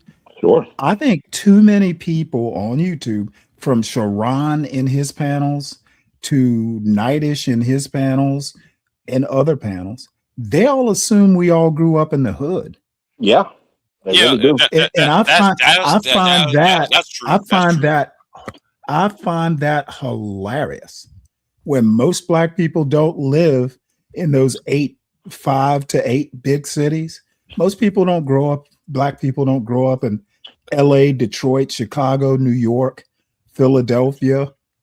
Even if you throw in Atlanta, the vast majority of black people don't grow up in an urban environment. Yeah. Yeah, that's why I call it the Tyler Perry sector, because it's like everybody has the same argument, and I'm looking at them like that doesn't fit me. I'm talking about people like Sharon and them old niggas over there on DJ Rich Doctor's channel or Candy Kane's channel. Well, even in that, I don't understand, because take for instance this Big J. I don't know. I've only heard and seen I think probably one of his shows, the Sharon guy. But isn't, from what I saw, didn't he have something with Sotomayor? And Sotomayor was saying something about, dude, you live in an Asian country married to a Russian woman. Like, what do you understand the thought process that you would need to have in order to have followed that path of life? That's not generally what the community would do. But you're missing a point about Sharon, right? You're missing a point. 2 black baby mamas, 1 white woman wife with children among these 3 women, and then oh wow, you see, I'm about to go deeper than that. See, if there's a reason why a lot of people hate Sharon, right? That right there, and he trolling black men and using a black woman named PH Diva as a weapon. He weaponized PH Diva, who's a black woman, who's on that pro black shit. You know, so she will go after black men that talks to him, and then when you go after her, he blocks you. Well, it seems as though if anybody would be accused of the whole running thing, is like, would not that fit the protocol? It's like, I mean, there's no one that can sit up and say, "Oh, you ran from some black women that you were involved with." I never was. But then use black women in the process. You know, hold on. You ran from black women. You create two fucked up relationships with a black women. Oh, Sharon. Yeah, Sharon. Oh, and okay. then going to a white woman, and then using the black women on the internet as tools and weaponizing them and making money off of them. And he's making money off of it. Yeah. Oh man, that's ingenious then, because it really tells you the IQ of the audience. Correct? Is the audience primarily black? Yeah. Oh well, there you go. Black and female. Black and female. Well, there you go. Doesn't that give enough evidence of some of the things that you state that people have issues with right there? Isn't that every day in live action? Why you think I hate Sharon? Okay, but my you don't. question- But you have no issue with the women who are watching him. No. Don't get it twisted. I cuss them bitches out all the goddamn time. But let me ask you a question. Why is it even important? Because they have their own little corner. Because here is why. Because that's why everybody's on my fucking neck, right? Of these past couple of days. You see everybody making videos about me because these same group of women will get offended. Will talk about, oh, I'm part of sisterhood. We're this, we're that. And then every time there's a fuck up, it's always some nigga involved, and usually a nigga like him, but they come to me with the shit, and I tell them what the business is, like, hey, it's your fault though, hanging around with them niggas. And then they get hold on. And then they get fucking offended by what I told them. That's why everybody's after me and shit, huh? Why don't you just run away? It's not that important. Yeah. I don't run, I fight. And you know, I don't run, I actually fight. I would recommend Save Yourself, Black Man from Sharon and his harpies. No. I believe in conquering, going to war, bring war, and conquer. Well, and what I'm saying to you, Big J, is that I'm on. Listen, I'm gonna play the white man's game. I see it, I'll conquer the motherfucker. That's all. That's my mentality of the shit. Well, what I'm saying, Big J, and it was like, I think this what I said to you when I first had the first conversation with you a few days ago, about a week ago or so. And I'm being genuine with you, man.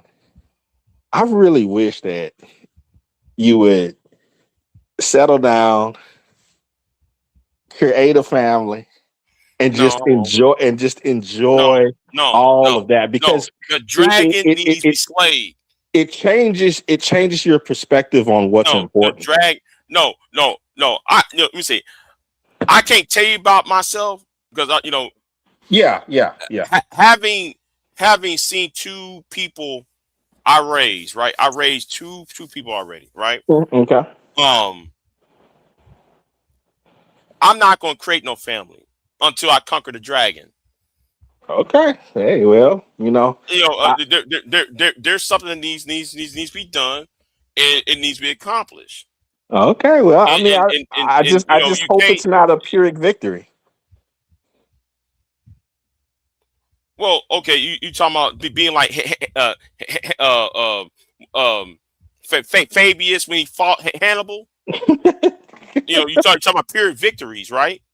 Yeah. Pyrrhic victories, right? Yeah. Well, that's what made Fabius a great general. Even though he didn't fight the army directly, but he was affecting the supply lines. He cut off the supply lines off and starved the enemy. Well, so that's a Pyrrhic victory. Then so yeah. be it. Yeah, when I'm talking about the pure victory, I mean you lose more than you gain from the victory.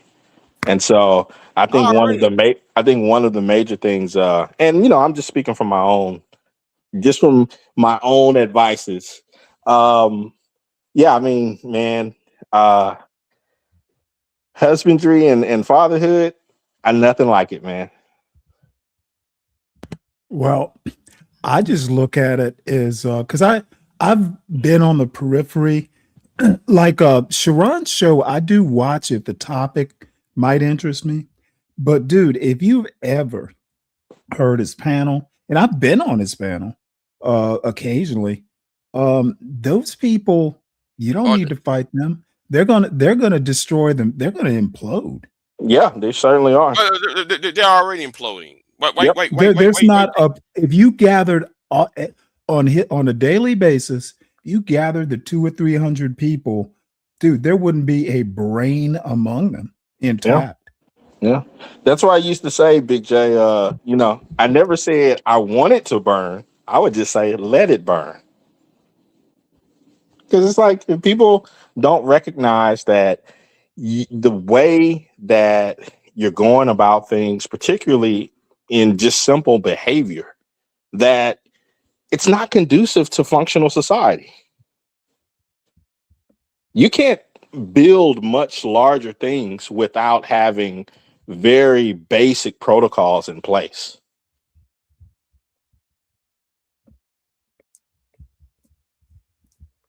And really, the guys that he criticizes, they're gonna implode too.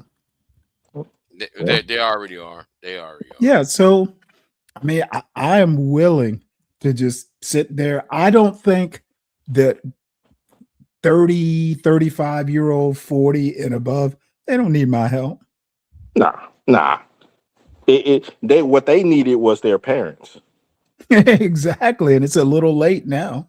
Correct. And I think that it is some sort of Sisyphean task to try to correct and raise 40 and 50 and 60-year-old people, even 30. No, It's like, what are we doing here? That's not the object. The object is do what the Bible did when the Jews went out of Egypt. No, before they went to the promised land, that generation had to die out. Yeah, but I've heard that type of speak before. But I think one of the major parts of that conversation that's missing is that that's a group of people that had a long subset of laws and that governed their behavior. They weren't just traveling together, just doing whatever they wanted to do. It's like there was a long subset of behaviors that they were trying to be like, oh, okay, we need to do things this way. We need to do things such and such. And there was fighting along the way because you had people that did not want to conform.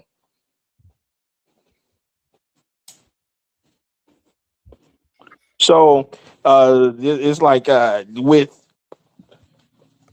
one of the major issues that I find with the community, and I'm going back to something that Stanley stated earlier when he said that, these comparisons with other groups of people, you can't even begin to compare yourself with other groups of people when you don't even have an accurate depiction of the people that you're trying to compare yourself against.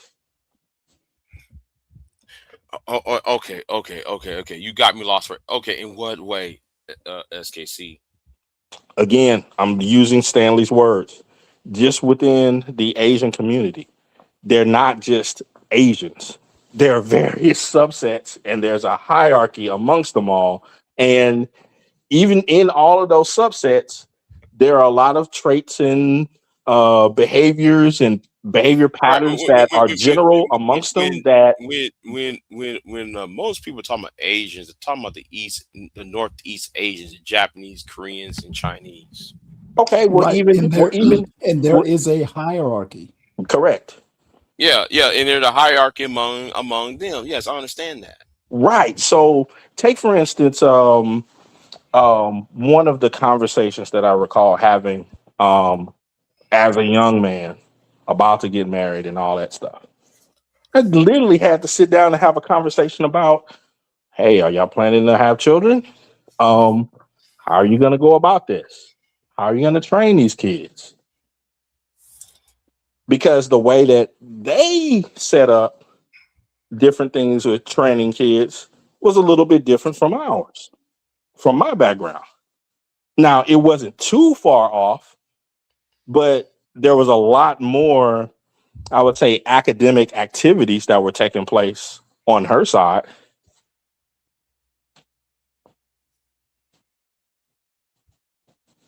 I remember when I was first starting out, I didn't know what Kumon was. And I certainly didn't think that a 5-year-old would be attending it.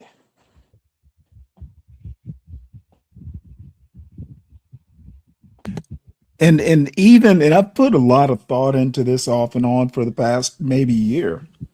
A lot of it having to do with conversations I've had on YouTube on various excuse me, on various Black panels.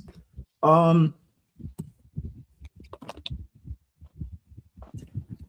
don't know how many times I've heard say somebody living in LA say something and well, Black people should do this. And I'm like, what? Yeah. Part of the problem with the Black culture, there is a pervasive,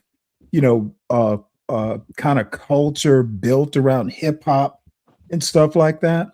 But if you look beneath that veneer, Black people who grow up in places like Detroit or Chicago or LA, nothing to do with, say, someone who grew up in, I don't know, Waycross, Georgia. Yeah. I actually think the locus of Black culture, at least historically, is in the South, where most Black people live. Places like LA, those are remote outposts of Black culture. When I hear somebody, last night I was listening to somebody, LA has this, LA has that. And I'm like, dude, that's not Black culture. We don't have a Black culture. We have Black cultures. Now, there is an overarching, hip hop style, but it doesn't have to be. It's just, what the young kids are into. But stop thinking we're all alike. Chicago Blacks, nothing like Savannah Blacks. You got that right, because Chicago niggas, they just, oh my God, right. But my bigger point is that there is no saving a Black community, because there isn't one. Yeah. So I mean, it's just like I was telling you, Big J. There's so many other conversations that take place in my opinion, in a serious relationship, that if you are involved in another culture or something like that, you're gonna need to have those conversations if you're talking about having enduring relationships with this person and the people who raised them. I mean, good grief. I remember have to find out what Hong Bao is, the little red envelopes with the money during the Lunar New Year and all that stuff. That was part of my wife's upbringing. So I don't know. It's just, I don't understand how a person could say, if you like them, then the culture isn't necessary to learn or something, or they're trying to control you or something like that. That's ridiculous. It's literally essential. Yeah, it's essential. You wouldn't even probably know the person. You're on some sexual lust thing. That's it.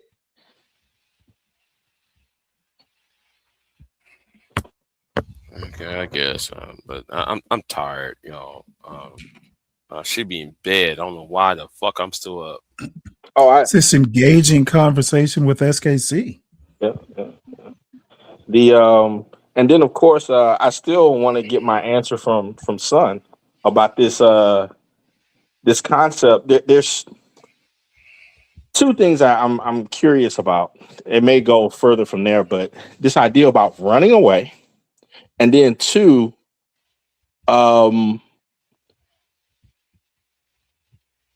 this obligation to Black people that you don't know, that had nothing to do with your upbringing, who you are, what you believe.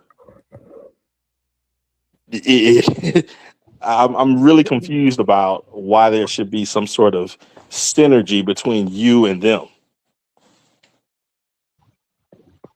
That's a personal choice, you know. As far as running away, that's what you presented. I didn't place that on you. If my introduction to you was you married outside of the community because, or lack thereof, because you found somebody that you were compatible with, then I would accept that. You got a man running away and find all of the deplorable stories about, Black folk and present them as the reason why. That was my introduction to you. Yeah, I no, think that's a bit strange. yeah, no. I'm pretty sure that I didn't focus a lot on Black women or anything like that. No, I didn't say Yeah. Black women. I said deplorable people. Yes. Yes. Yeah. I will agree with you on that. Because I think So much so that I remember your audience dragging the fuck out of me on your panel. I had no idea that was going on because I didn't pay attention to the chat at the time. yeah. I mean, I didn't. Because they automatically put me in a place simply because, one, of the way I speak, the way I sound, and the fact that I was a Black woman. Hey, I have nothing to, like I stated back then. I can't control my audience. But you don't think that says something about you? Right. No, not fully, because if I'm not focusing in on gender dynamics and the audience chooses to, I mean, there's only so much that I can say and do from that point, because I'm like, I'm not saying anything about who you should marry and who you shouldn't, who you should be involved in. In fact, I think I made I know I made concerted effort to not talk about relationship stuff. You didn't? I can't say that. But I mean, you don't think that what you deliver as far as your content help fuel some of that vitriol and hatred that some people would experience? Because like even the people in the audience, like my life looks nothing like what they live, but they was dragging me like I was one of their counterparts or something. I think some people took some personal vendettas out towards you for whatever reason. That I didn't make that my concern, but I know for everything that I created, and I think you even agreed with it. I think several other people even agree with it, that one, it was atypical of what came from, Black spaces, and two, that in many instances, even when I engaged in some sardonic behavior, that it was still highbrow. Yeah, I didn't. I can't. I'm not faulting you for your audience. I'm just saying, like, there is a correlation somewhere Well, And I think that people enjoyed a little bit of the I would say, and I'm not trying to pat myself on the back, but just a higher tier of irony and viewing certain concepts and bringing them out in a different way.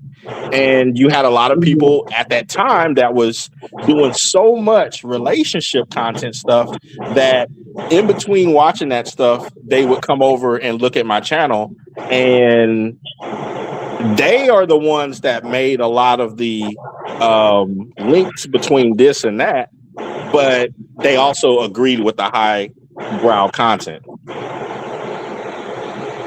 okay, I actually think that they envied you. That's what I believe, because they was a bunch of niggas. I hate to say it, but it is what it is. Well, that was my introduction. So it didn't appear that it was just, oh yeah, I found my compatibility with this person. It looked like something deeper than that. I can say though, I don't feel like the amount of hatred that I hear coming from other people that have these type of conversations I've heard from you, which is one reason why I enjoyed your conversation. It's a different perspective, and it didn't come off as necessarily hateful. So Well, I don't try to be a hateful person. In fact, I think all of you, Stanley, yourself, and Big J can attest to the the claim that I'll put forth that none of you guys have even heard me utter a curse word to any other person. don't know. No, I've tried to bring it out of you. So in essence, one of the things that when I would do shows, or even when I would go and talk to other people and have a little fun here and there, I would always make it a point of that was one of the things that I was trained in my household. No, you're not going to call people out of their name and this and that, and I wasn't going to break that rule. That's who I am.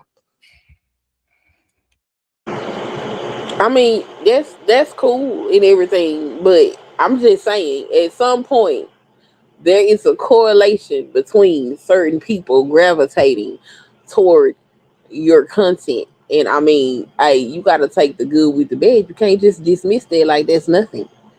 Yeah, I'll accept that. There is good with bad, and I even agree with what Bomb Cherry says. She says that SKC was very disrespectful. You don't have to curse to be disrespectful. I agree. I just stated that one of my rules is in my I would say condescending, ironic disrespect, that I'm not going to get into the mire and mud of playing the dozens with cursory. Well, let me add to that point. You can be disrespectful without hating somebody. Correct. Oh, that's what I said the other night. Well, A lot of these. Go ahead, Queen. I'm about to go in on that. Go ahead, finish. Yeah, Yeah. it was just the whole thing of kind of keeping the line drawn in the sand. That I mean, and I will state that this is a little bit of I would say a little bit of ego of, yeah, I know I'm not like you. I don't behave that way. I did want to make sure to keep that line of demarcation. See, that's what I kind of like about SKC. You can be all snooty and stuff, and be above it all.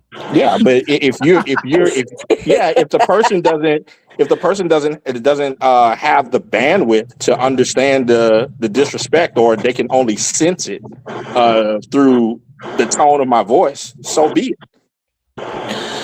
SKC will play in your face, okay? Well, I'm not mad at it though, but at the same time, you can't sit up here and act like you just presented a situation where, oh no, I just found my compatibility with this person and they just happen to not be black. No, what you presented was intentional to make sure you didn't find somebody that was black. That wasn't my. I mean, I went to a HBCU. You I mean, you stated it. I graduated from a PWI, but I went to an HBCU. So it's like to say this whole thing of intent. No, it really was compatibility. I'm just saying what was presented when I was sent your way, which I'm not even.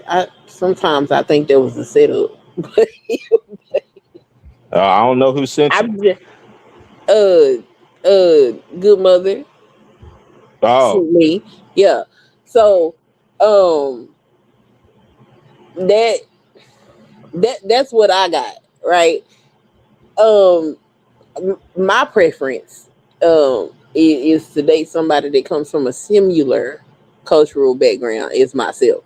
That's my preference. Now, had I not been able to find it, because I wasn't gonna play stepmama to nobody's child, because I didn't have no children, and part of that was because I wasn't allowed to be dating or anything while I was in school either. So that was similar, but I don't think that I probably would have limited myself if I did not find my husband, because I don't want nobody.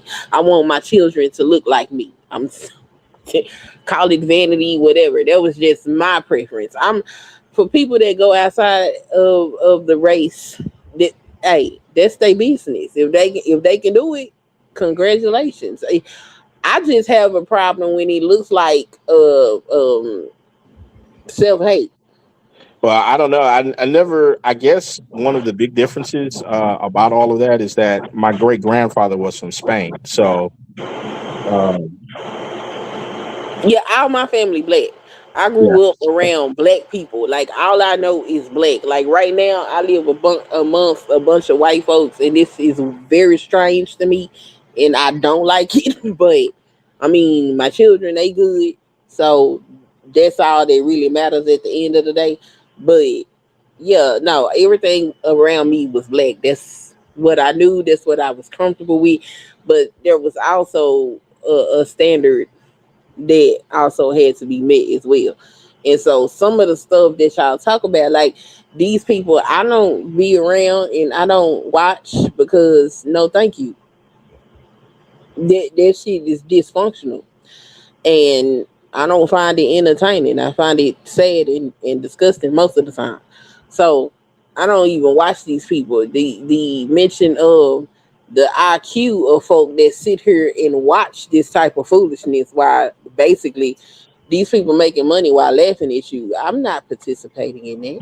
That's not okay. Like what? I'm Yeah. cool. You know what I'm saying? I'm cool on all of that. But you know, I'm not gonna knock the people that do it. But like for the people that want better, I don't think it's right for to just turn your back when Okay. it's So people. do you really think that the community wants better? I think some people that are inside of the community do want better. Okay, but you answer my question. Do you think that the community wants better? As a whole, no. I think they Okay. are perfectly happy with the way that they are. All right. So then, with that statement, using your vantage point based upon your answer, Yes. I find it enjoyable to. Well, I did for quite some time before my little girls came along. But yeah, I found it enjoyable to make content about it. Try to, blend a little irony and make a little highbrow content off of the futility of it all. I don't think it's okay to be laughing at people that may not know no better. Well, I think it's okay to laugh at people who say that they know better and that try to curse you out for, bringing certain things to their attention. Well,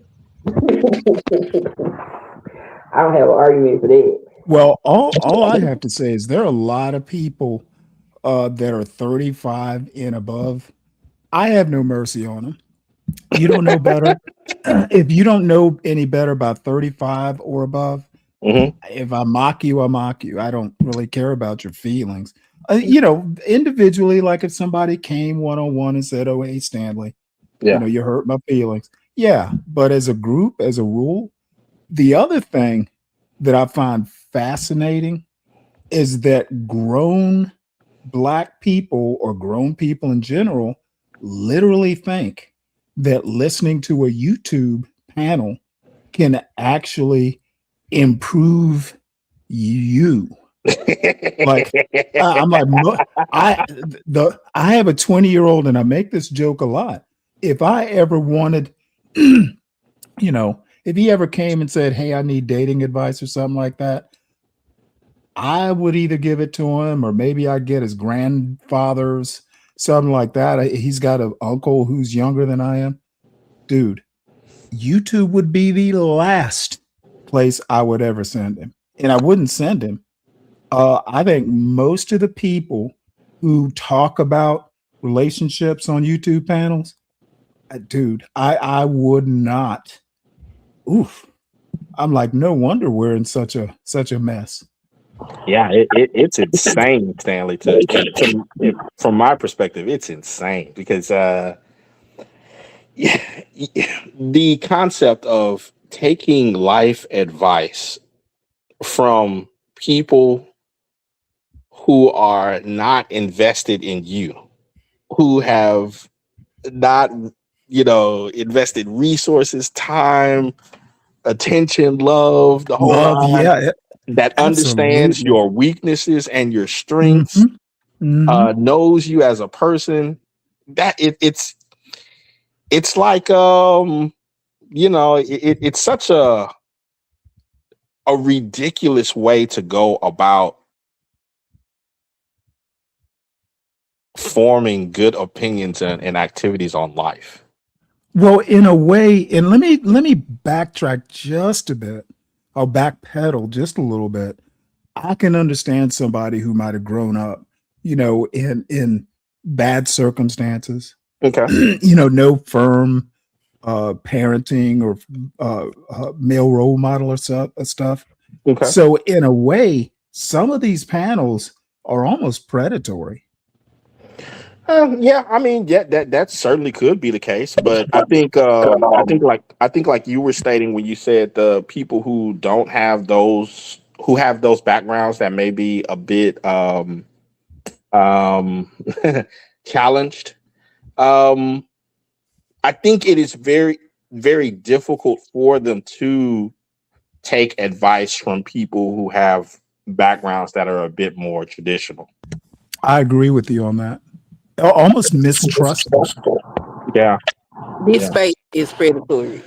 This space got some type of psychological stuff going on because it affects people's minds. And these folks, they've been listening to this stuff for 10 plus years, need to go get some therapy because something's wrong with them in their mind. It's crazy. Something really wrong with this space. But these people read enough psychology to be able to hoodwink these folks just enough for them to extract money from them, and then they just leave them there half out their mind. You gave me an idea, and I don't know if it exists. I'm just speaking. I have no knowledge, facts. I'm speaking in the blind. But these people, in my opinion, need a very specific type of therapy. You're not going to be able to just go whatever those online therapy things are, 1-800, whatever. No, they need a very specific therapy. And I don't know if it exists or not. I know one type that doesn't work for them. It should not. Is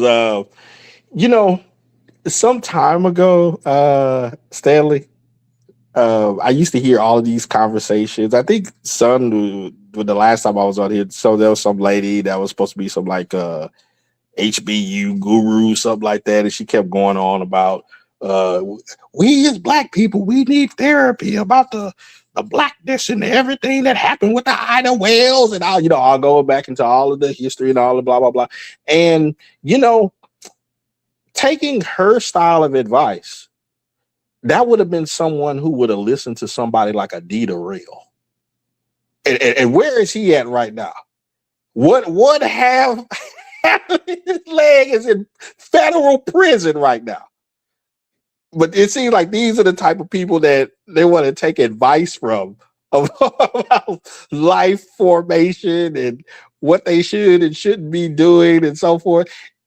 And that was a licensed therapist, Southern University, bliggity black. Well, So, I mean, And you know what? I drove miles trying to go to this court case that was on March the 31st. That motherfucker changed. He changed the. He was fucking around with them lawyers. Them lawyers kept delaying the inevitable. Man, that was a waste of money trying to go all the way to Houston. but I remember speaking with him. He had, we had our little back and forth here and there. But I knew that something was completely off with him when he stated, SKC, come meet me in Rice Village. I want to fight you. Like, this is the words of a therapist. The therapist wanted to fight you. I think if I'm digging my archives, I still have the clip of it. I was laughing hard. Please send it my way. Please send it my way. I want some. I want to hear it. Yeah, man. He was on this whole thing of because I forget how, but he knew like the general area of where I live in Houston, and he was like, you can meet me here. Oh, is we talking about I want caramel? Is that? Yeah.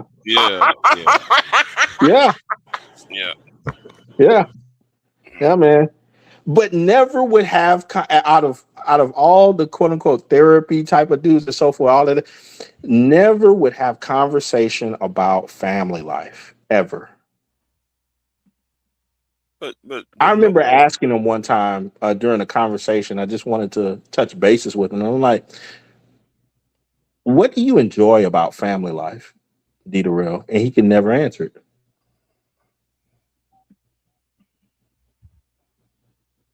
That's a mess.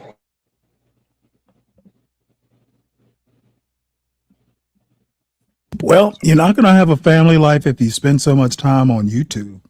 This is true. Well, he doesn't have to worry about YouTube no more because he's going to Bird Unit or some federal penitentiary somewhere. Man, he could clean up if he streamed from jail. He got sentenced. He been sentenced already. I don't know. He drew some of his co-defendants under the bus. I didn't know that. Oh yeah, they dropped all the charges except for one, and it's $98. So he might walk away with probation. No. So who knows? I'm waiting on it. I'm waiting to find out too. Hold on. So I can lay it. Somebody want the let me try to find that song for her. And we saw it on Grandmaster Troll channel. I'll go directly to his channel. Get it. Hold on. Oh, it's on his channel. I always found it on GMT channel. Oh yeah, actually, Bomb Cherry is right about him hitting on women online. I mean, he was making music to them and all this other stuff. And I'm just thinking to myself, dude, you're a therapist and you're supposed to be married with a child. Like, how do you sit down at a dinner table and what is that like? Especially if your child is looking at you online. Who is this woman, Daddy? Yeah, you know what? Since you brought it up, right? Let's go ahead and and play that song. Oh Lord. Yeah. Since we're here, right? Please don't play the full thing, man. That dude go on for long. He sound like a Yes, please don't play that whole song. Good Lord.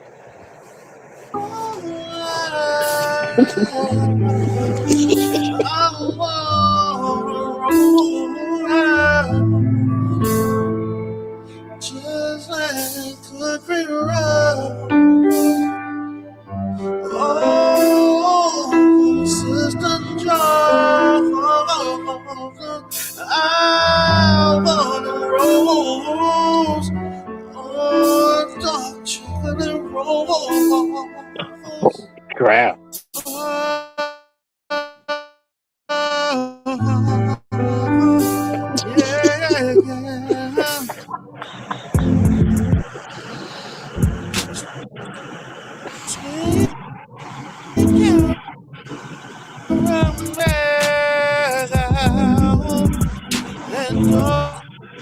dark chocolate thing with you. Two type of flavors different for me. I have a choice to take a pick. Both smell so good and taste so sweet. From the top of my head down to my feet. I want caramel. Oh, yeah. I want the chocolate girl. So sweet. That's tragic. So I mean, That's son, enough. how Okay. give, Wait. Y'all don't want the. You don't want the rest of it? no No. man, no man, Okay. no man. And Yeah. I'm just saying, son, how does your husband have that conversation with you or at the dinner table? About this? Yeah. No, we can't have this conversation at the dinner table. My baby's there. No. Cause no. Not at all.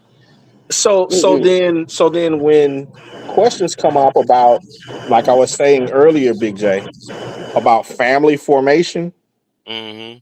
this is one of those issues. Stuff like this breaks families. That's we can joke about it and different things, but that would be an argument in a household. Right. What are you doing? You're spending this amount of time composing music and got pictures of all of these different women online in our house with our child. And then you're up here talking about pro-black conscious stuff about the community and so what are you doing? And then also sitting there trying to have sex with well his wife aired his ass out for that. I'm not sure if it was his wife or that other chick. I don't know which one it was. Yeah, but he got aired out. He got aired out. Mad at me when I asked him where his wife was. Cussed me out. It's a legitimate question. I heard pro-black. I thought I was being summoned. Abaragani brothers. Abaragani. Oh my goodness. Oh my goodness, man. Yeah, it's like, but that's what I mean. It's very easy. That activity, and I'm just slowing it down on purpose because in a real household, that would be a significant issue because there's a lot of other things that come before someone even thinking in their mind that this is okay.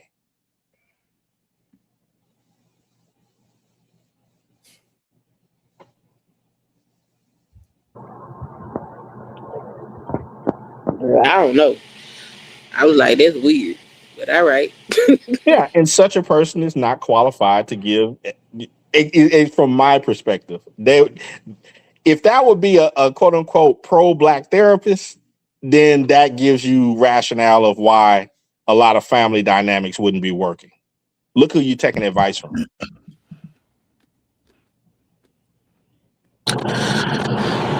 Well, yeah, I did find it interesting some of the shenanigans he would get into as a therapist on this app.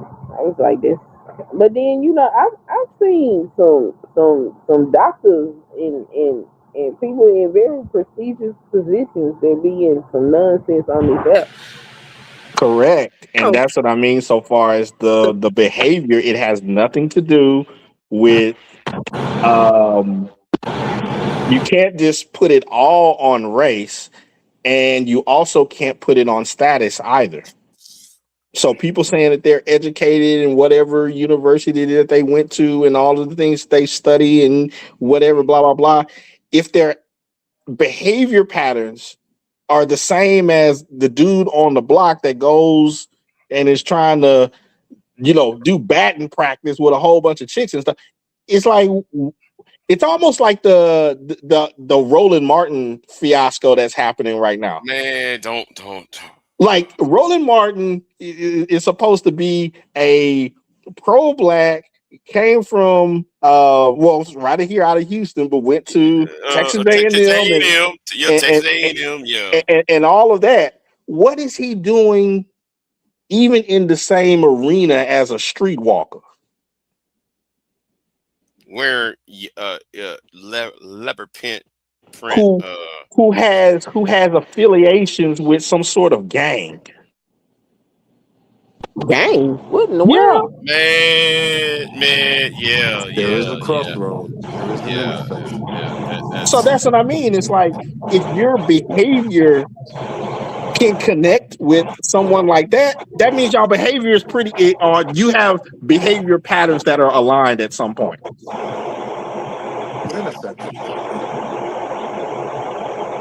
So yes, Roland Martin is community too. Well, that doesn't make him community. Okay. I mean, an intersection doesn't define you to now being this, right? She made an intersection with her finger, huh? An intersection. Oh wow! An intersection may not define you, but it definitely connects you. Yeah, I would totally agree. And sometimes that connection, hey, in the public, in the court of public opinion, connections enough to convict you. Yeah, it'll destroy it. Yeah. I haven't seen anything, but from the people's descriptions, it's like you bent over. All right. Yeah. They said I was looking at the Twitter post about Roland Martin. Yeah, they said he was wearing a yepper print, leotard, and he got pegged in the ass. Ain't the video is gonna come out today, correct? Yeah. The video of the event is supposed to come out today on Twitter. I'm not watching it. I ain't looking for it. I just saw it was going to be announced it was going to come out today. Yeah, I'm not gonna watch it. I ain't trying to see it, but I was told the details. I'm not looking for it. Yeah, I was told the details. Like, what the fuck? I was told the details on Friday. So when someone basically got him, you know, the way they got what's the boxer, Oscar De La Hoya. Is that what happened, or did he like set up the tripod and? Hey man, listen, I'm not talking about I ain't trying to get into detail. Yeah, but they said the nigga was in a leopard leotard and homegirl got him all right. See, those are the details I'm not interested in. But I'm asking is, did he get set up, or is this like something? So the only thing we know at this point, until the actual live stream comes out, is that he said he's being extorted.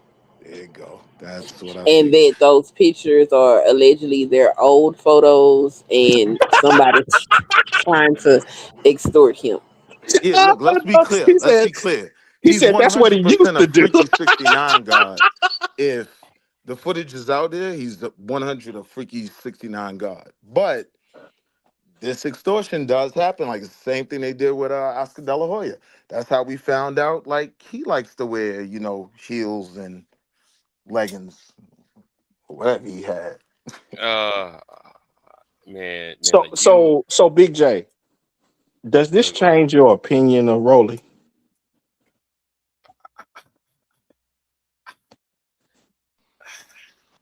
It really pissed me off about niggas though.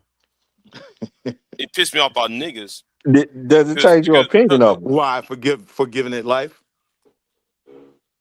Yeah, because niggas gave it life. Because why y'all worry about that shit when the president, when there's an Epstein files going around? Why y'all worry? No. Let's talk about it. Niggas worry about punching down at other niggas instead of trying to punch at the person who doing y'all, who fucking y'all up, you know. So you rather punch at Roland because he's taking up the ass, you know, by a woman. But then though y'all don't want to dress a child molester in the White House. Oh my God! You know what was honestly the worst one? The worst one was Baby Obama. Like my man Doodoo Sheets. What's Doodoo Oh Sheets yeah, name? oh yeah. Gillum in Andrew Florida. Gillum. Right They after he destroyed lost my the man election. Doodoo Sheets. Right after he lost the election, and Candace Owens released the pictures. I thought that shit was fake, And Doodoo man. Sheets could have been that Man, dude. Like he had all okay, the okay. grooming to be a Right. No, politician. no, no. The shit that Candace Owens put out, I thought, okay, shitty sheets and shitty blankets, okay. But then she took pictures, there's pictures of that nigga, man. I ain't gonna describe it. I ain't gonna describe it. Yeah, Who you Andrew talking Gillum. about? the white Andrew sex Oh, Gillum. worker dude, he Man. died. Who? The white, because what made it national was the white sex worker dude. He died. And then that's when we found out about the Doodoo Sheets and everything else. But Will, Man, and that was bad. That was bad, man. I was look, like, here's the point from though. oh. Here's the point to from what you all were saying. Like Republicans don't do that. They can serve their own. You could find them with the kilo in their lap and dead 12-year-old little girl with their birth certificate on top. And they'll find a way to just slide them up out of that and keep voting for them the next term. Democrats, no, we threw Doodoo Sheets away. Like, he was baby so Obama. so is what do you guys think? Is Roland done? no. No, because No, no. he's not political. He's not anything that somebody got to vote for. He's gonna get the Corey Holcomb treatment. Like they'll put you on the shelf for 6 months to a year, and then you'll be right back popping again with I don't ads and even think he everything. going on the shelf. They just gonna drag him around for a little while so they tired of laughing at him. Well, he's got his own Network. YouTube channel Yeah. network thing. Yeah, Yeah. so What I'm wondering is, do you think that he's going to have the same amount of support from his network? Well, I, it's his And network now. He may lose sponsors. but I think when concerning him, it's you will not see him going to Democrat hosting Democrat Party debates and So and he ain't gonna be black he ain't gonna be journalists. debating nobody. Right. Well, until you, I He's until not gonna everyone do all really, that. forgets. I keep Until up ev- with a lot of politics.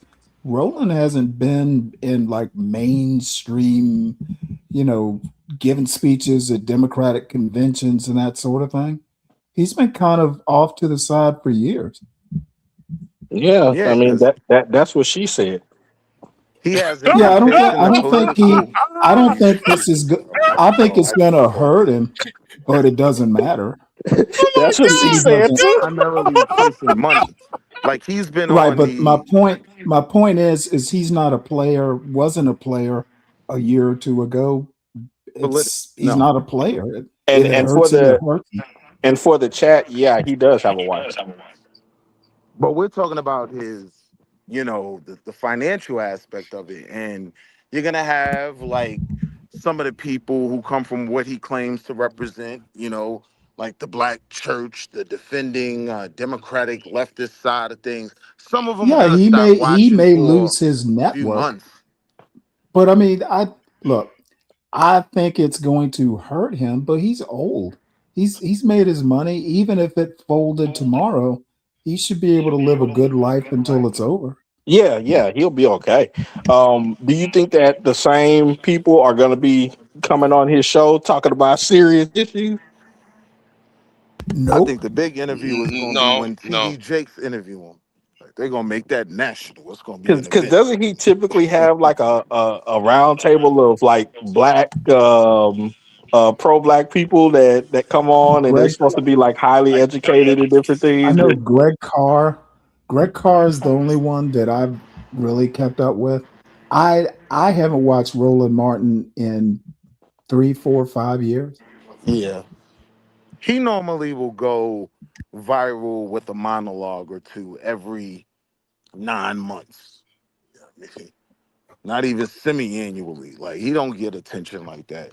But there'll be some big topic and he'll do a monologue and every third fiscal quarter, like we'll pay attention to him again. Yeah, he would pop up in my algorithm every now and again since I watch so much news stuff. I Mhm. can tell you the last time I had to pop into into my algorithm. What a Roland should do now, or what he should have had done is groom somebody, and that's he should have groomed somebody to take over. The OGs Nah, never seem to you can't really do do that. that. No, you Hierarchy, definitely remember? can. Huh? Remember my argument about hierarchy, Big J? And black men don't do that shit. In black Correct. spaces. Okay. I get But y'all. So that black men have a hard time grooming their successor. I noticed that. Well, I wouldn't even racialize it. I think I old am men. because Well, good. I wouldn't do that because there are plenty of examples of the Mitch debate McConnells of the world or the Lindsey Grahams. right. Powerful men tend not to want to give up power, No, period. but Mitch and those guys have definitely groomed Yeah. future, you know what I mean, politicians. Mm, No, The difference is they have, because hold on real be- quick. The difference is they have so much control over what they're introducing their, Padawans to, that they're not a threat. With the black community, you train them tomorrow, a week later, he might be overtaking you. And I think that's where the racial component I don't know that is. I agree with that, but oh, okay, okay. I don't I'll have a tell you good what. argument. Okay. I'll tell you what. Nancy Pelosi groomed Newsom. Obama. No, Obama hadn't You're groomed thinking it. of Hakeem Jeffries. Hakeem Jeffries is groomed by Nancy Pelosi. Like she groomed both of them, right? She groomed the party, yeah. Yeah. Chuck Schumer groomed Kristen Gillibrand and Amy Klobuchar and people like that. And doodoo sheets. Doodoo sheets. So Doodle Brown. man, that really broke my heart about Andrew Gillum. Why? Why did that break your heart? Man, because I thought Because he was Andrew gonna be Gillum was a the next leftist. He was the right, next one. next president, the next Yeah. Obama. He was gonna be the next Obama. It was gonna be between him and Justin Fairfax. And you know what happened to Justin Fairfax? He put that bullet in his mouth. It's So literally like hearing Anthony Edwards will never play again. Like he was Nah, Anthony it was Edwards one of those status, you know? things, man. He couldn't keep his sheets clean. right. No, I'm pretty much wait, gonna. the crazy part about the left is we bury our own. You know what I mean? Like Okay, well, Republicans won't I bury their own. thoroughly They gonna wash this the doodoo Justin sheets and act like it Fairfax. never I happened. don't even think Hakeem Jeffries is going anywhere.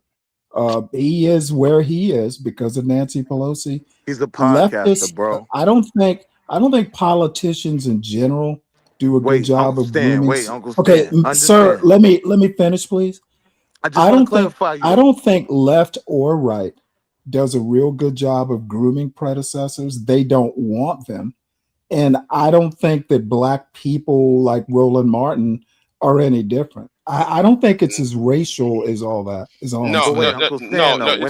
it's more of a generational thing because the baby boomers do not secede or get pass the baton to the next generation. Okay, I don't agree with that with that boomer argument either. I don't think it's a necessarily trash either. argument. No, it's not. But- No, it's not. No, Okay, it's a trash. Clyburn. It's a different show, different debate.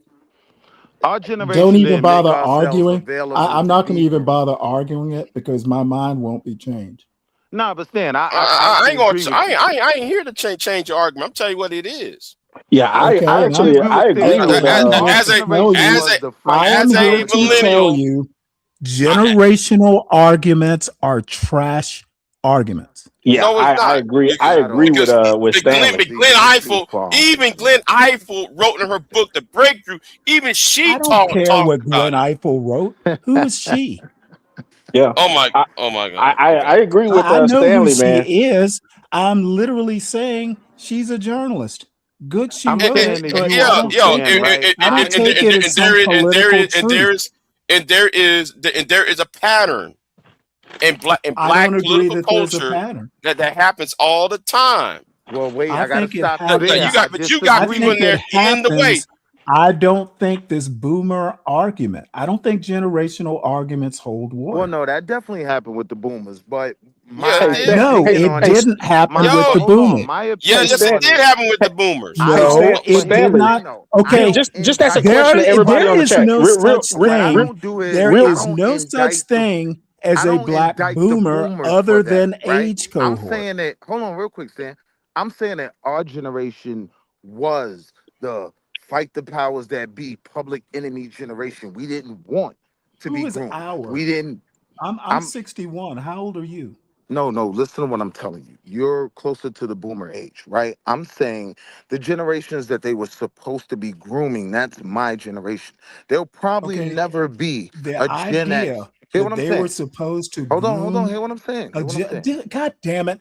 Don't Can I bother finish my arguing it. point, Uncle I Stan? don't care. Will you finish it for everyone Thank else? you. I Thank don't you. buy the argument. Got you. I So don't what I'm even need to saying is, hear your argument. I don't buy it. I'm not Well, arguing with you. I'm just speaking on something, right? There'll Okay, when I say probably never argument, I be. mean They'll probably. in They'll the probably. You don't have to Socratic explain that, sense. Unc. Come on, one Unc. at a time, please. So what I'm saying Thank you. is, there'll probably never be a Gen X president, right? I don't necessarily blame previous, at least especially with the black community, previous political generations, because the honest truth about my generation is we were very rebellious. This the generation that Okay, talks let about me, what's the point of. unless Can you I have finish, bro? anything else to add, I think it's a I do. I was trash still talking. argument. I do. It's I was not. still It's It's talking not a a too. trash trash argument. argument. It's I not a do. I trash was still argument. talking. No, hold on. Yes, I'm Big J, no. it I'm is a not gonna trash tell you. No, hold on. argument. Come It is a on, Uncle trash Stan. argument because I'm gonna tell you why. Because every Oh, dude, goddamn 4 you years. yelling at me does not work. I No, don't get intimidated. I but you don't being get condescending intimidated by is. a But loudmouth, you pot-bellied blow. Uncle Stan, I'm get saying, the just let me fuck finish off. my No, point. stop. Get the fuck off my goddamn channel then. I'm the goddamn host. When I speak, shut the motherfucker up. By myself, Jess. When I talk, shut the motherfucker up. You gone. Get the tone. You don't. I'm telling you being condescending and shit. Look, cause Big J, he been like, I God felt like damn, I'm being polite. I'm being calm and shit. I'm you telling were you, hey God. man, You hey, were you know, God. calm down. How many times I gotta tell a nigga, shut the fuck up? See, you got crack niggas upside the head. Well, Will, concerning the argument about the the generational thing, Hmm. I agree with Stanley, but I think for different reasons. But I'm willing to hear your thought about the Gen X being rebellious because it actually plays a part into the argument that I put forth to Big J earlier because he asked me to put some characteristics around what I deem community culture. You gonna call And somebody pot belly. Well, goddamn nigga, no, nigga. What you need to go is go to your AARP motherfucker and get you some health care. And some goddamn mental health with that shit. Big Yo, J, dog. Yo, yeah, Big J, we at that well, point. We gotta watch our blood pressure, brother. We yeah, you gotta gotta chill, bruh. yeah, yeah. We gone. You gotta. Well, nah, well, nah. But this was the Big thing, though. J. My point was Big when J. Stan got started. Remember when I brought up Big J the idea about the community culture and how it has a resistance against authority.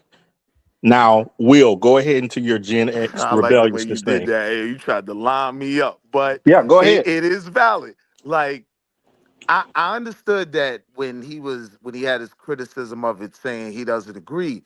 It came from, in my opinion, the fact that he is older. So it comes across like we blame the older generation of politicians for not passing on the mantle.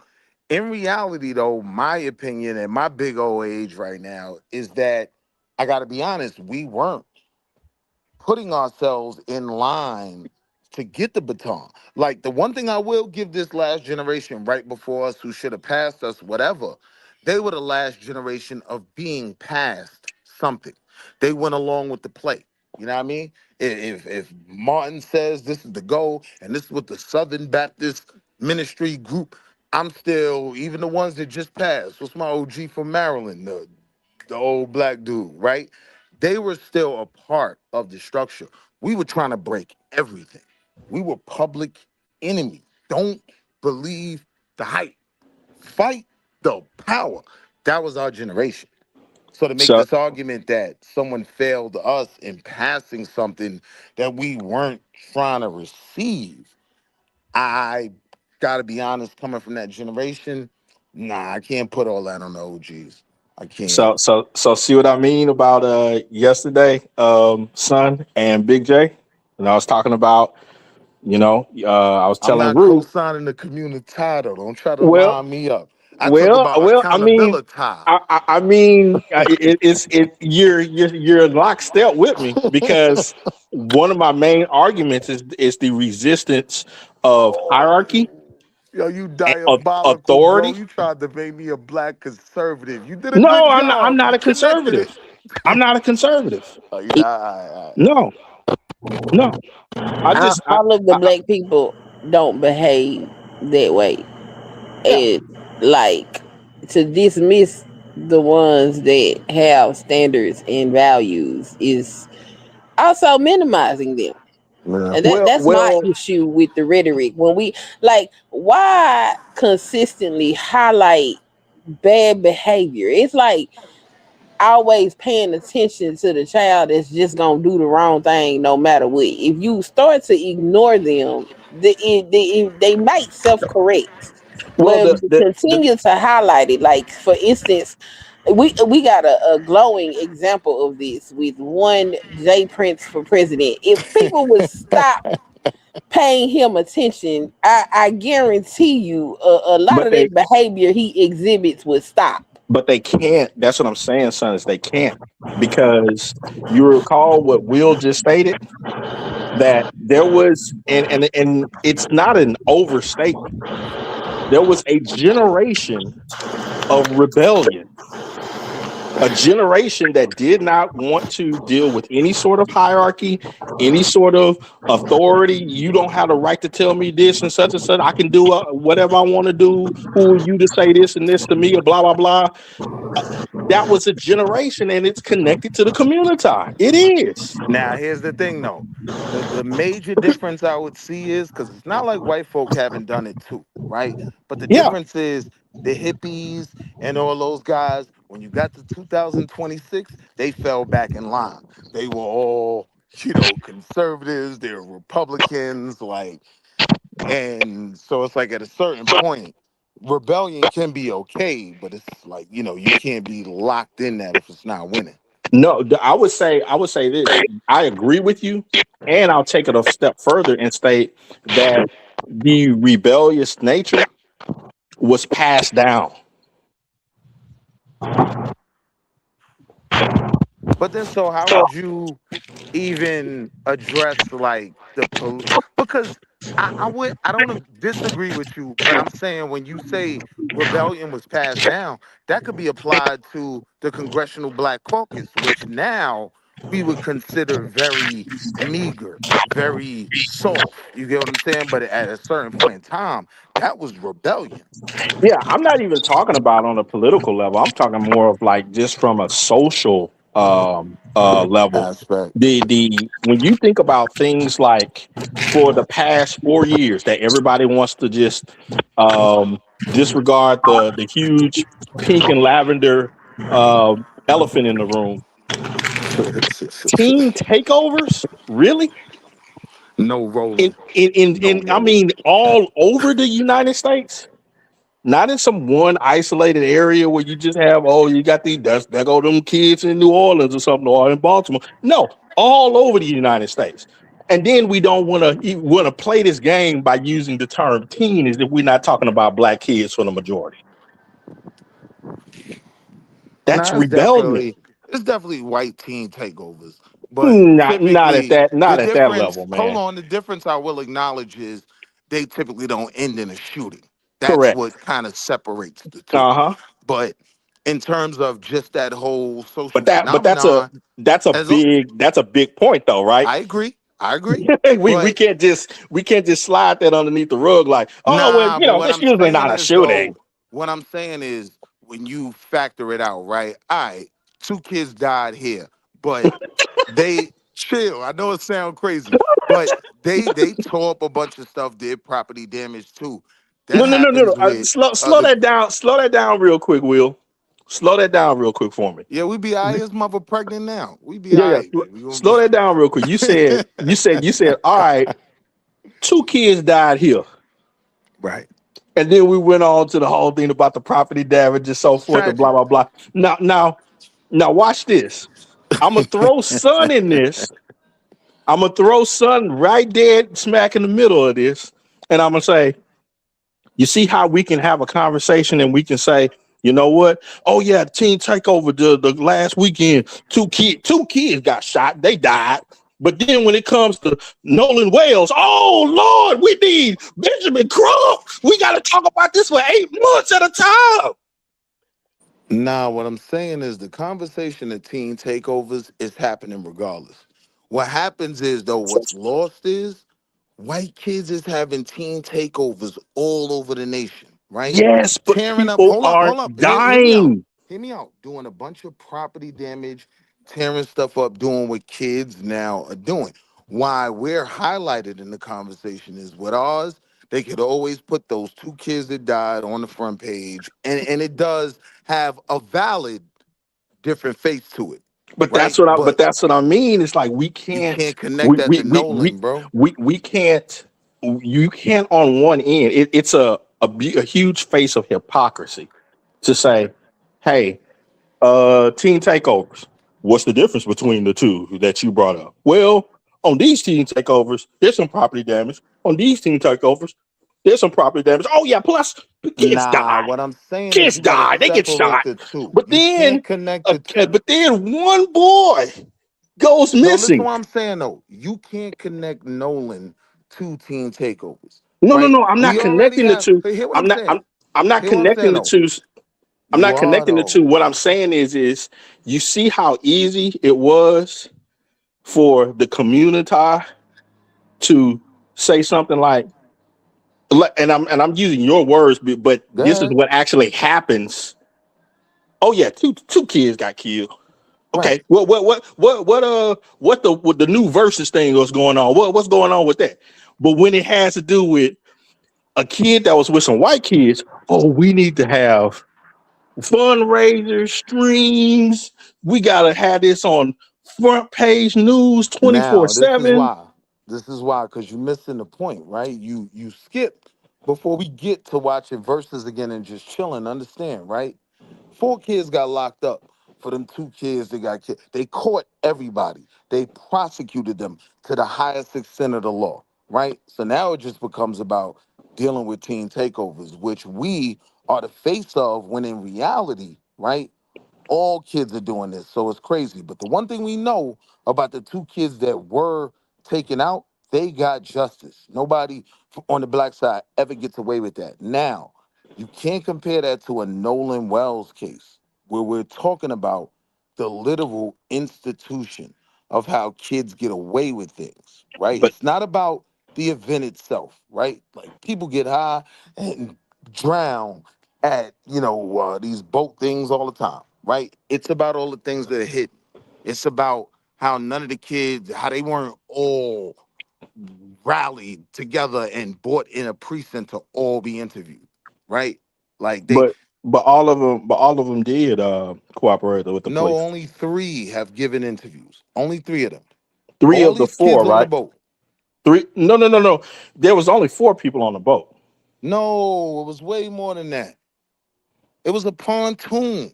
They had pontoons sit 15. You usually playing for like 10. All these little dudes probably gave $150, 200 a piece, and they rent the pontoon for the day. That's how it works. So it was it was 2, they literally rented 2 boats. Oh, So it I was a heard it was bunch of 4. them. Yeah, it was a bunch of them, and out of all these people, only 3 have given testimony. Well, Now, the police. Well, the police state that they've conducted over 60 interviews. interviews is not the kids on the boat. The kids that was on the boats, they went and got lawyers, right? Well, Initially, only one kid on the boat got a lawyer. no, only one kid's mother is a judge. I'm Right. not saying all the kids got lawyers, but the majority of them lawyered up. Nah, Like literally. the majority lawyered up after Crump got put on the case. No, before No, that. that's not true. They No, lawyered almost. way before Crump, they lawyered up, right? Yeah, Like, they closed their social media and lawyered up. and so that's the thing. When the state, before Ben Crump gets there, is ready to put a bow on this thing and say we suspect no foul play. This is why it's different from comparing it to a team takeover. This is something, yes, we have to do fundraisers for. We got to do bake sales, right? Just to get the investigation teams and everybody involved to get justice, right? If Now, the team takeover, let's slow this down. In the Let's team slow this down. Let's slow takeover, this down a little bit. hold on, I'm gonna land right here. In the team Okay. takeover, Lil Walmart Tavius is going to jail for the rest of his life. So it's not as much to fight for there, right? Okay. That's a cultural issue. We come back to that. But Right, when we right, talk right. about getting justice for one death, yeah, we Okay. got to spend money on that. Oh, okay, so let's just slow this down a bit because a lot of times in these conversations, the facts get kind of skewed a little bit. So we all agree that Wells disappeared on July 4th, right? Yes. Okay. If from your guys' perspective, from July 4th, when was Ben Crump retained? At least it was damn near 3 weeks later when his name, before he did his first press conference. It was at least 3 weeks. What do you say, son? I'm not sure when he was retained. Okay, so this is what I'm sharing with you guys. You can look it up right now. When was Ben Crump retained for the Nolan Wells case? Nolan Wells disappeared on the 4th. His body was discovered on the morning of the 6th. Ben Crump was retained on the 7th. So when I was telling you guys, no, those kids lawyered up after Ben Crump was put in on the case. That's actually what happened because I went through the timeline of this stuff. So wait, I'm saying that off top sounds crazy because I don't even think the family would have been able to they didn't know what they were doing the day after their child's body was found. Correct. Right? So hold on, real quick. I'm gonna lay here. So when I was gauging it, I gauged it from when I first saw him with involvement. Right? Yeah. When I first saw him do a television interview or whatever, I would need it to really be proven that on the just first, look it up. Just look it up. Parents signed papers with Ben Crump. Yes, just look it up. July 7th, Ben Crump was retained. No, I'm saying you looked it up and made the statement. So I'm saying qualify the statement. Like what was signed? How do we know they retained Ben Crump? Because if I'm being honest with you, how I would just simply refute it. I'm saying you're not going to hear Ben Crump saying they signed no papers with me on the 7th. Wait, I just thought about another thing. Okay, hold on. Hold on. Wait. They didn't initially even go through Ben Crump. They went through someone on his legal team. Okay, can I in a long time later? Okay, can I read the presser from Ben's Crump website? Please do go. Okay. This is from bencrump.com. Press: the family of Nolan Xavier Wells retains attorney Ben Crump after 18-year-old found dead following 4th of July trip to Horn Island, Ocean Springs, Mississippi, July 7th, 2027. The family of Nolan Wells, the 18-year-old Ocean Springs student athlete found dead on Horn Island this week, has retained nationally renowned civil rights and personal injury attorney Ben Crump. What was the date of that article you said? July 7th. This is his website. This is his press side. So when I was telling you again, that had found the body on the 6th, and he was retained on the 7th, and the And kids you're saying that's why the white then they kids went and lawyered got up. lawyers. I got you. I got you. I'm gonna look into that because one thing I'm not gonna do is in any I'll way go ahead call and you link a the site liar right if here. I don't All you got know. to do is just go to bencrump.com. I like that. Go See, to go that's what to I go to the respect that. press. It's gonna have at the very top. You're gonna see a section that's gonna say press center, and then you'll see it. I'm gonna check that out. The issue is the law enforcement said it was an accidental drowning before they even did an investigation. They hadn't even set their report out yet on the 6th. They had just got the body on the 6th. But that's what he said when he saw it. That's what he got on TV. Okay, that's fine. But what I'm saying is that if you go to the police in that area, they have a press side too. They had not released or stated anything about the death of Nolan Wells before Benjamin Crump was on the scene. They couldn't. They didn't even have enough time. Okay, so hold on.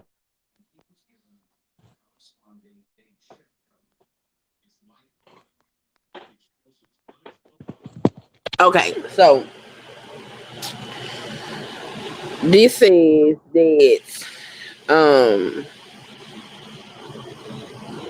it do look like he was hired before they shut down their social medias, but I believe Ben Crump was hired because that man did get out and say that it was accidental they hadn't even.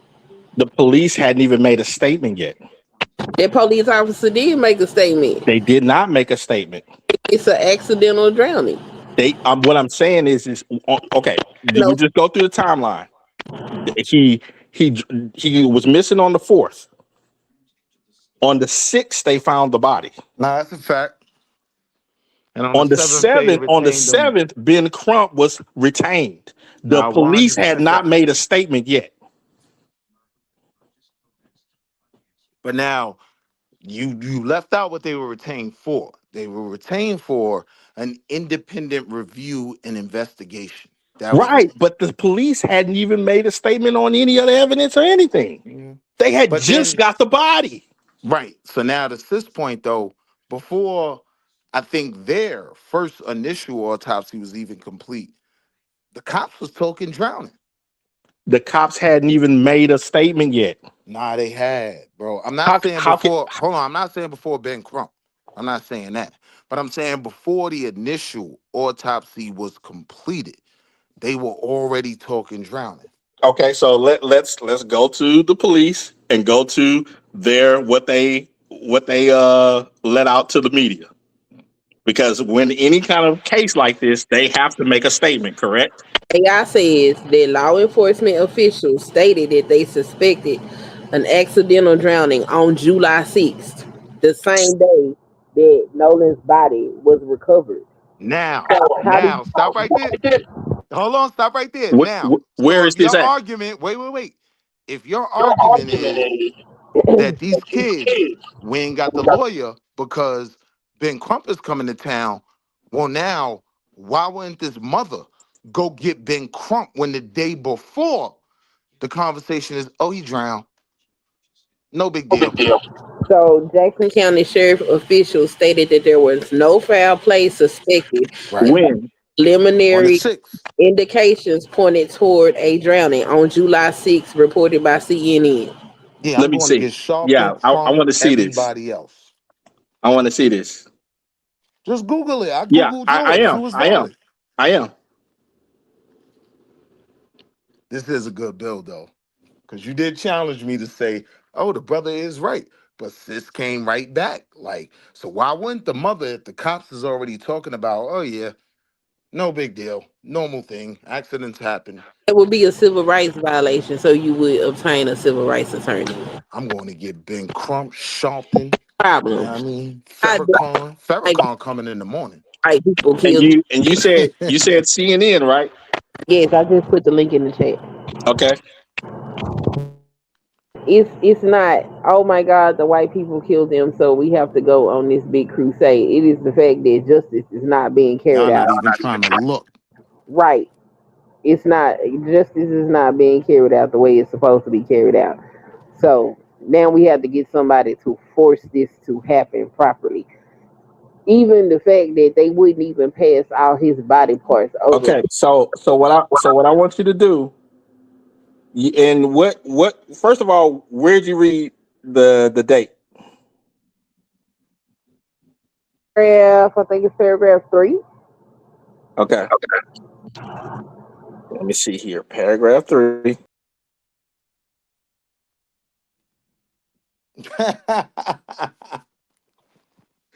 Oh nah, bro, gotta come back up. You can't do that. Who left? You hit him with the Serena, sis. He thought he had a score. Oh no, popped you Oh right wait, back no, over the it's not fence. even paragraph 3. Hold on. Let me find it. It's in there. Yeah, I know, because that man got up there and stated that. Like he said that he didn't think it was any foul play. And that was the day that they found his body. That was a good back and forth, so I'm not out here looking stupid because What's his I name? didn't know that they locked Ben Crump in on the 7th. You know what I mean? But when you added what you added, I see why. At least he gonna get some TV cameras. He gonna do some press conferences. He gonna do something, you know, because they trying to wrap my baby case up, and nah, I ain't going. I mean, at the end of the day, the question is what happened to him. And I think that's a fair question. I want to know what happened to my child. Even if it was an accidental drowning, then do the investigation and tell me it was an accidental drowning. Don't just see his body and decide, okay, there it is. It's under the subheading of what have investigators said. Okay, so you said under the subheading of Yes. what investigators stated. Okay, let me go there. Let's see here. Hope gives to widening. Blah blah blah. Yeah. The case shifts for missing person to death investigation. Look, go find the picture where his mama is crying at the microphone, and it's right up under there. Okay.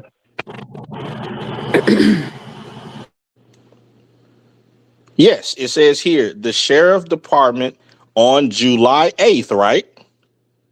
No, it say July 6th. No, this says July 8th. I can send you a screenshot right now. It say on July 6th, the day Wells' body. No, come on now. The day Wells' body was found, Jackson Oh, County we're reading something different because okay. told CNN his detectives were interviewing people who had first-hand interactions with Nolan on the day he went missing, and no foul play has been identified at this time. Let me see.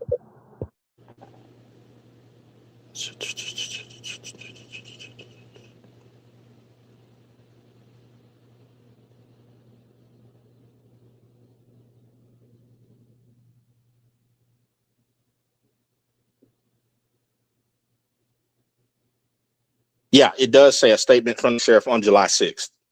That's what I'm saying. It was the day that they found his body, and they was already saying, "Oh, there's nothing to see here." What do you mean? Well, nah, they didn't say there's nothing to see here. They said no foul play was suspected. That's it. That's the only thing that they stated. How can you say that and you haven't done an investigation? That's what she meant by nothing to be seen here. Like no foul play. So you're saying you're not gonna investigate this. No, they You're weren't not saying gonna they weren't going to investigate. They said no foul play was suspected. Well, that's what it sounds like when you say something like that, and the body ain't even made it to the coroner's office. no foul play suspected means I'm not going to investigate it. We No, don't that's suspect not what that foul means at play. all. They always We have to only do suspect. We only investigate right. when we What they're suspect foul play. no, what they were stating is when they found the body, they did not find anything from a visual look that showed them any suspicion of foul play. Right. That means we're not going to be We don't think this That's not is. true. Hold on. Peep it. What they're saying is, not only do they not think this was a deliberate M, That- right? But they don't even think it was a overdose, nothing else. They're saying we don't suspect foul play. That's You not only true. investigate. That's Hold not on. true. Hold on. You know, You only investigate here, foul play. here's the way that you can disprove that. If Sun goes right to the very next section, it's the same picture that you told me. You go right underneath there, and then it says the sheriff's department on July 8th acknowledged the speculation circulating on social media, but noted investigators are working to establish the facts through eyewitness accounts, physical evidence, and other reliable information. They were Yeah. still doing their But wait, investigation. stop. No, you can't make that statement the way you prefaced your earlier argument. I'm saying now, damn right, y'all are gonna give a press conference saying y'all are investigating everything when yesterday Ben Crump got hired.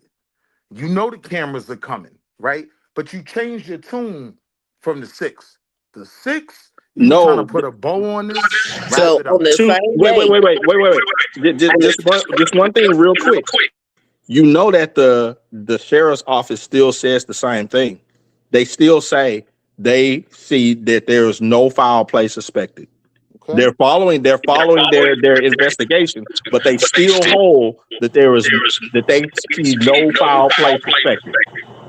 They didn't change their viewpoint.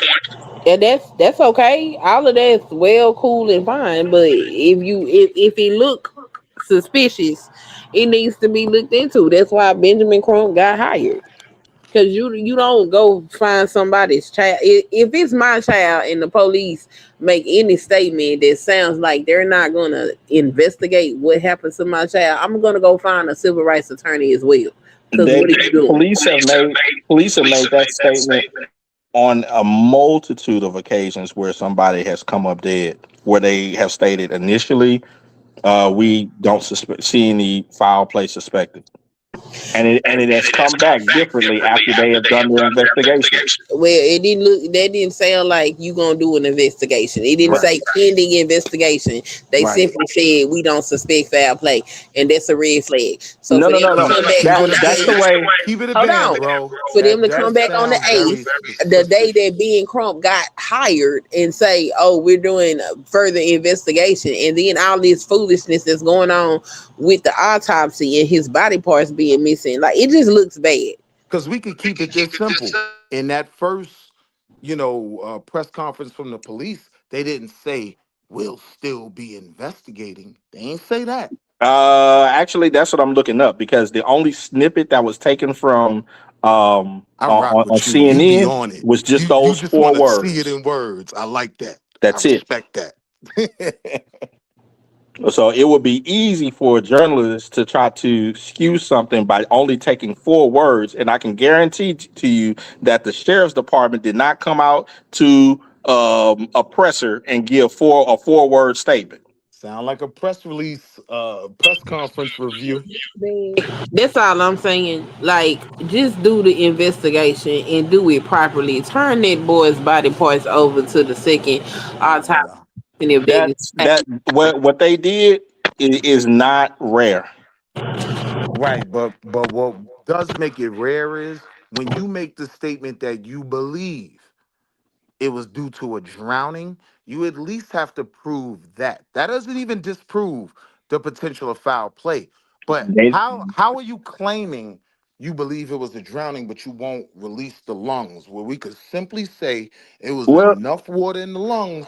All right, they at least right about that. already been cut open, so whatever was in there, if there was anything there, wouldn't be seen by the time the second medical examiner got those organs. Because you're claiming it and you have the lungs. So they took the report over to the other medical examiner, but they chose to seal it. It's just so much suspicious stuff going on. When just look, if it was accidental, release the autopsy report and let's put this to bed. Look, sis, I'm Why saying keep even doing past that. things that look suspicious? If there's no foul play, then let the autopsy speak, and there's no foul play. What Right. are they doing? Right. Like if you're saying you believe it was because of a drowning, then look, here, this is why I believe it was a drowning. We're the only ones on earth with the lungs. It is 46 pints of water in these lungs. That is why we came to the conclusion it was a drowning. If you're claiming that, nobody interjected that it was a drowning, but y'all, who's also saying there was no foul play. Now, less than a month later, it's all looking bogus. I think I should dig a little bit deeper into the coroner's office. In terms of what they do. Hmm. I'm No, not I'm saying I interested in agree looking with in you. that corner because she already suspicious. Because I don't know how a black man with 2 broke arms hung himself from a damn tree. That's crazy too. So Oh, whoa. If you go back to that case that Ben Oh Crump was man. on, um, is it kind of suspicious that the family of that dude is coming out and stating that Ben Crump has not been returning their calls for like the last 7 months, and that No. he has not showed them the secondary coroner report? No, that doesn't sound suspicious. That sounds like an attorney. That like after your case is over and it's in the rearview mirror, I'm working on Nolan Wells now. So I don't have the time to call y'all. Is it right? No. But when you say suspicious, suspicious of what when it comes to the case? He has the secondary report. Why hasn't he released it to the family?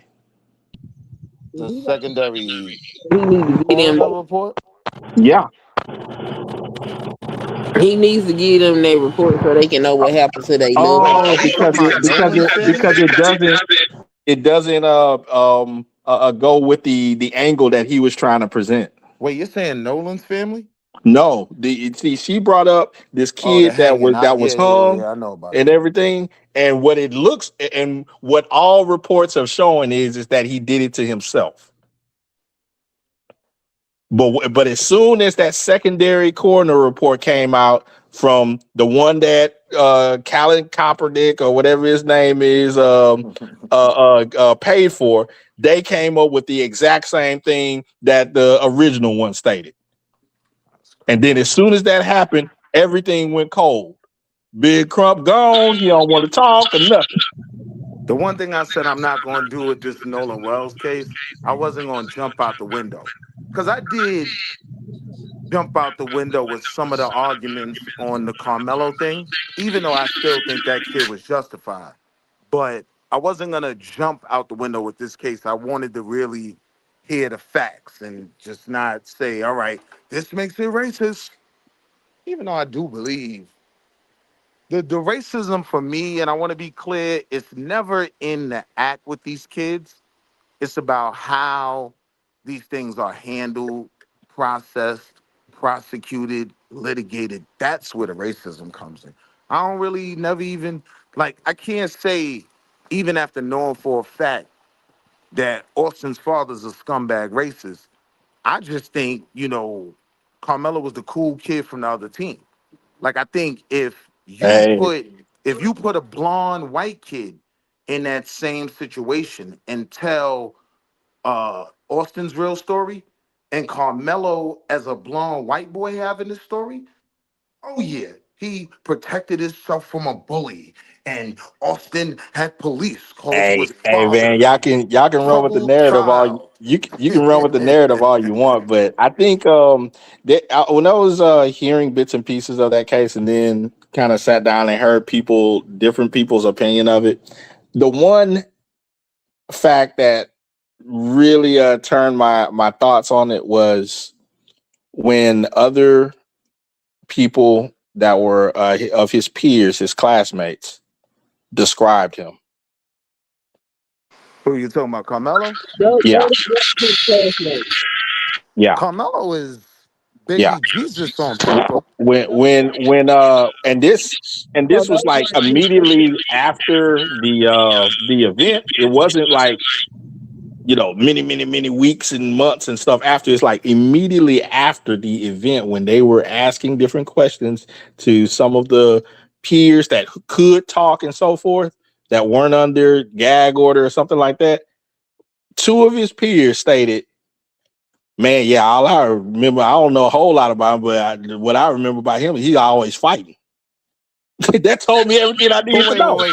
Who you Whoa, talking you about? got the wrong one. This not Yeah, Carl. nah, that was about That Austin. was about Austin.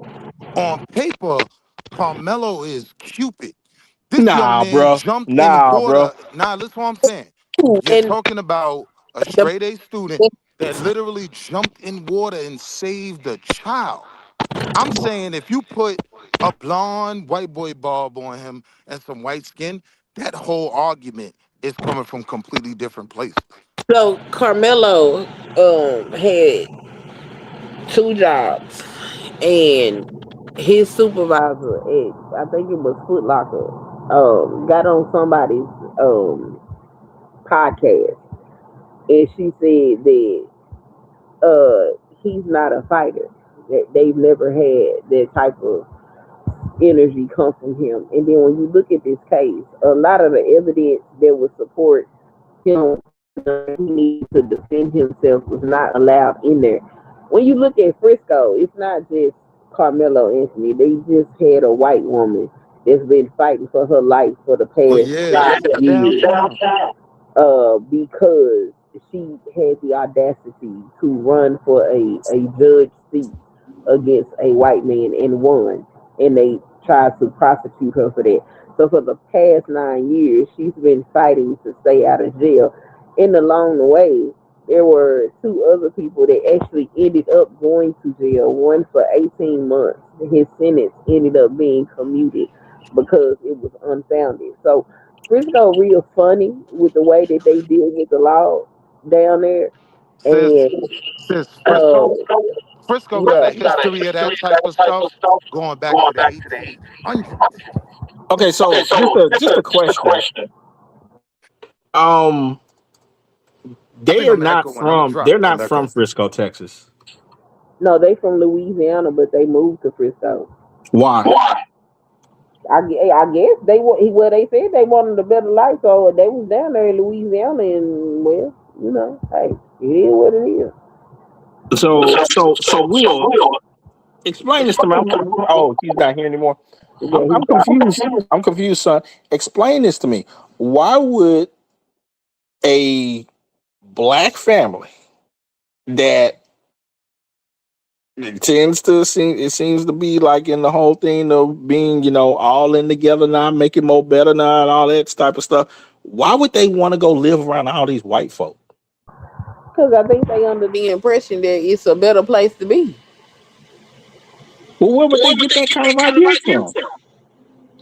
from? Media. Were they running? Yeah. Yeah, they were.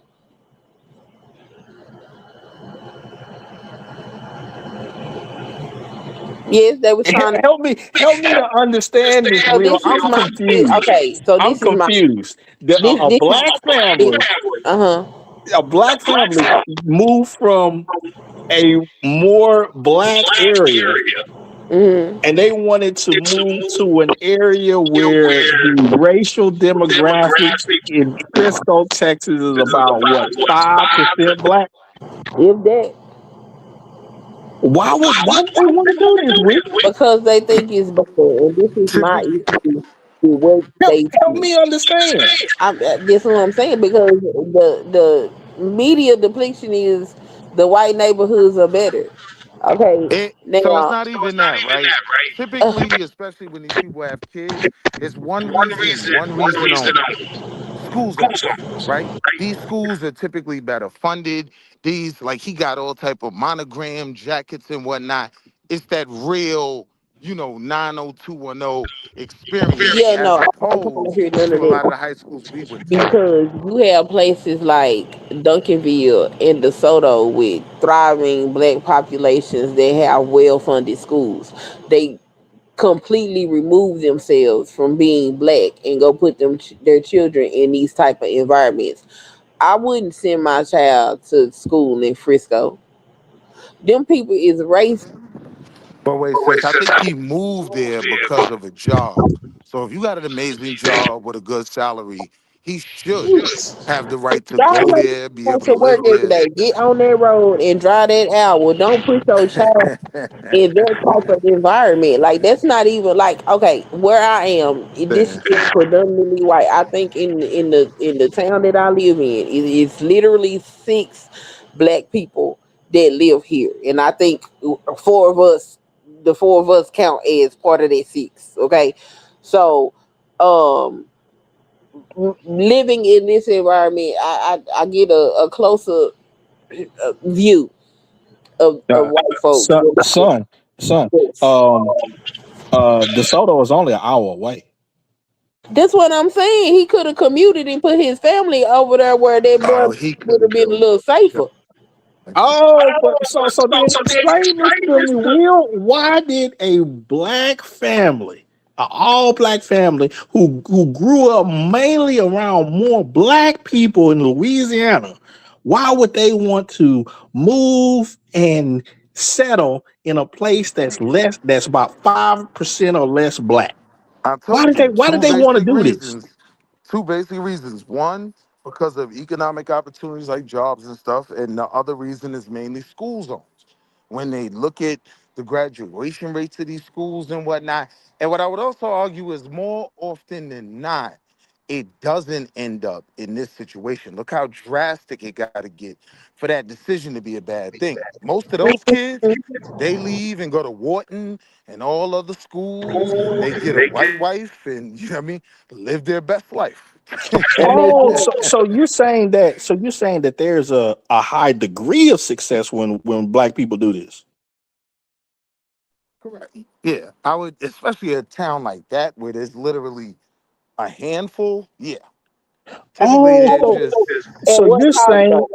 so you're saying that it maybe have been a better outcome, by percentage wise, from staying there in Louisiana, from what was the last part? from staying in Louisiana. I mean, yeah, on paper, like I think they were in like a basic community. The schools in Frisco, they're top-notch schools. You know what I mean? There's like the same way we got the prison to jail pipeline. They got the high school to, what is it called? Ivy League pipeline. You come from certain schools, you get introduced to certain programs, and they end up being your college admissions expert, and that's how you end up in Wharton, Dartmouth, all them schools. Man, it almost seems as though they wanted to be around a different culture. I would say class. I definitely don't think they wanted to be around. I don't think they wanted to be around a different culture because if you look at him, he looked like the baby. Like he's definitely, you know what I mean? He's not listening to Taylor Swift when he goes home. He's listening to Big X the Plug. So Oh, so you could tell that too. So it seems yeah, look at his that hair. He got a it little baby haircut. He got the standard, you know how they got the Boosie fade? Like uh-huh. Uh-huh. So it seems as he got though the Anthony Edwards. he was almost like stuck between two worlds. No, he got 2 nickels to rub together, and he thought the best place for him to go with his 2 nickels was over there with the white folks. I would say Well, I mean, children who are living this, it's not about them being stuck between two worlds. They're navigating two worlds. It's a very different thing. okay, so navigating between these two worlds, and he wanted to continue along with the what did you call them, the baby type of cultural Haircut. mindset No, I didn't say nothing about well, cultural mindset. Appearance, yes. appearance, I don't. right? I was only saying that to your comment that they were trying to escape their people culturally. Nah, I ain't gonna put that on them. Okay. I might So possibly put that on this other kid way before Carmelo. But that's what happens. These people think, oh, I got money, I can go stick them over here. Look, why not look at the predominantly black upper class areas and put your child there? Why you automatically go run to something outside of blackness. Because at the very least, there are some cultural understandings that are there. You gonna go take them to a whole nother people that probably don't know them, don't understand them, and whatever else they got going on. I don't think it's ever a good idea. That So whole I would. situation, I look at it. I don't look at that child as no murderer. That didn't look like somebody said, "Oh yeah, I'm gonna wake up and murder somebody today." A child that works two jobs on the honor roll and is the captain He of don't two even look kids. like he own a Pooh Shiesty. Bro, Nah, what are I you don't. talking I about? don't. You I'm not you riding with you that. know murder Y'all not gonna somebody. get me with that honor roll thing. No, absolutely, that just doesn't make any sense. It don't Yeah, make any sense for a child to play sports, work two jobs, and keep his grades up and say, "Oh yeah, yeah. today I'm Y'all ain't gonna get me with that grades up gonna thing, man. kill somebody." That don't make sense. Somebody that's college bound was planning on going to college is current Okay, is so incarcerated. really quickly, Still let's in just let's education. the athlete thing and the working thing. I'll go ahead and cede that to you, but we got to get off of this academic thing, man. We got to get Nah, off of that. that's The Frisco, literally. you guys were right by stating that Frisco it has a wonderful school district, top rated stuff, and Right. Will stated the whole thing about the pipeline to Ivy League and so forth. He's right. And the reason for that is because the AP courses are weighted at 6.0 grade average. So Okay. a 3.7 out of 6 is not some top ranked student. Oh, I get what you're saying, but that's only for AP classes. No, yes, and the AP classes is the way that you get into the Ivy League. No, that's not the argument. I'm saying that because I'm trying to figure out what you're shooting down about his grade point average. His grade point average. What I'm shooting is that when you start talking about top ranked colleges in the United But I'm not States, applying the that to Ivy him. League and all that type of stuff, those students are the ones that are going. They are taking AP courses and they are on that weighted 6.0 average But that wait, comes out wait. of Two things. Frisco. Two very simple So things. somebody talking about a Wait. Two very 3.7, simple things. that ain't nothing at Frisco. Two very simple things, right? My point was number one, I'm not applying an AP average to him, right? I'm just saying with his grade point average where it was, he was a top student, like period point Nah, blank. he's I not. But that's get what I'm you. saying. He Hold on. was not a top student. He That's wasn't middle. That is middle ground at Frisco. wait. He wasn't AP. I will agree with that, right? But a Well, then part of you're the not. Then you're reason, not top. nah, you could be a top student without being Nah, an you're AP not student. top, bro. Nah, that's not true. Nah, bro. You're not in advanced placement. Then you're not at the AP upper AP echelon of the is the school. pinnacle. AP is the pinnacle. We're Nah, not bro. disagreeing with that. But there are still a bunch of students who take the regular curriculum that are considered top students. If you Yes, tested them, and they're hold and you on. know what If and you you know what they're called? Regular. hold on, bro. If you tested them, right, they would still rank among the top of the other 98% of students that aren't AP, right? AP is the tippy top. I agree with that. When I Right, brought but up the whole Ivy League thing, I was saying why black parents choose these schools. And they right, choose them but because you're around these type of kids. Now your kid has access to these resources. He's not an AP student, but he's around some guy that's connected to AP programs. And oh yeah, I'm gonna pass your college admission thing on to the MITES program. The MITES okay. is uh, how they pick junior Okay, MIT students, okay, right? no. Will. See, this is the different what I'm talking about. Now, this is I'm in my wheelhouse on this. It's like, I'm in my wheelhouse. The in a district that is 50 something percent white and high 30% Asian. If you ain't an AP, you ain't competing with that.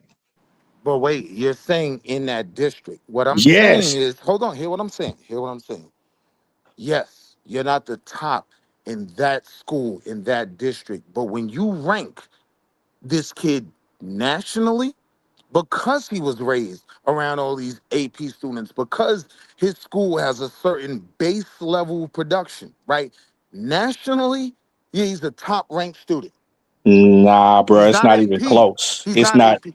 It's Here's what I'm not. saying, It's right? not All right, even let me break it down close. this way. After the 5% of, and I'm just guessing, right? 5, I'll even give you 10% of American students are AP. What do you think that other 20% is made up of? It is not of 99% of American schools. It's the kids that went to school around the AP kids. They're the ones who fill up that next bracket. Right, but what I'm telling you, what I'm telling you, Will, is that things have become so competitive these days, to where you have the top of the top that are doing close to perfection, We're and not, they are not getting we're selected, not and disagreeing. and they're not getting selected to some of the Ivies. We're not So the disagreeing, even right? We're so just the talking even past each other because I'm not talking about Carmelo going to an Ivy. What I'm saying is, in this particular high school, which is filled with some of the smartest kids on earth, right? This ain't Lean On Me high school. This ain't a crime-ridden, illiterate high school. No, this is a high school where the lowest kid on the totem pole, right, is smarter, is more equipped than 90% of the kids in high school in America. That's what I'm saying is the difference, right? Just being at this school puts you yeah at not, a structural advantage. yeah what I'm saying is this is this it really depends on the things that he was taking, but then in addition to that, to not be able to be at that level within this school shows that when you're talking about the upper echelon throughout high school society, what all over the United States, he was not in that group. Not even close. So let's So I mean, I try will to g- I that will still I did give not. past this. I I'm a give preface the it. Hold athlete, on. I give the hard Hold work, on, because I can't but yell. to talk I'm but a to call him preface it smart, in a nah. different way to But the make my fact, point. the Take fact, Carmelo as an individual student out of it. Would you agree that his school, right, in the spectrum of schools in America is a top-notch school, period? Yeah, but I'm not saying that. I'm not saying that the school isn't top notch. I'm just So stating now, that stop he's right there. not a top ranked student. He's not. So His grade point average did not prove that he is superior in some sort of he's not academics. AP. I get your point. But what I was responding to was, why do black parents put their kids in these schools? Because these are the top schools and they usually produce the top kids. Yeah, and that's fine. But he wasn't so competing with any of those. this is the thing though. When these cases come around, people just automatically assume it's, oh my god, it's racist. No, god doggy. The judicial system is supposed to work a certain way, and it's not doing that, and that's worthy of paying attention to. A fair trial, great. That's great. Did he get a fair trial? Not at all. Who, Carmelo? Yes. I think he did. No, he didn't, because his lawyer didn't even defend him, and he couldn't defend him because the judge didn't let evidence in that would allow him to be defended. Well, So, I can't. Isn't that a show of, hey, he had parents that decided to move to this place and they got a lump sum of money, and they decided not to use a lump sum of that money towards the lawyers that stated that they had a better way to present his case. the lawyer got all of that money. He just didn't do a They good job. went with the cheapest selection. That's not what I heard. I heard a few of the lawyers deny taking the case. You said what? That there were several Okay, lawyers that they well, they didn't approached have the and they money to pay. said, we don't want to take the case. We good. Yeah, the black lawyers. They said they needed more. Yeah, they No, didn't not have money. There was the other lawyers were black. They lawyer The said no. lawyer that they hired was white, who was cheaper. Yes. No, they say they went to multiple attorneys initially, and And they a wanted few of more money. those law firms denied them. They're just like, nah, we good. We don't want that Yes. case. And because they wanted more money. Yeah, and They the wanted five lawyers that they hundred went thousand to were dollars. black. They wanted 500,000 just to retain them. They wasn't gonna count toward his defense. And that's Nah, why you they got a denied. retainer is going to be used towards the defense. You can't. When they say retainer, that means that they can continuously use that money until it's up, but they're not stating that that's going to be the complete fee. Right. And they had Yeah, the but money. They lawyers had doesn't over have to take a $500,000. yeah, but a law firm doesn't have to take a case, right? And if they want to make it look like, oh, okay, we weren't being, I don't even want to say racist, but we weren't being foul and not taking the case, they could just mark up their retention rate and now you can't pay it. Oh yeah, you want Right, us but $750. the people who marked up their retention plate were black. No, it's Yes, no, I don't think it's no black they went to attorneys two in different Frisco. law firms that were black, and both of them Nah, asked they for very high prices. Nah, listen, they took the exact same attorney that defended that the Spanish the white kid that stabbed the Spanish kid, same community, right? I think that kid only got No, like 10 Delton is about an years. hour away. We're going the other direction. Right. So they still did take a performing attorney. Cause like I feel like when you trying to go, they took the cheapest attorney and they didn't get their kids the best representation. It doesn't seem like that because they still took a performing attorney and Okay, they were turned down by. let's look at the details, right? Because the devil's in the details, right? Um, how much did they pay the attorney that they eventually got? I don't know. I figure around six figures, Yeah, over $600,000. which is still fairly high. Well, not for a M trial, but Everything that was in the GoFundMe went toward the lawyer. That's what you think? nah, That's they what never they got that money. said. That's what and GoFundMe put out a statement and said that's what they was. They had to show receipts and stuff for legal fees in order to withdraw money out of there. And after the case was over with, what was left was given to the attorney. Okay. So, um, and this is what it reads. Mike Howard, who is the attorney, right? Yes. It says Mike Howard's regular retainer is somewhere between $10,000 and $30,000.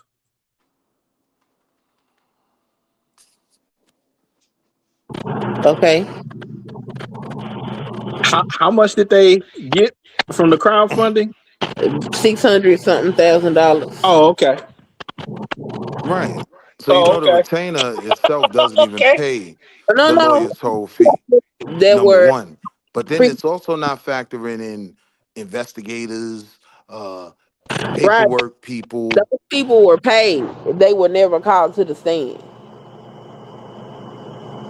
You Part got to of the pay for reason that they experts, weren't everything called to else. the stand was that the defense rested and they had court on Saturday, and a lot of those experts could not be in court on that Saturday. That's when Carmelo ends up having to try and make a decision about whether or not he was going to take the stand because he was Right. supposed to take the stand. They gave him 10 minutes to decide whether he was going to do that, to which he never gave an answer. When Mike Howard tried to get the judge to give them more time to make this decision, because who Motion the got hell denied. holds a court on a Saturday? He told him no. Yep. So no, he didn't get a fair trial. And so now, mind you, that's because the two attorneys had a gentleman's agreement where neither one of them would treat the other witnesses hostilely, right? So what they did was they waited until the end of this trial for the kid to be able to take the stand. And then they pretty much said, well, no, you already violated the gentleman's agreement when you said he was a part of the chess club. And so Carmelo's attorney's like, what? What are you talking about? They bring it in front of the judge. The judge said, now, I will admit that you didn't violate the agreement with that, argument you made, but I don't have any power to actually enforce this anyway. So yeah, homie could crash out on Carmelo. Do what you want. Question. And so now Um, you got a client that's not prepared for testimony. so then, what happened to all of the peers that could have testified on his behalf? There were no They peers. He weren't was by allowed. himself. They were not allowed. Nobody was allowed to bring any character witnesses in. That's why the twin brother did not take the stand.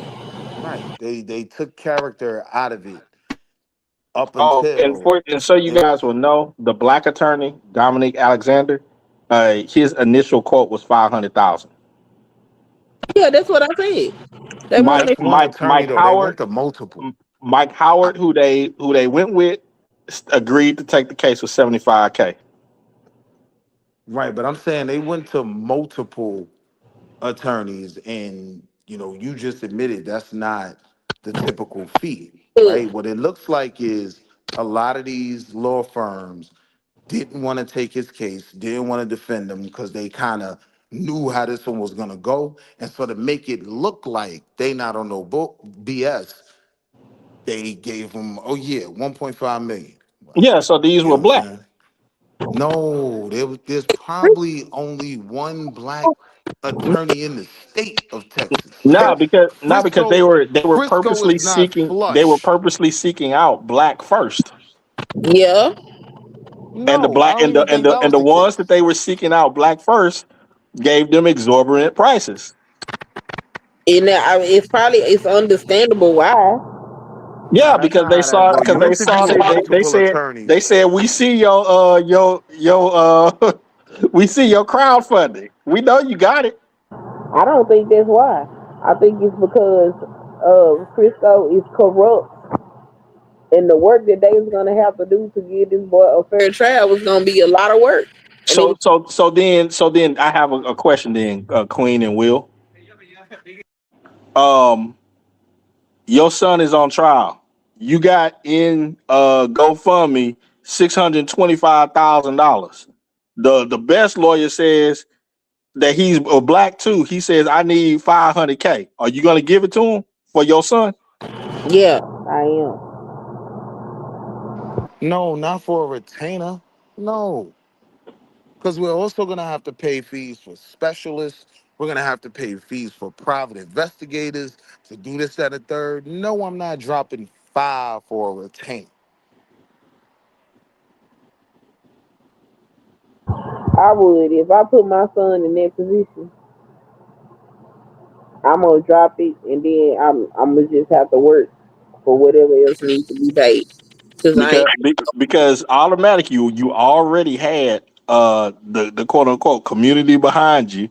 If you would have showed that, hey, this black attorney who is the best in such and such, he stated he need a $500,000. I went on and paid it because I believe in my son and such. You think the community would have kept giving?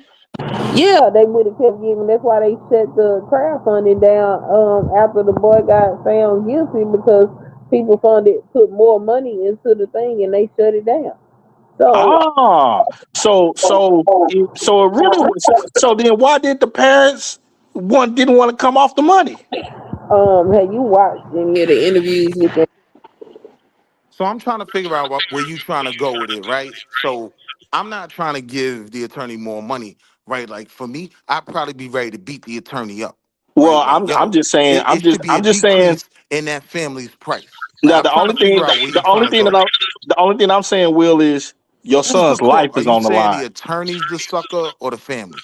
Your son's life on the line, and you have not earned a penny of this money anyway. But bro, this is only a retainer. Ask for 500 for the retainer is insane. Right? It's Do insane. you know what a retainer is?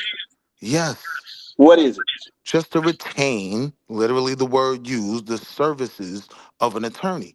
It literally isn't the attorney's final payout, right? Like you still gonna have to pay more later on. If you want the best investigators to look into the blood spatter, and you gotta pay for them as well. If you want people to No, dig no, into this no, kid's no, no, no, social no, media, no, you got no, no, hold no. on. Nah, this a fact, bro. If Okay, you with this case, while we're hold going on, hear back what and I'm forth, saying. Hear what son, I'm look it saying. up. What is a retainer? And just ask, is it used towards the case? Yes, it's used towards the case. Yes. So What's your then, point? even if you would have put up 500,000, that's just not 500,000 to the lawyer. The No, lawyer is no, stating no, no, no, they're no, going to no, no. use that towards the entirety It's of the case. used. Upfront It's used advance towards the payment of made the to secure lawyer the in the future case. services and availability of a professional such as a lawyer, consultant, or freelancer. It acts like a starter deposit Correct. rather than a final total cost. For one thing and Upfront one thing only, that client attorney. pays So set it doesn't amount go of toward money investigators. before the work begins.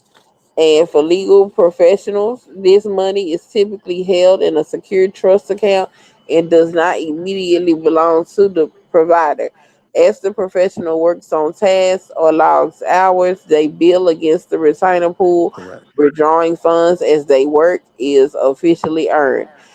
If the That's a, funds run low, the client may need to refill the balance. If the work finishes and money remains, the unused balance is goes refunded back to to the the client. client. See, for all the parents know, they could have put up the 500K and it could have only cost 300K. No, bro, you're not understanding something very simple, right? Like, if they put up to 500, let's say the lawyer's fees come to something as small as 750, right? Now they got to pay another 250. But the You're other correct. downside of that, What I'm that I'm saying is trying it to could have wait, worked wait, out wait. The either way. other that, hold on. The more important downside I'm stressing to you is now there is nothing in the pot to pay for the other portions of this trial you're going to have to pay for. I'm talking experts. I'm talking investigate. All those things have to be paid and they're billed as well. That Right. five would have only went to the attorney. That's No, no, they was crowdfunded, and if they needed more money, they would have got it. Yep. So that's a bunch of nonsense. I don't know what was wrong with that boy parents, other than they might be slow because they come from Louisiana. And that's all I'm saying. If you sitting up here telling me that within a few weeks you're able to raise $500,000, and then you're worried about whether or not you can raise another 250, and you showing that you have done the whole community thing of this money went to a black lawyer and I'm trying to do the best for my kid and blah blah blah, you would have raised the other part. nah. And for all that they know, like you stated, the whole thing could have been less than 500,000. It's like But it seems to me as though the parents saw the money and they saw green and they were like, we can't that's we crazy, can't use bro. all that on the boy. Let me ask you: would you ever do that with your child? Man, if my child is on trial and it's money that I have done nothing to earn in myself, I'm using every penny that I can on my child. Well, wait, because you're not answering my question. Number one, they did that, right? Anything they received from the crowdfunding, GoFundMe, or whatever, went to fees of this case, That's right? not true. The case did not for them. The case did not cost them $600,000. So what they keep? The difference, What was the difference? and the lawyer that they What retained was the only difference? cost $75,000. No, that's not true. The retainer was 75. Yeah, We that's what don't I know. mean. Hold on. We don't know what his final lawyer cost was, right? Let's say you retained for 75. I'm gonna charge you $125. Cool. You got another 475 left. What did you pay the photographer? What did you pay the analysis guy for some specialty? You have to pay all these other people as well. All I'm telling you, Will, is that they are taking out of a pot that they never toiled a day over. Now that's the question I'm asking you. I'm asking you that. Would you do that to your child? Yes, if it, especially it's like, first of all, I'm coming out of my own pocket if need be, but in a pot that has been constructed from I would say outside people that that just want to show support and so forth, I'm using every single last penny to get the So very now, best. so you've answered the question. You wouldn't do that to your child. Why would we make the assumption that these people would do that to their child? Like the feelings that you have for your child, why would you believe they don't love Carmelo as much?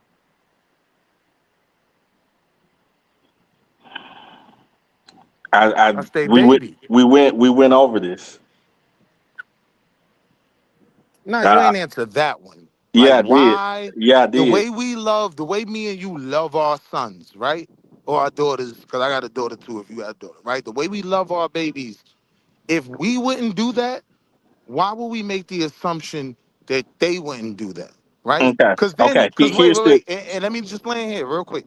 okay. Because if we can't even start there with the base, then we could never even have a conversation about some of the money that they may have spent personally to relocate. These families getting death threats now. They got other kids, right? So I just feel like we're demonizing these parents. And if there was anything on the board that I could just say, yo, Pop's got a brand new Lambo, right? All right, cool, I'm with you. Yeah, I mean, that look like some sucker stuff, right? But I'm not gonna make that assumption on any parent because of how much I love my baby. So I'm saying, like, you crashing on them, bro, and there's nothing there to validate that. Okay. Well, the strategy that they used, and you can correct me if I'm wrong. The strategy that they used is, hey, we need to go all black everything because this is a racial situation and so forth, and they were No, retaining bro, they all. had a white attorney. Okay, I'm talking about the strategy at the very beginning of everything. They went with some black group and so forth. It was they was using the whole racial everything. But He none of didn't that want. has nothing to do with the trial. Okay, if you could let me finish out. They went with a racial course as a strategy to get the best outcome for their kid.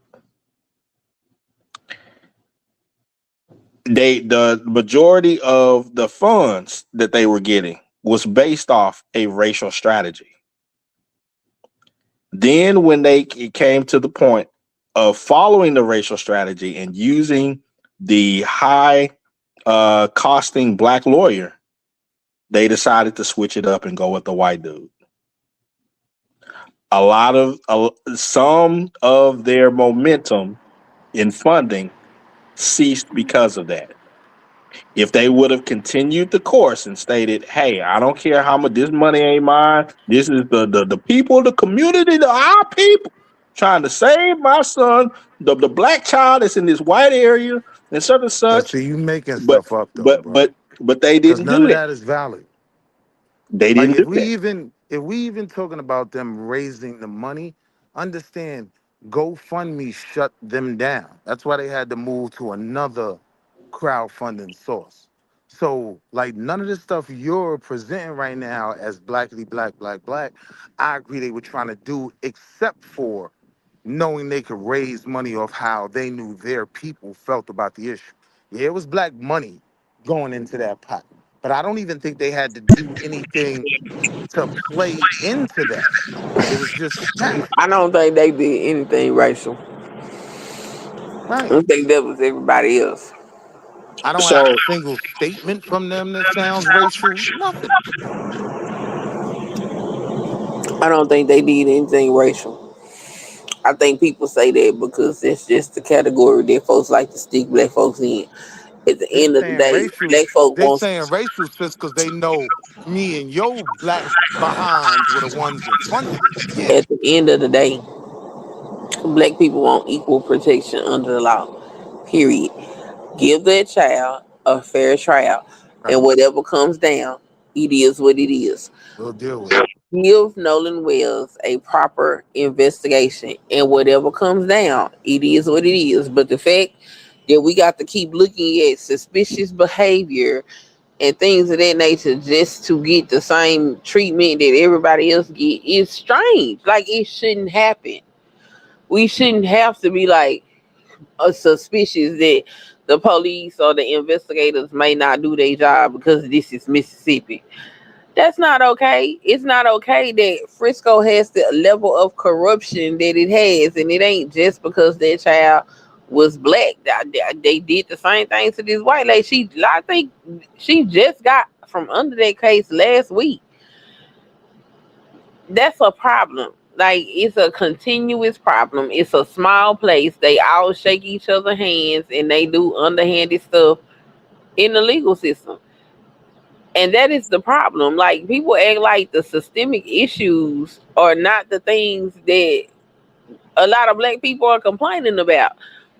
If he was found guilty of whatever the case may be, and he was given a fair trial, so be it. That's what happens. He wasn't given a fair trial. Like, come on. Like, the systemic things are still present. And that's what's problematic. And what we supposed to do? Turn a blind eye to it and pretend like it's not there? How does it get solved that way? I might not like a whole lot of stuff that Ben Crump does, but he's a necessary evil.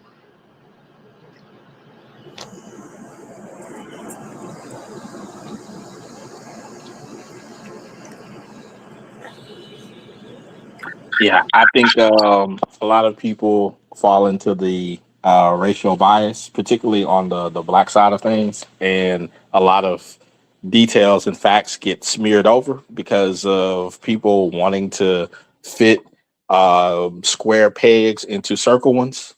And when you slow things down and start to inspect those pegs, a lot of the stories fall apart. And you have to go into the details on such things because unfortunately, and this goes back to my whole community thing, unfortunately the track record from the community on a lot of issues are a lot of half truths.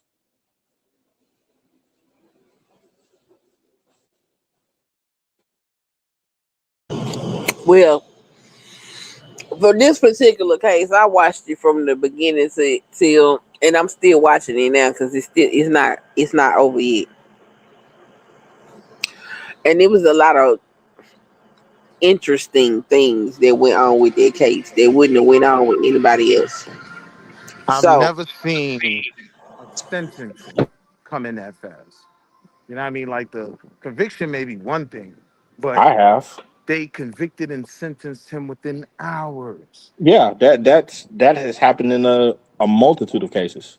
Yeah, but you keep saying that, bro. But I can't tell you the last case where I've seen that happen. Whether it happened in a multitude or not, that is in no way the norm. That is as far out of the norm as you will normally see in these cases. You don't I see wouldn't somebody say getting that convicted and it sentenced was within that hours. much out of the norm, but I will say that 35 years is crazy. Yeah, it should have been more. Oh Lord. That makes no sense. There have been stone cold-blooded actual murderers that got less time for this that appeared to be an accident. And what I've never seen is a murder case where the murder weapon don't come into the courtroom. Well, notice where you stated, where you just stated where it appears to be an accident. You know how you just you threw that in there. Yes. This was not an appearance of any sort of accident whatsoever. You have the person on camera that said, "I did it," and you also have you have the video of him tossing the murder weapon before he ran. That don't mean that he wanted to kill that man. And you're leaving out the self-defense argument and probably the most self-defense state on earth, right? And Like you then are I on top of mean, all allowed to of that, me, then on him top of protect saying all yourself that, from the throughout police. all of the community and everything, particularly with social media and all that other stuff, you had all of these false stories that came out. You know, oh, the dude got stomped down. I saw it. They was whooping up on him. That one of them had a bit of chokehold and all that. And then you come out and you find all that stuff is a lie. And nobody has, I would say, within the community has to pay any social consequences for that. so It's we just, don't oh, know they if it's lied. a That's lie. it. We don't know if that's a lie. And from what I understand, he has told his lawyers that he was in So a that's the thing. chokehold under that tent. But if you look at that video that they show, you can't see Carmelo because he's seated the entire time.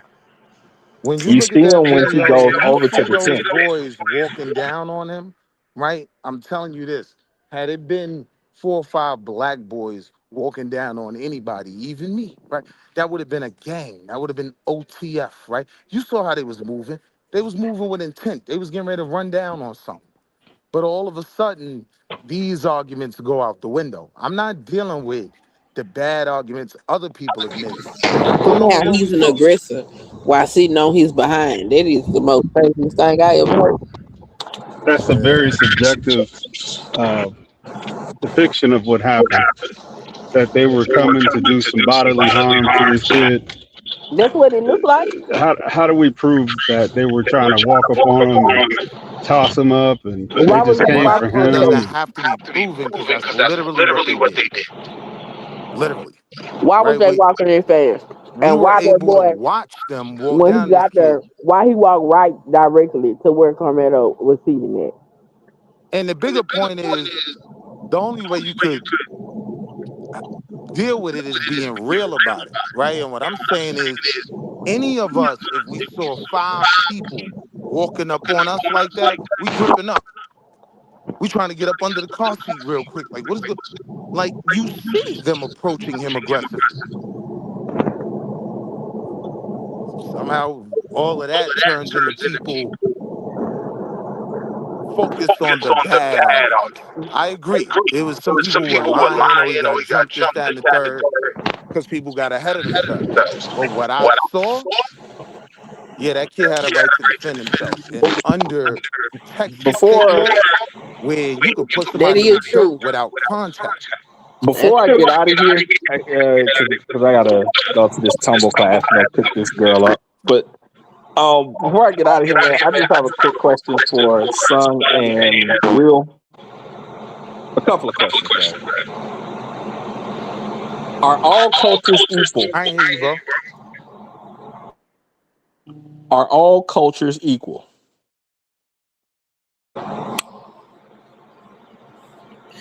Define equal.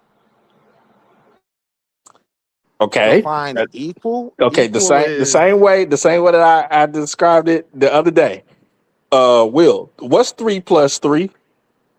6, Okay. What's 5 plus 5? 10, unless you're doing main Okay. math. Okay. Because Is Terrence 6 equal? Howard, Is 6 equal to 10? no, Okay. So are all cultures equal? that's a vast conversation. Is everybody equal when it comes to mathematics? No, the Asians got that on lock. Is Are all everybody cultures equal? equal? It depends on what you're talking about. Okay. Is 3 plus 3 is 6? Yes, Is 5 plus 5 10? yes, Does 6 equal 10? no. Okay. So are all cultures equal? You have to give me the equation,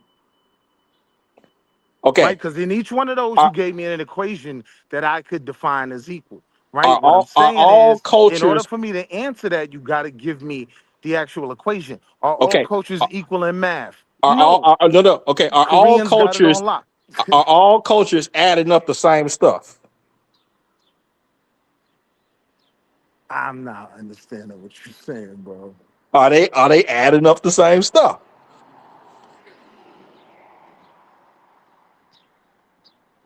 Nah, this is really easy. Absolutely not. We talked about this a little bit earlier. I think all When Big J was here and he asked me about family formation and hierarchy and respecting authority and different things, you had Will that stated, "Hey man, nah, I gotta just say that Gen X is such and such, especially in the community, there was a rebellious culture, such and such." Okay, but wasn't there some cultures? Like Will stated, well, there were some that they started off rebellious and then they I don't know, they fixed their equation a little bit and then they came out on something different. I think all cultures are equal as far as the value of simply just being people. Of That's what? what just simply for being a human. Okay, so I'm not saying anything biological. Okay, so let's because the other day there was some chick that was on here and she tried to make it seem as though race and culture are the same. They are not. Race is the hardware. Culture is the software. You I can wouldn't Yeah, disagree with culture that. is I wouldn't not disagree with that. standard across the board. No, it's not because like you can take a whole nother different black household and stand them against any one of our households. It'll be different. We got different cultures inside of our home. Right, but that's what he was saying though. Like the race is the hardware. It's the CPU, and what makes different groups different are the actual software programs put in there. So you Jamaican, you Haitian, you Black American. The cor- culture is what becomes the software. correct. So I will consent with anybody who says the hardware is equal across the board. All humans, such and such, and blah blah blah. But the software that everybody's running is not the same. And I do not think that software is equal. It does not produce equal results. Oh, absolutely. I don't. This was not a hard question for sure. I mean, Nah, it it was was not. across the board.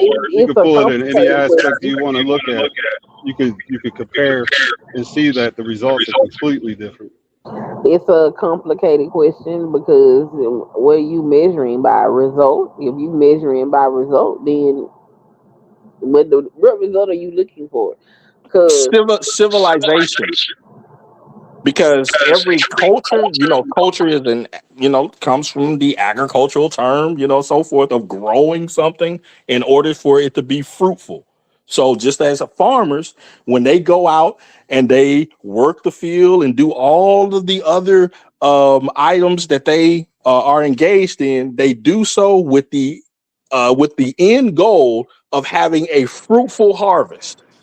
Right. So now I In the get it. same way, a culture is supposed to have a fruitful harvest of people who are productive in society to make that society and Right. civilization highly functional to where it continues to grow and get better and better and better. So and doesn't this is where I was asking, right? Like, what's the equation? Because if you're talking about are all cultures equal in entertainment, I would say no. The black culture is the wave, right? That's rap, hip hop, how these things move all around. But if you're talking about other things, like I said, when it comes to math, yeah, I would probably say that nobody's equal to a Korean or someone else. So it depends on what you're talking Okay, about. okay. So let's use the examples that you just used. Which one is more required for a functional society? Math or rap entertainment? Okay, good point. I'm just asking. I get your point, but it's putting a If neither.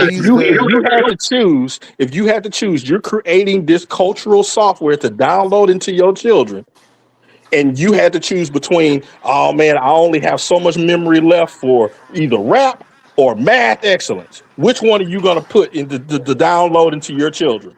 Again, I can't make the conversation that simple because you're now putting a needle sharp focus right on issues that are the size of a blanket.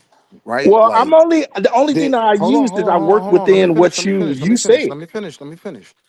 Each culture has their own things that make them great and their own things that are in their way, right? So it's not a one for one for me.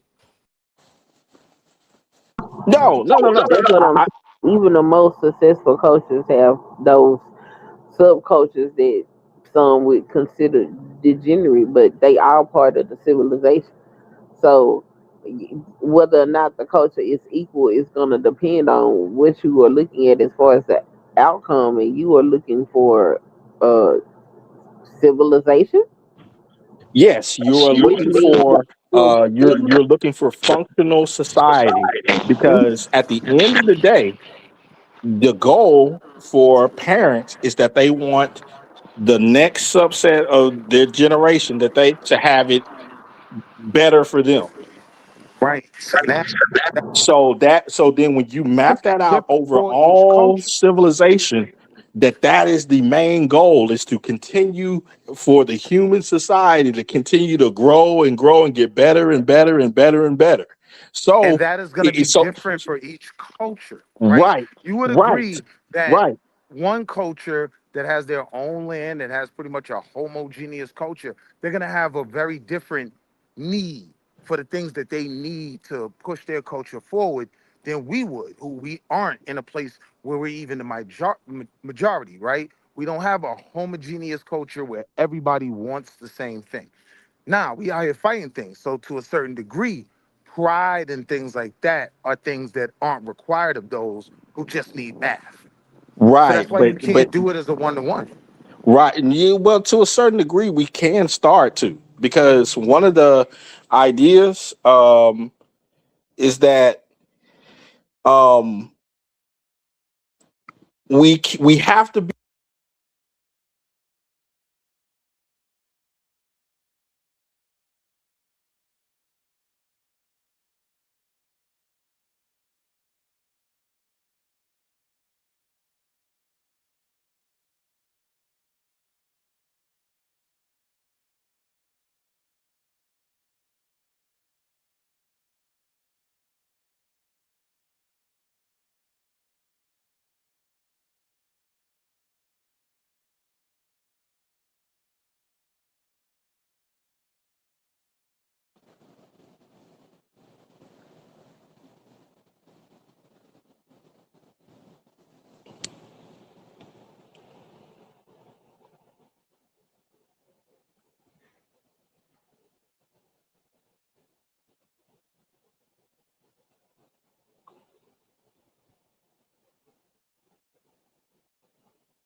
So are some things gonna be a net negative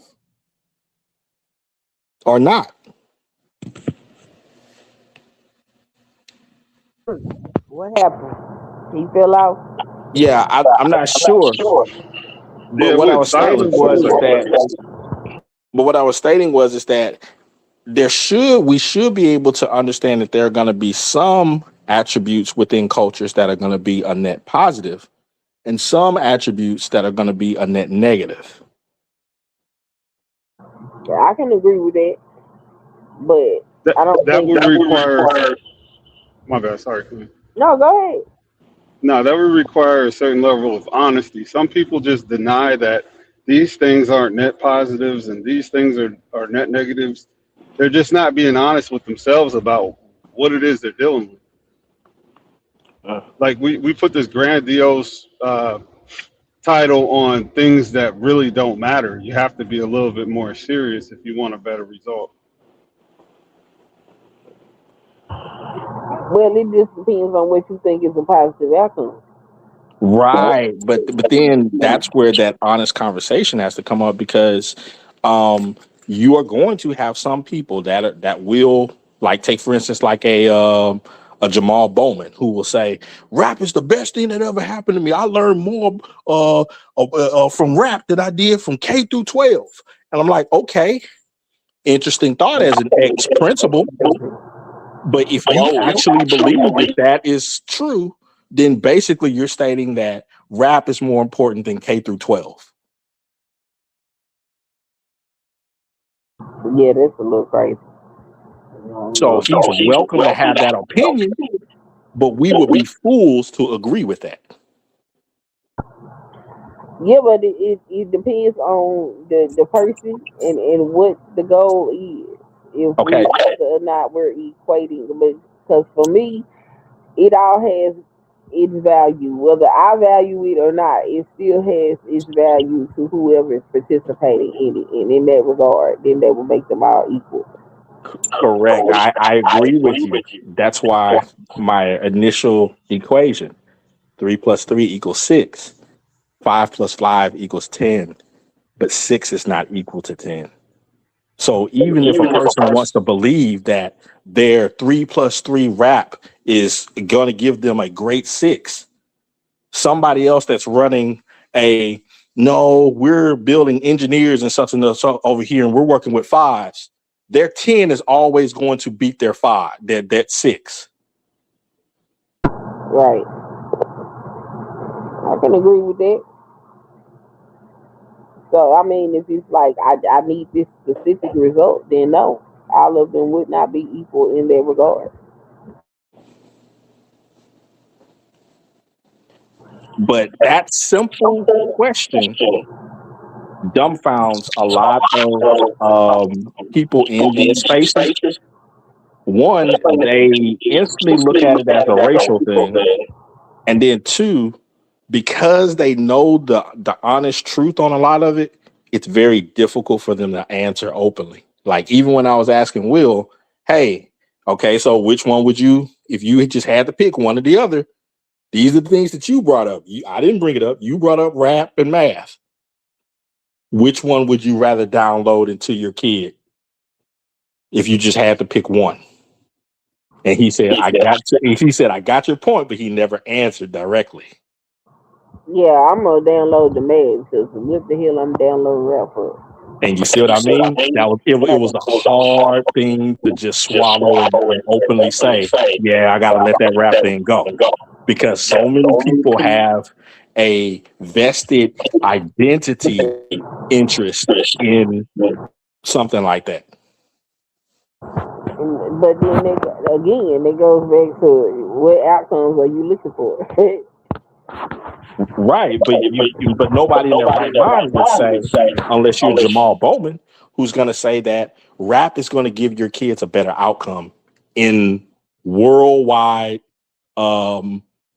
just living and economics and family building and just productivity as a human.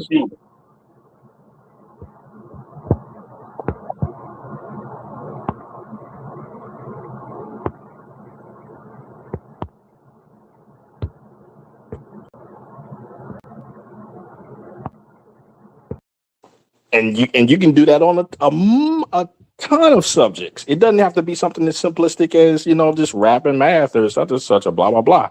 When I was talking to Big J earlier, saying the whole thing about, I hate using that term, the entire concept of hierarchy, having respect for authority, those are cultural downloads as well. Those things are going to serve you well. Yeah, that's true.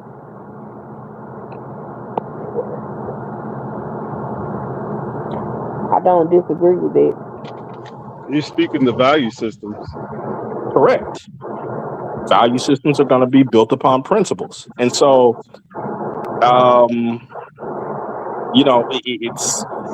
it's not difficult, but for some reason, when I was mentioning earlier, the whole parts about some of the bits and pieces of the community culture that tend to have a net negative outcome, when I started to name some of those, then people want to get in an uproar as if I'm just making stuff up.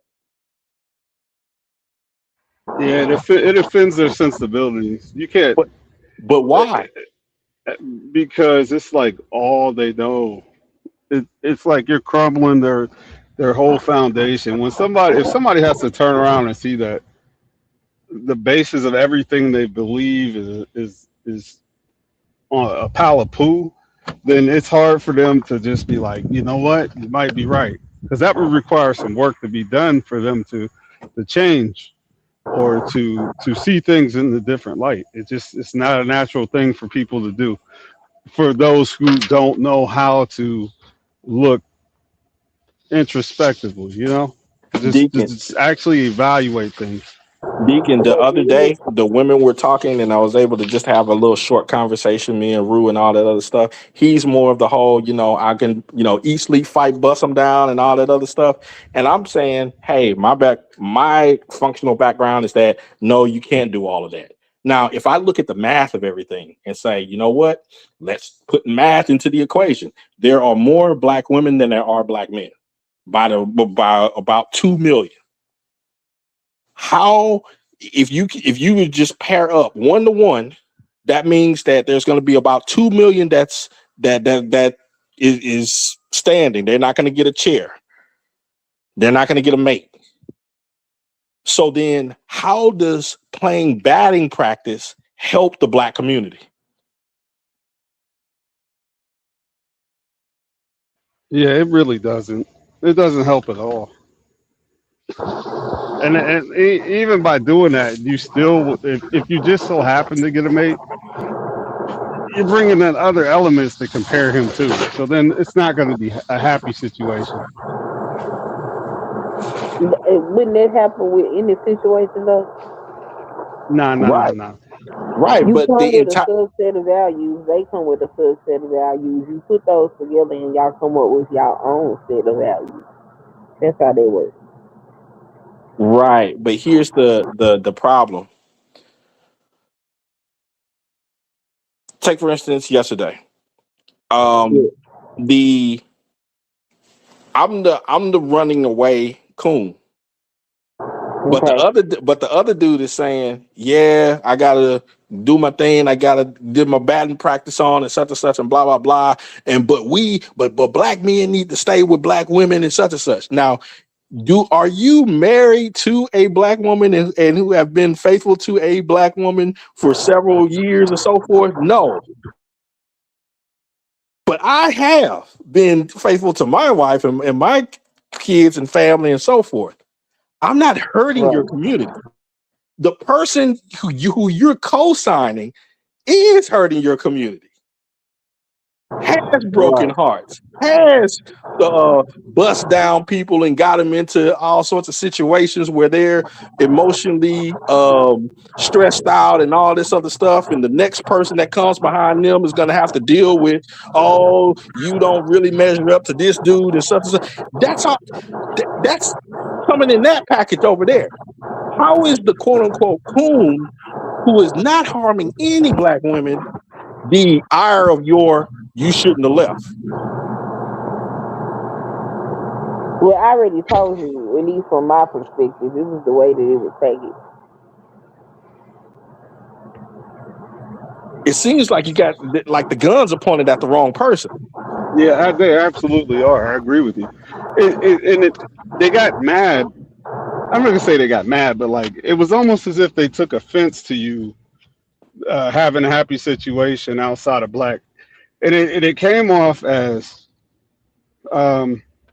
you're putting these other women above black women, and you owe them a debt of gratitude, or you owe them a debt of service for being black because you came from a black woman and all that. And to me, I just didn't understand that. Some people actually believe that you should marry a woman that reminds you of your mother.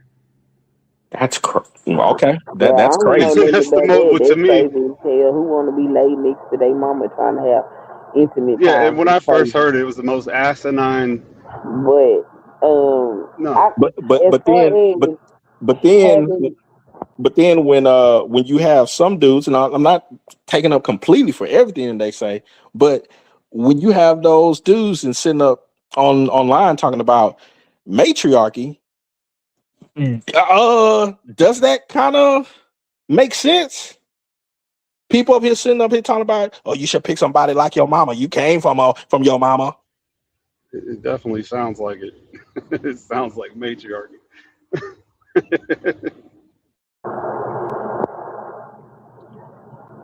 I'm saying, I don't know. I grew up I was born in the 80s. I grew up in the 90s, and black people did more for each other back then than we do now. There was a sense of community when I was coming up.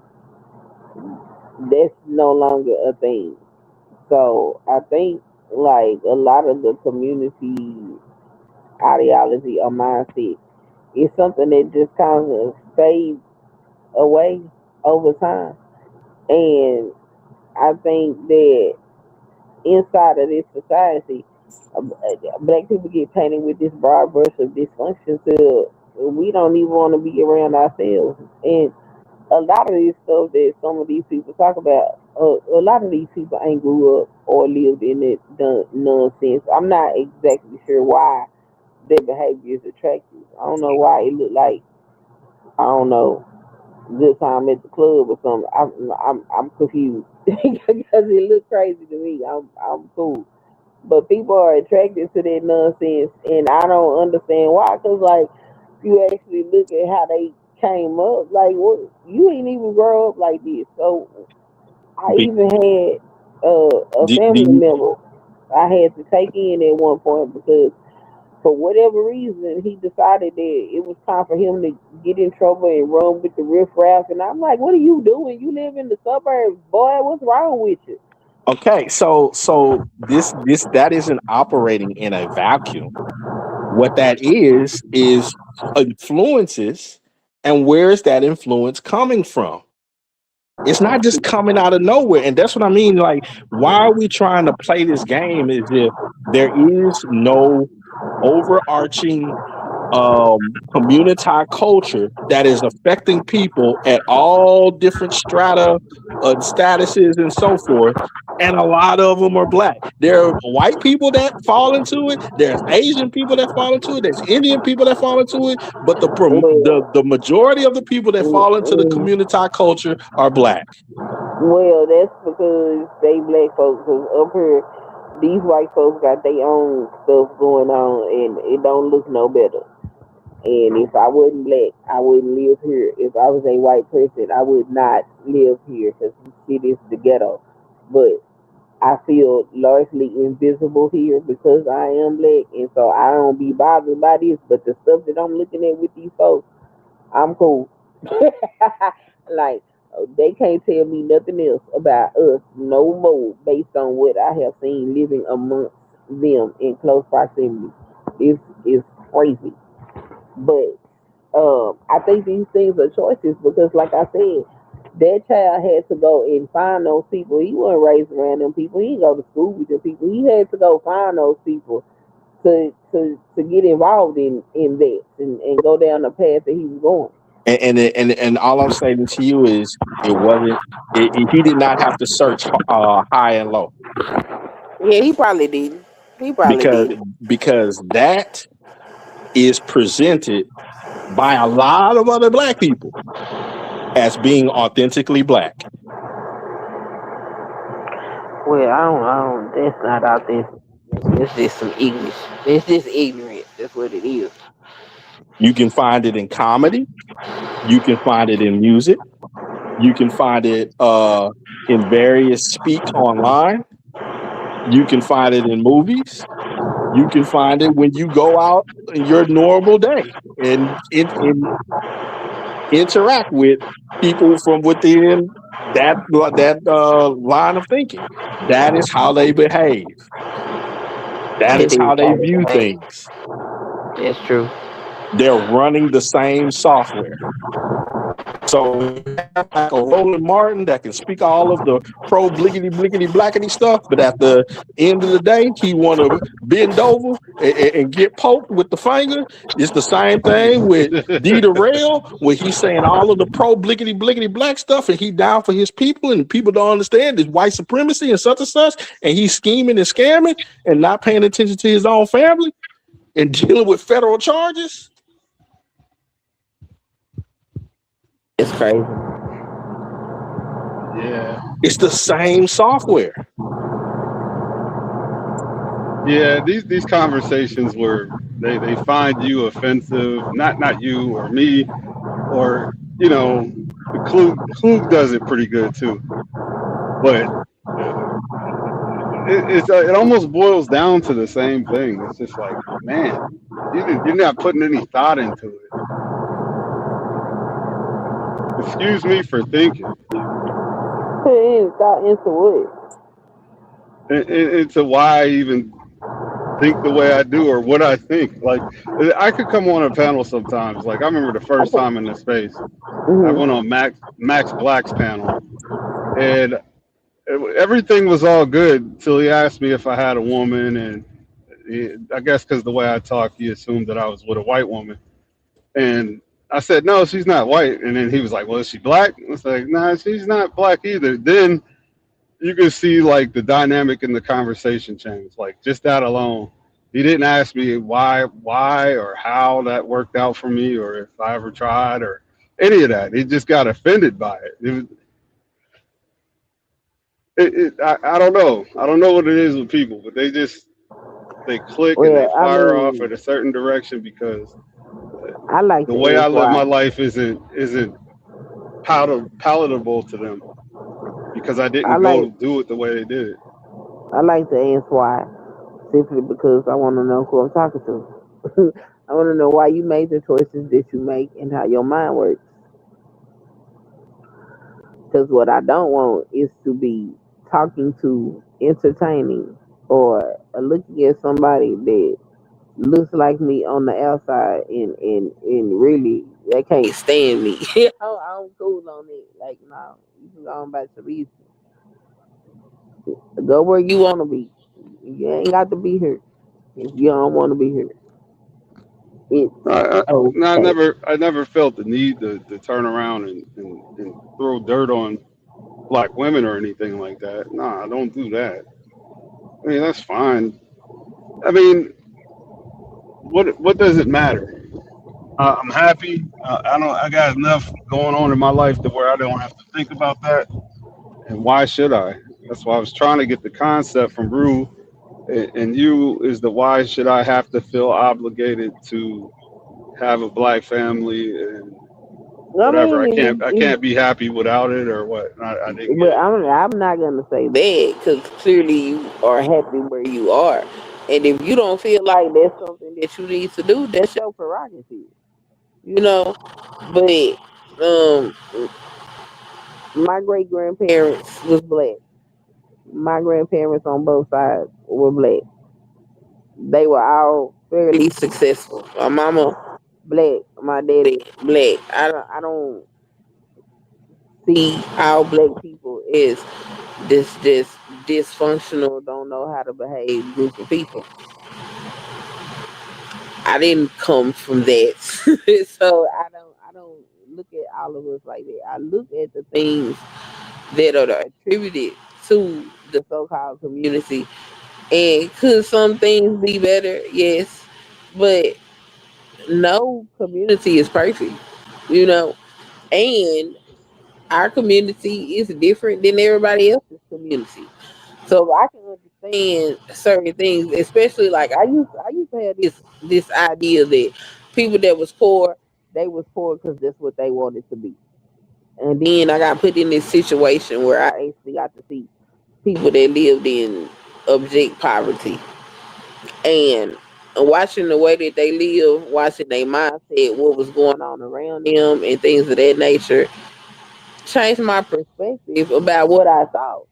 And then for the ones that was able to make it out, I'm like, so if this is what you being taught and this is all that you see, how did you manage to escape this? And it was as simple as I played sports, so I got to ride the bus to go to games, and I saw stuff outside of where I was, and I knew I didn't want to be here.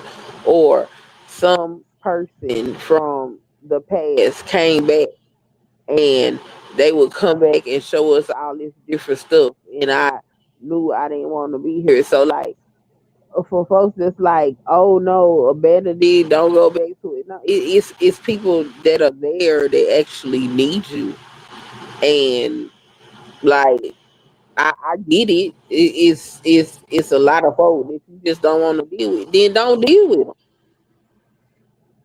Right. But that don't mean abandon the ones that actually might need you. Well, I don't know where the abandonment part comes in, but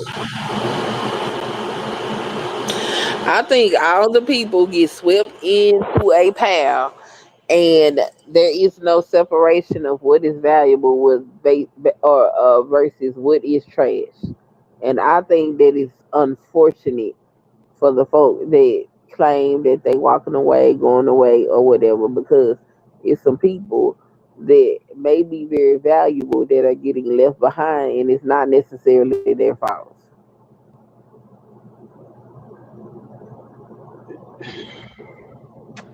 yeah, personal agency would like you have to as a man, you have to build yourself to be a man. You know, just And if because you you're a don't male have an doesn't make example of you a that, man.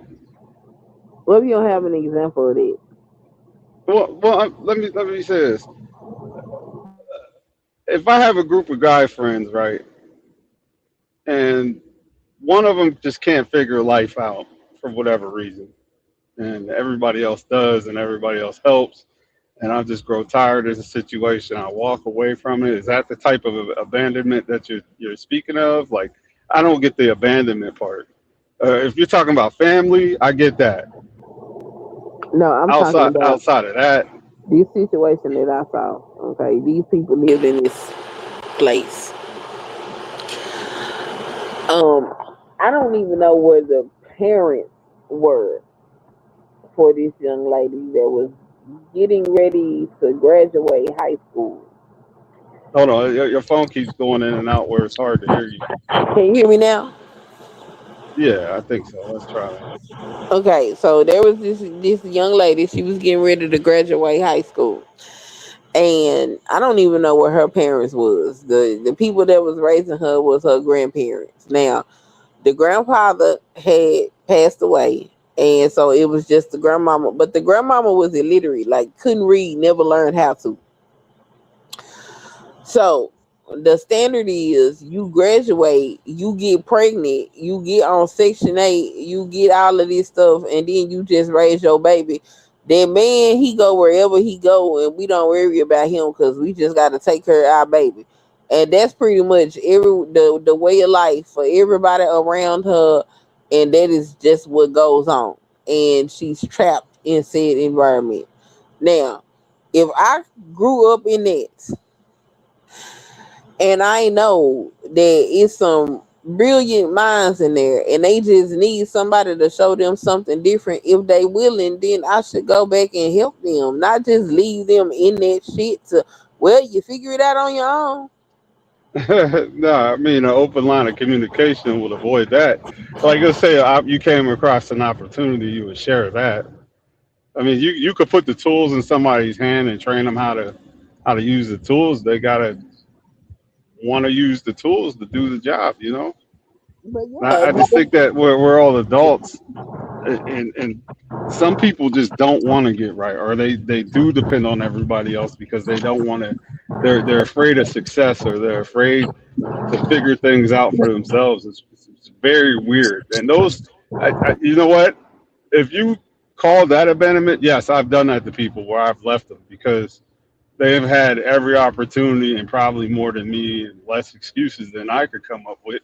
And still just can't figure it out. Yeah, I'll leave those type of people behind. I mean, for sure. well, I'm not saying waste your time on a dummy, but I'm not even talking about people that live in a middle class situation, because it is so many resources and opportunities that are afforded to you in a middle class situation. I'm talking about these people that live in terrible places, and like SKC, that's a culture. It's a culture of absolute dysfunction. And there is nobody there to open a doorway to show you better, then you just become part of that cesspool of foolishness. And that's what I have a problem with, because I grew up in this church, and the church was in the most impoverished part. of Dallas, and I got my first job working at this church, and I was working with them little children. Oh Lord, them children was some of them was so god doggone bad, Lord. But not only did I get to see what their environment was creating for them, I also got to see some of these adults. And the church I grew up in, they used to make us go out and witness to people and stuff like that. And in talking to all these prostitutes, pimps, drug addicts, drug pushers, all these type of different people talking back to me, telling me, where they messed up in life, what they wish they hadn't have done, and all of that stuff. That also helped me as well. So I just have a heart for trying to help people that want to be helped. I'm not saying go run around chase nobody and try to force them. No, the people that want to be helped, you will know that they want to be helped. But if you got somebody that's trapped in some raggedy behind culture and it's little or no resource to show them how to get out of it, I think it's bullshit to tell them pull yourself up by your bootstraps. That's crazy to me. Well, it's the thing though. We walk around with these supercomputers in our pocket. There is no excuses nowadays. It eliminates all excuses. Like I'm sorry. You could sit down People and get on Udemy, or you can, you know what I'm saying. You can pick up a skill online. You can do that kind of stuff. When's the last time you seen like Parby? Because it still exists, even here in the United States of America. Oh, say it And again. what's crazy is the crazy part. This is what I see is this is fascinating to me because even in this particular in these spaces, most of these people are not living under the poverty line, but they act and behave as if they do, and that is real weird. Like I don't understand it for the life of me. Like it's ridiculous. I just don't get it. Some people want to be the king of the ghetto, man. I don't know. Yeah, I'm not talking about them people. I'm talking about people that don't have access to the internet every day. I'm talking about people that can't afford a smartphone in their hand. I'm talking about people that walk to work up the street and it's a fast food restaurant because that's all that's available where they live at. And this don't necessarily just have to be a black person. It is people that live like that in the United States of America. And for me, if I come across something like that and I can help, I'm going to. Now, for these folks that's just participating in stuff because they feel like they can and that's all they care about, that's different. That's food. That's where I don't have to be. That's where I don't have to go. It's as simple as that for me. Most of that stuff, I don't find it funny. I don't find it entertaining. It look foolish to me. It look dumb. That's the nurturing nature of your heart. And I'm sorry, but I don't got that. I don't. Like, bruh, learn how to swim already. Especially if you my age, if you're in your 40s, I could see like a 20-year-old, some young man or something like that, sure. But like, if we talking about grown folks, nah.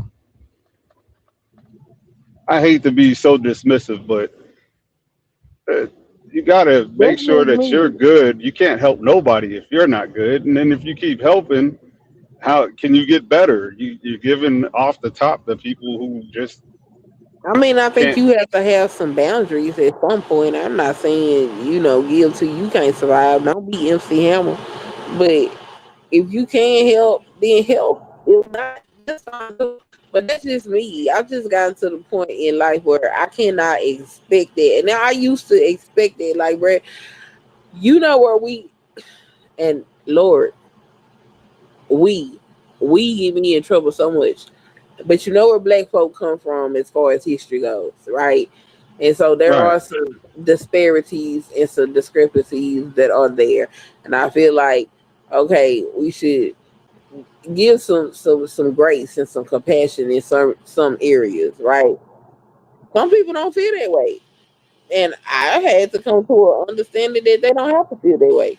If they don't feel like that they have to do that or need to do that, then I mean, that's their right. They have the right to not feel that way. Just because I feel like I need to reach back if I can, that's me. That's a choice that I'm making. I shouldn't take my choices and place them on everybody else. And I think a lot of people, what folks see is a lot of the best and the brightest just choose to wash their hands of the whole situation. And again, that kind of leaves the folk that all they need is some encouragement and a boost. It kind of leaves them to fend for themselves in a culture that's not civilized. It's like I agree with you to a certain extent that I can't go any further. Because I know how people are. It's like they gotta want it for themselves, or else you're just willing somebody to try harder, and they really don't want to. You're wasting your own energy. I've seen that in my life, and I'm like, nah, I'm cool. I mean, I've run across that too, but I've also had some successes. More specifically with children than adults, but adults, I don't know. I don't know. By the third conversation, I'll decide whether or not I'm gonna keep dealing with you or not. And that took time for me to learn. Most of my successes are mostly with children because I can't influence them because I am an adult. So there's a power dynamic there. So I have a leverage there. With grown folks, not so much. And honestly, I'm not in the place to raise no adult. But somebody that's actually willing to learn and listen, I can work with it. That Mm. I can work with. And Like, I don't have no problem saying, hey, look, this is what I can help you with. This is what I can offer. Um, you need to do X, Y, Z, one, two, three. I might not dictate exactly how you do that because everybody have their own style of flair, but these are the things that have to get done. And if they willing to accept that, then I'm willing to help walk them through whatever that may be. Uh, to just say, oh, F them all because they ain't no good, I think that's crazy. I think that's throwing the baby out with the bathwater. yeah, there's enough outlets. If people really need help, there's help out there. I'm probably more of an advocate of not helping. I think the more help people get, the less they're willing to do on their own. It's sort of like treating a disease instead of curing it, that kind of thing. Like people need to be pushed out the nest, and if they don't fly, they just ain't gonna fly. I mean, I'm not talking about when you're young. I mean, we're talking about grown folks, and we're talking about, You see, that's you the know, issue. Most of these folks start when these folks are young. Like I said, these those little children that I seen, them kids who living around drug addicts, pimps, prostitutes, a whole lot of poverty. Hell, a lot of they caregivers, because a lot of times it wasn't their parents. It was a grandparent. It was an auntie or uncle, whatever the case may be. They might not have seen him. well, also this too. If your struggle isn't building your character enough to become something, then I don't know. I don't know. I'm trying to like eliminate all excuses for people, but I tend to not even concern myself with that. And that's cool. But for me, I understand something. Those people can end up somewhere later on down the line at some point because they part of society too. And my children got to live amongst those children, possibly at some point. And it will be foolish of me to turn a blind eye to what's going on if there is an opportunity that I can help make it better. How do you decipher whether it's worth your time and energy? How do you determine that? By watching them, by talking to them, seeing where their mindset is, see what they gonna I do. mean, Give them a you small task and see how they carry it out. well, yeah, you got to have an eye for potential for sure. I mean, And once they come show on, you man, you that come they may across the same be, type of person that over and over again, you're not gonna well, then double once back. You know, well, if you keep coming, once you know what it is, you done built up your discernment. When you see foolishness, you know it's foolishness. But then you find those people that's not on foolishness, and then those are the ones that you help.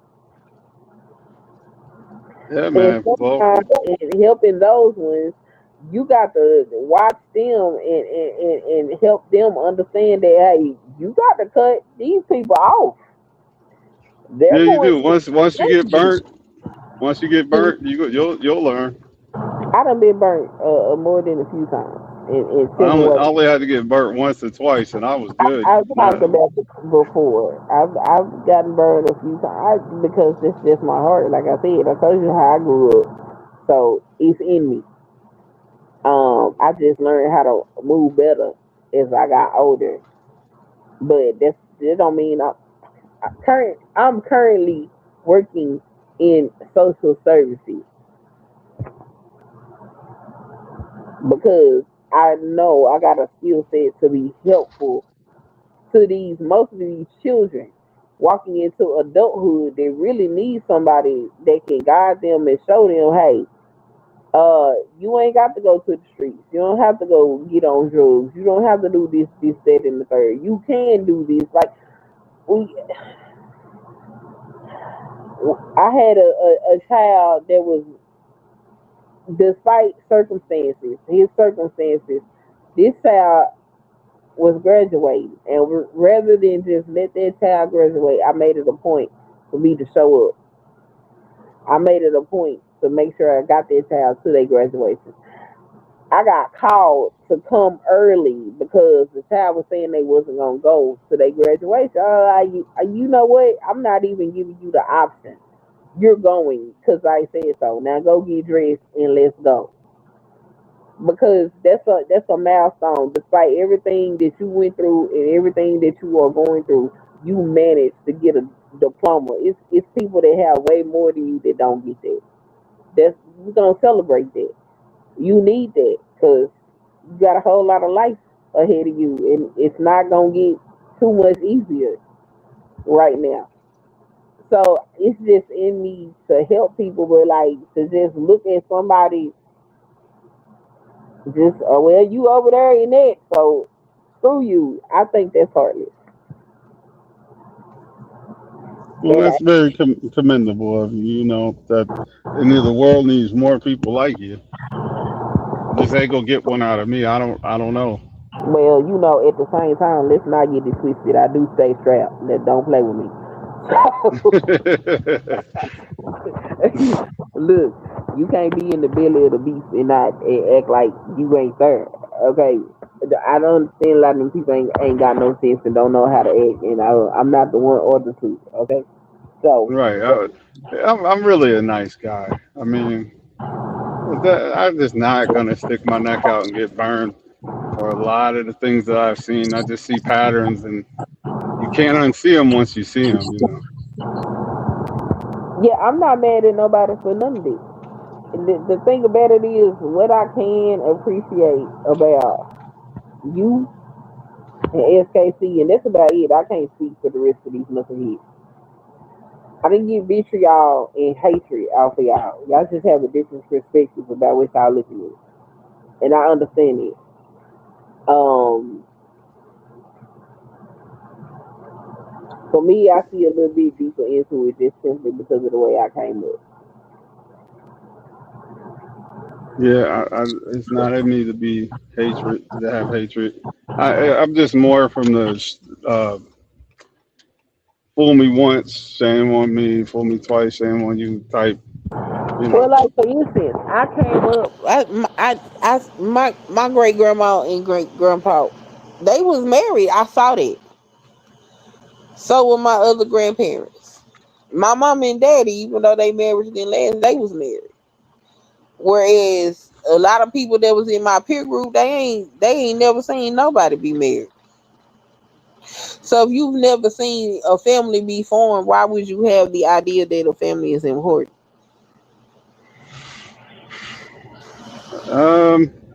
Funny you should say that. Most places on YouTube that I go to, the overall sentiment is that marriage is just a piece of paper. It's not important to most of these people. But then I had to remind myself, right? I Mhm. went to a public school. My family was only in the 20% of people that come from uh, married parents, and my parents are Right. still married almost 50 years. So I get exactly what you're saying, but it is important. Like, how do you actually have a community other than saying the community needs this, and this to function? No, they actually need families to be together in a nuclear fashion and somewhat support each other on that level. And it's hard, like being married where I'm at, because there's not a lot of married people outside of the church. The ones I know in church, if they even Yeah. go to church, it's like, where do you find them? How do you fellowship with them? That kind of thing. Yeah. It's not common practice amongst. I mean, on YouTube or in real life, you just don't really come across it a Now, lot. imagine me. I'm black and I'm a homemaker. Who's my peer group? Yeah, that's tough. It's very tough. Very tough. And then the people that I did find, these are like grandparents that are taking care of their grandchildren, and they're taking care of the grandchildren because it's an illegitimate child. So even then, I still don't have like a circle of my peers. I got people I can socialize with, but it doesn't mimic my family. Now, because like I said, I am who I am. There have been children that have been in situations, and I have taken them into my house. And one thing that every last child that has ever had to stay in my house has said before they left is, I appreciate the fact that y'all sit down and y'all eat dinner as a family every night. Yeah, To at the me, that's table. standard. Yeah, you gotta have them at the table. Yeah, we got Yes. our family time. We got our set time of the day that we come together. And if we don't do it, we definitely doing dinner on Sunday. We still I do it can't kind of old fashioned. understand how you don't set that particular structure for a child. How are you finding out what's going on with their day to day life? How do you find out what's happening at school from their perspective besides, spying on their grades through these apps and talking to their teachers or what have you? How do you know? How do you enter into their world if you're not setting up that structure in that time for y'all to be able to communicate as a unit? It only takes a little bit of effort, man. It goes a long way. But It ain't that. It ain't really that hard. You just, if nothing else, cook the meal it and then was a call lot of everybody to the table. That's it. it most. I don't think any of the children that came into my house had ever sat down and had dinner with their family. That was not normal for them. See, but you can't say that though. You know why you can't say that? Somebody's gonna be offended. What, black people don't eat dinner together, or that kind of thing. It becomes like this collective does this, or we want to be known for doing all these positive things, even though that's not actual reality. Or I you can definitely don't want to put it out there that we don't. no because I do it, but for the children that I took into my home, it wasn't a normal thing for them.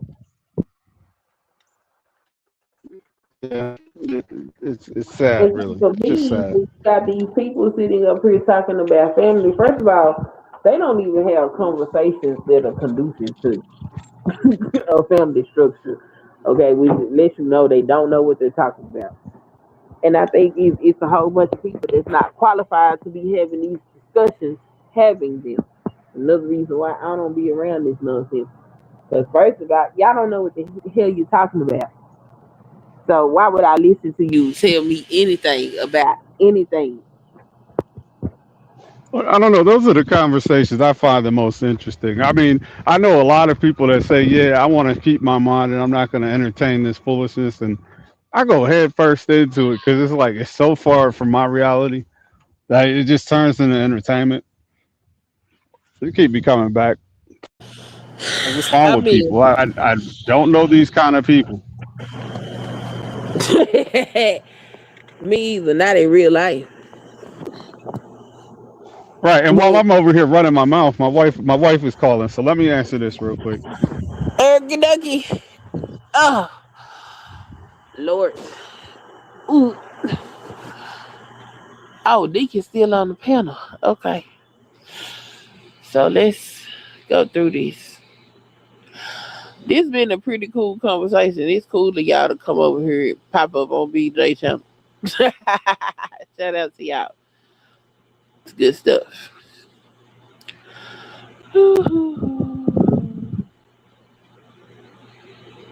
27.5. Said Davis gonna help the community.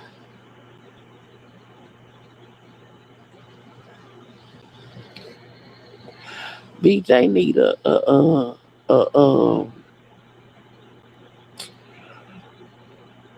BJ need an interlude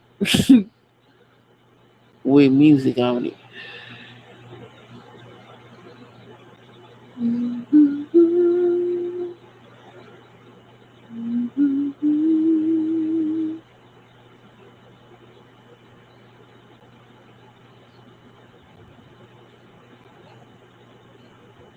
Oh, All right, you there? My bad. yeah, I'm here. Yeah, man. I'm out here fooling with one of my hobbies, man. You know, it's a bright sunny day. It ain't too hot. It's nice out here. I'm about to have my son and my wife come up here and watch me play with one of my hobbies, and they want to see it because I spent weeks building this thing, and so they're gonna What meet me you in the build? park. I got one of those nice size helicopters, Oh, so I'm about to fly it for the second time. See, and it because I fly? oh yeah, oh yeah, oh yeah. Was it It's remote control? oh yeah. Oh, well, that's cool. How long you said it took you to build it? About 4 days. Oh, that's not bad. Yeah. But then you gotta tune it. It's one of my hobbies that she said that she was not gonna support me with because it was so expensive. Yeah, I got expensive hobbies, so this is one of them. I'm not mad at it. She on her way up here. I've been on YouTube all day, man. I probably should get this up. Before I Oh, start well, if saying you stuff need that to go don't make handle your sense. business, you can go do that. I was just holding the panel down since BJ went to bed. Oh yeah, this is something else. How do you actually hit the link to come on the panel? Do you usually go to his community tab to get the link? I go to the community tab or I ask him to drop it. Now, if you hit the community tab and you got YouTube playing in the background, it'll keep playing and it causes that echo. I found that out yesterday.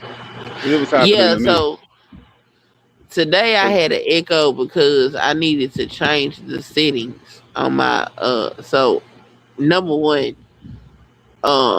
I use my headphones at night and then when I come home I take my headphones off, but when I get on StreamYard goes to whatever the default is and that causes an echo. So I usually need to fix that and don't know I need to fix that. And sometimes in order to fix that I have to go in there and take, I guess it's the echo cancellation or something like that off so I can adjust the microphone. Oh, So okay. it'd be a matter of figuring out exactly what the problem is. Oh, okay. So it wasn't that you didn't have the YouTube playing in the background. Okay. No, it Yeah, was because that'd be my issue when I get on here. Yeah, the microphone was on default instead of speakerphone, and that's why I was doing all that. Oh, all right, cool. But yeah, man, it's Mhm. been a good day YouTubing it. Yeah, I'm about to go put this thing up in the air. I'm excited. And we'll have fun. Yeah, might do some tricks with it. I don't know. I might be scared to take a chance, but man, I wish y'all could see what I'm talking about. Like it's actually As pretty long as dope. you take a video. I got some on my channel. If you wanted to You got see a the channel? well, it's on my page. But if you wanted an idea, one of my video, not my video, but one of my buddies who got me into the hobby, he was flying his, and it's like a minute long video of that, so you get an idea of what I'm talking about. So this Deacon Dave right here, this your channel? Well, let me see. You pulled it up. Well, yeah. Shut up. I didn't know you posted anything over there. Well, just every now and again I'll put some I whatever. just thought you hop in chats to instigate people. But yeah, I do that. No, I do that.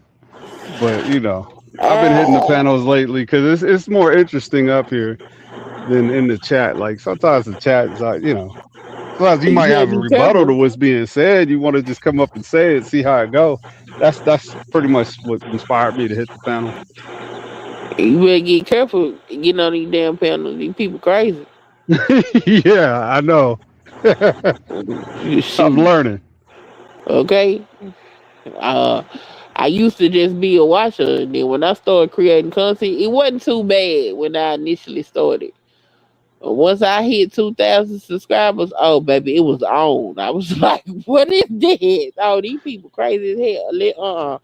Let me go back over here. Okay, this is where I belong because I cannot. No, thank Get you. sucked into the meta. I can't get sucked into that, baby. They act too much over food. I mean, you know, let me tell the truth for shame the devil. If I didn't have no children in this house, I would get in the mud with these folks. But I got children in here, and I can't do that. So they're gonna be Yeah, looking at me I like, ain't trying to be in my house yelling, man. Nah. okay, we like, Mama, what's wrong with you? So it was the internet. Nah, I can't do that. Nah, you can't even explain that. Nah, not at all. I Nah, cannot do that. but this her pulling up, man. Let me get off of here. All right, Yeah, have a good day. Thanks for coming by. no doubt. Peace out. EACON. All right, y'all. Who is that? Brother Numbeezy. That's a name, boy. Canceled that hobby a couple of years ago. Check something. The first day, $600 wasted. Wait a minute. What do you say? Get used to it first. You take that chance that it hit the ground, it'll shatter. Okay, so you know what he's talking about. All right.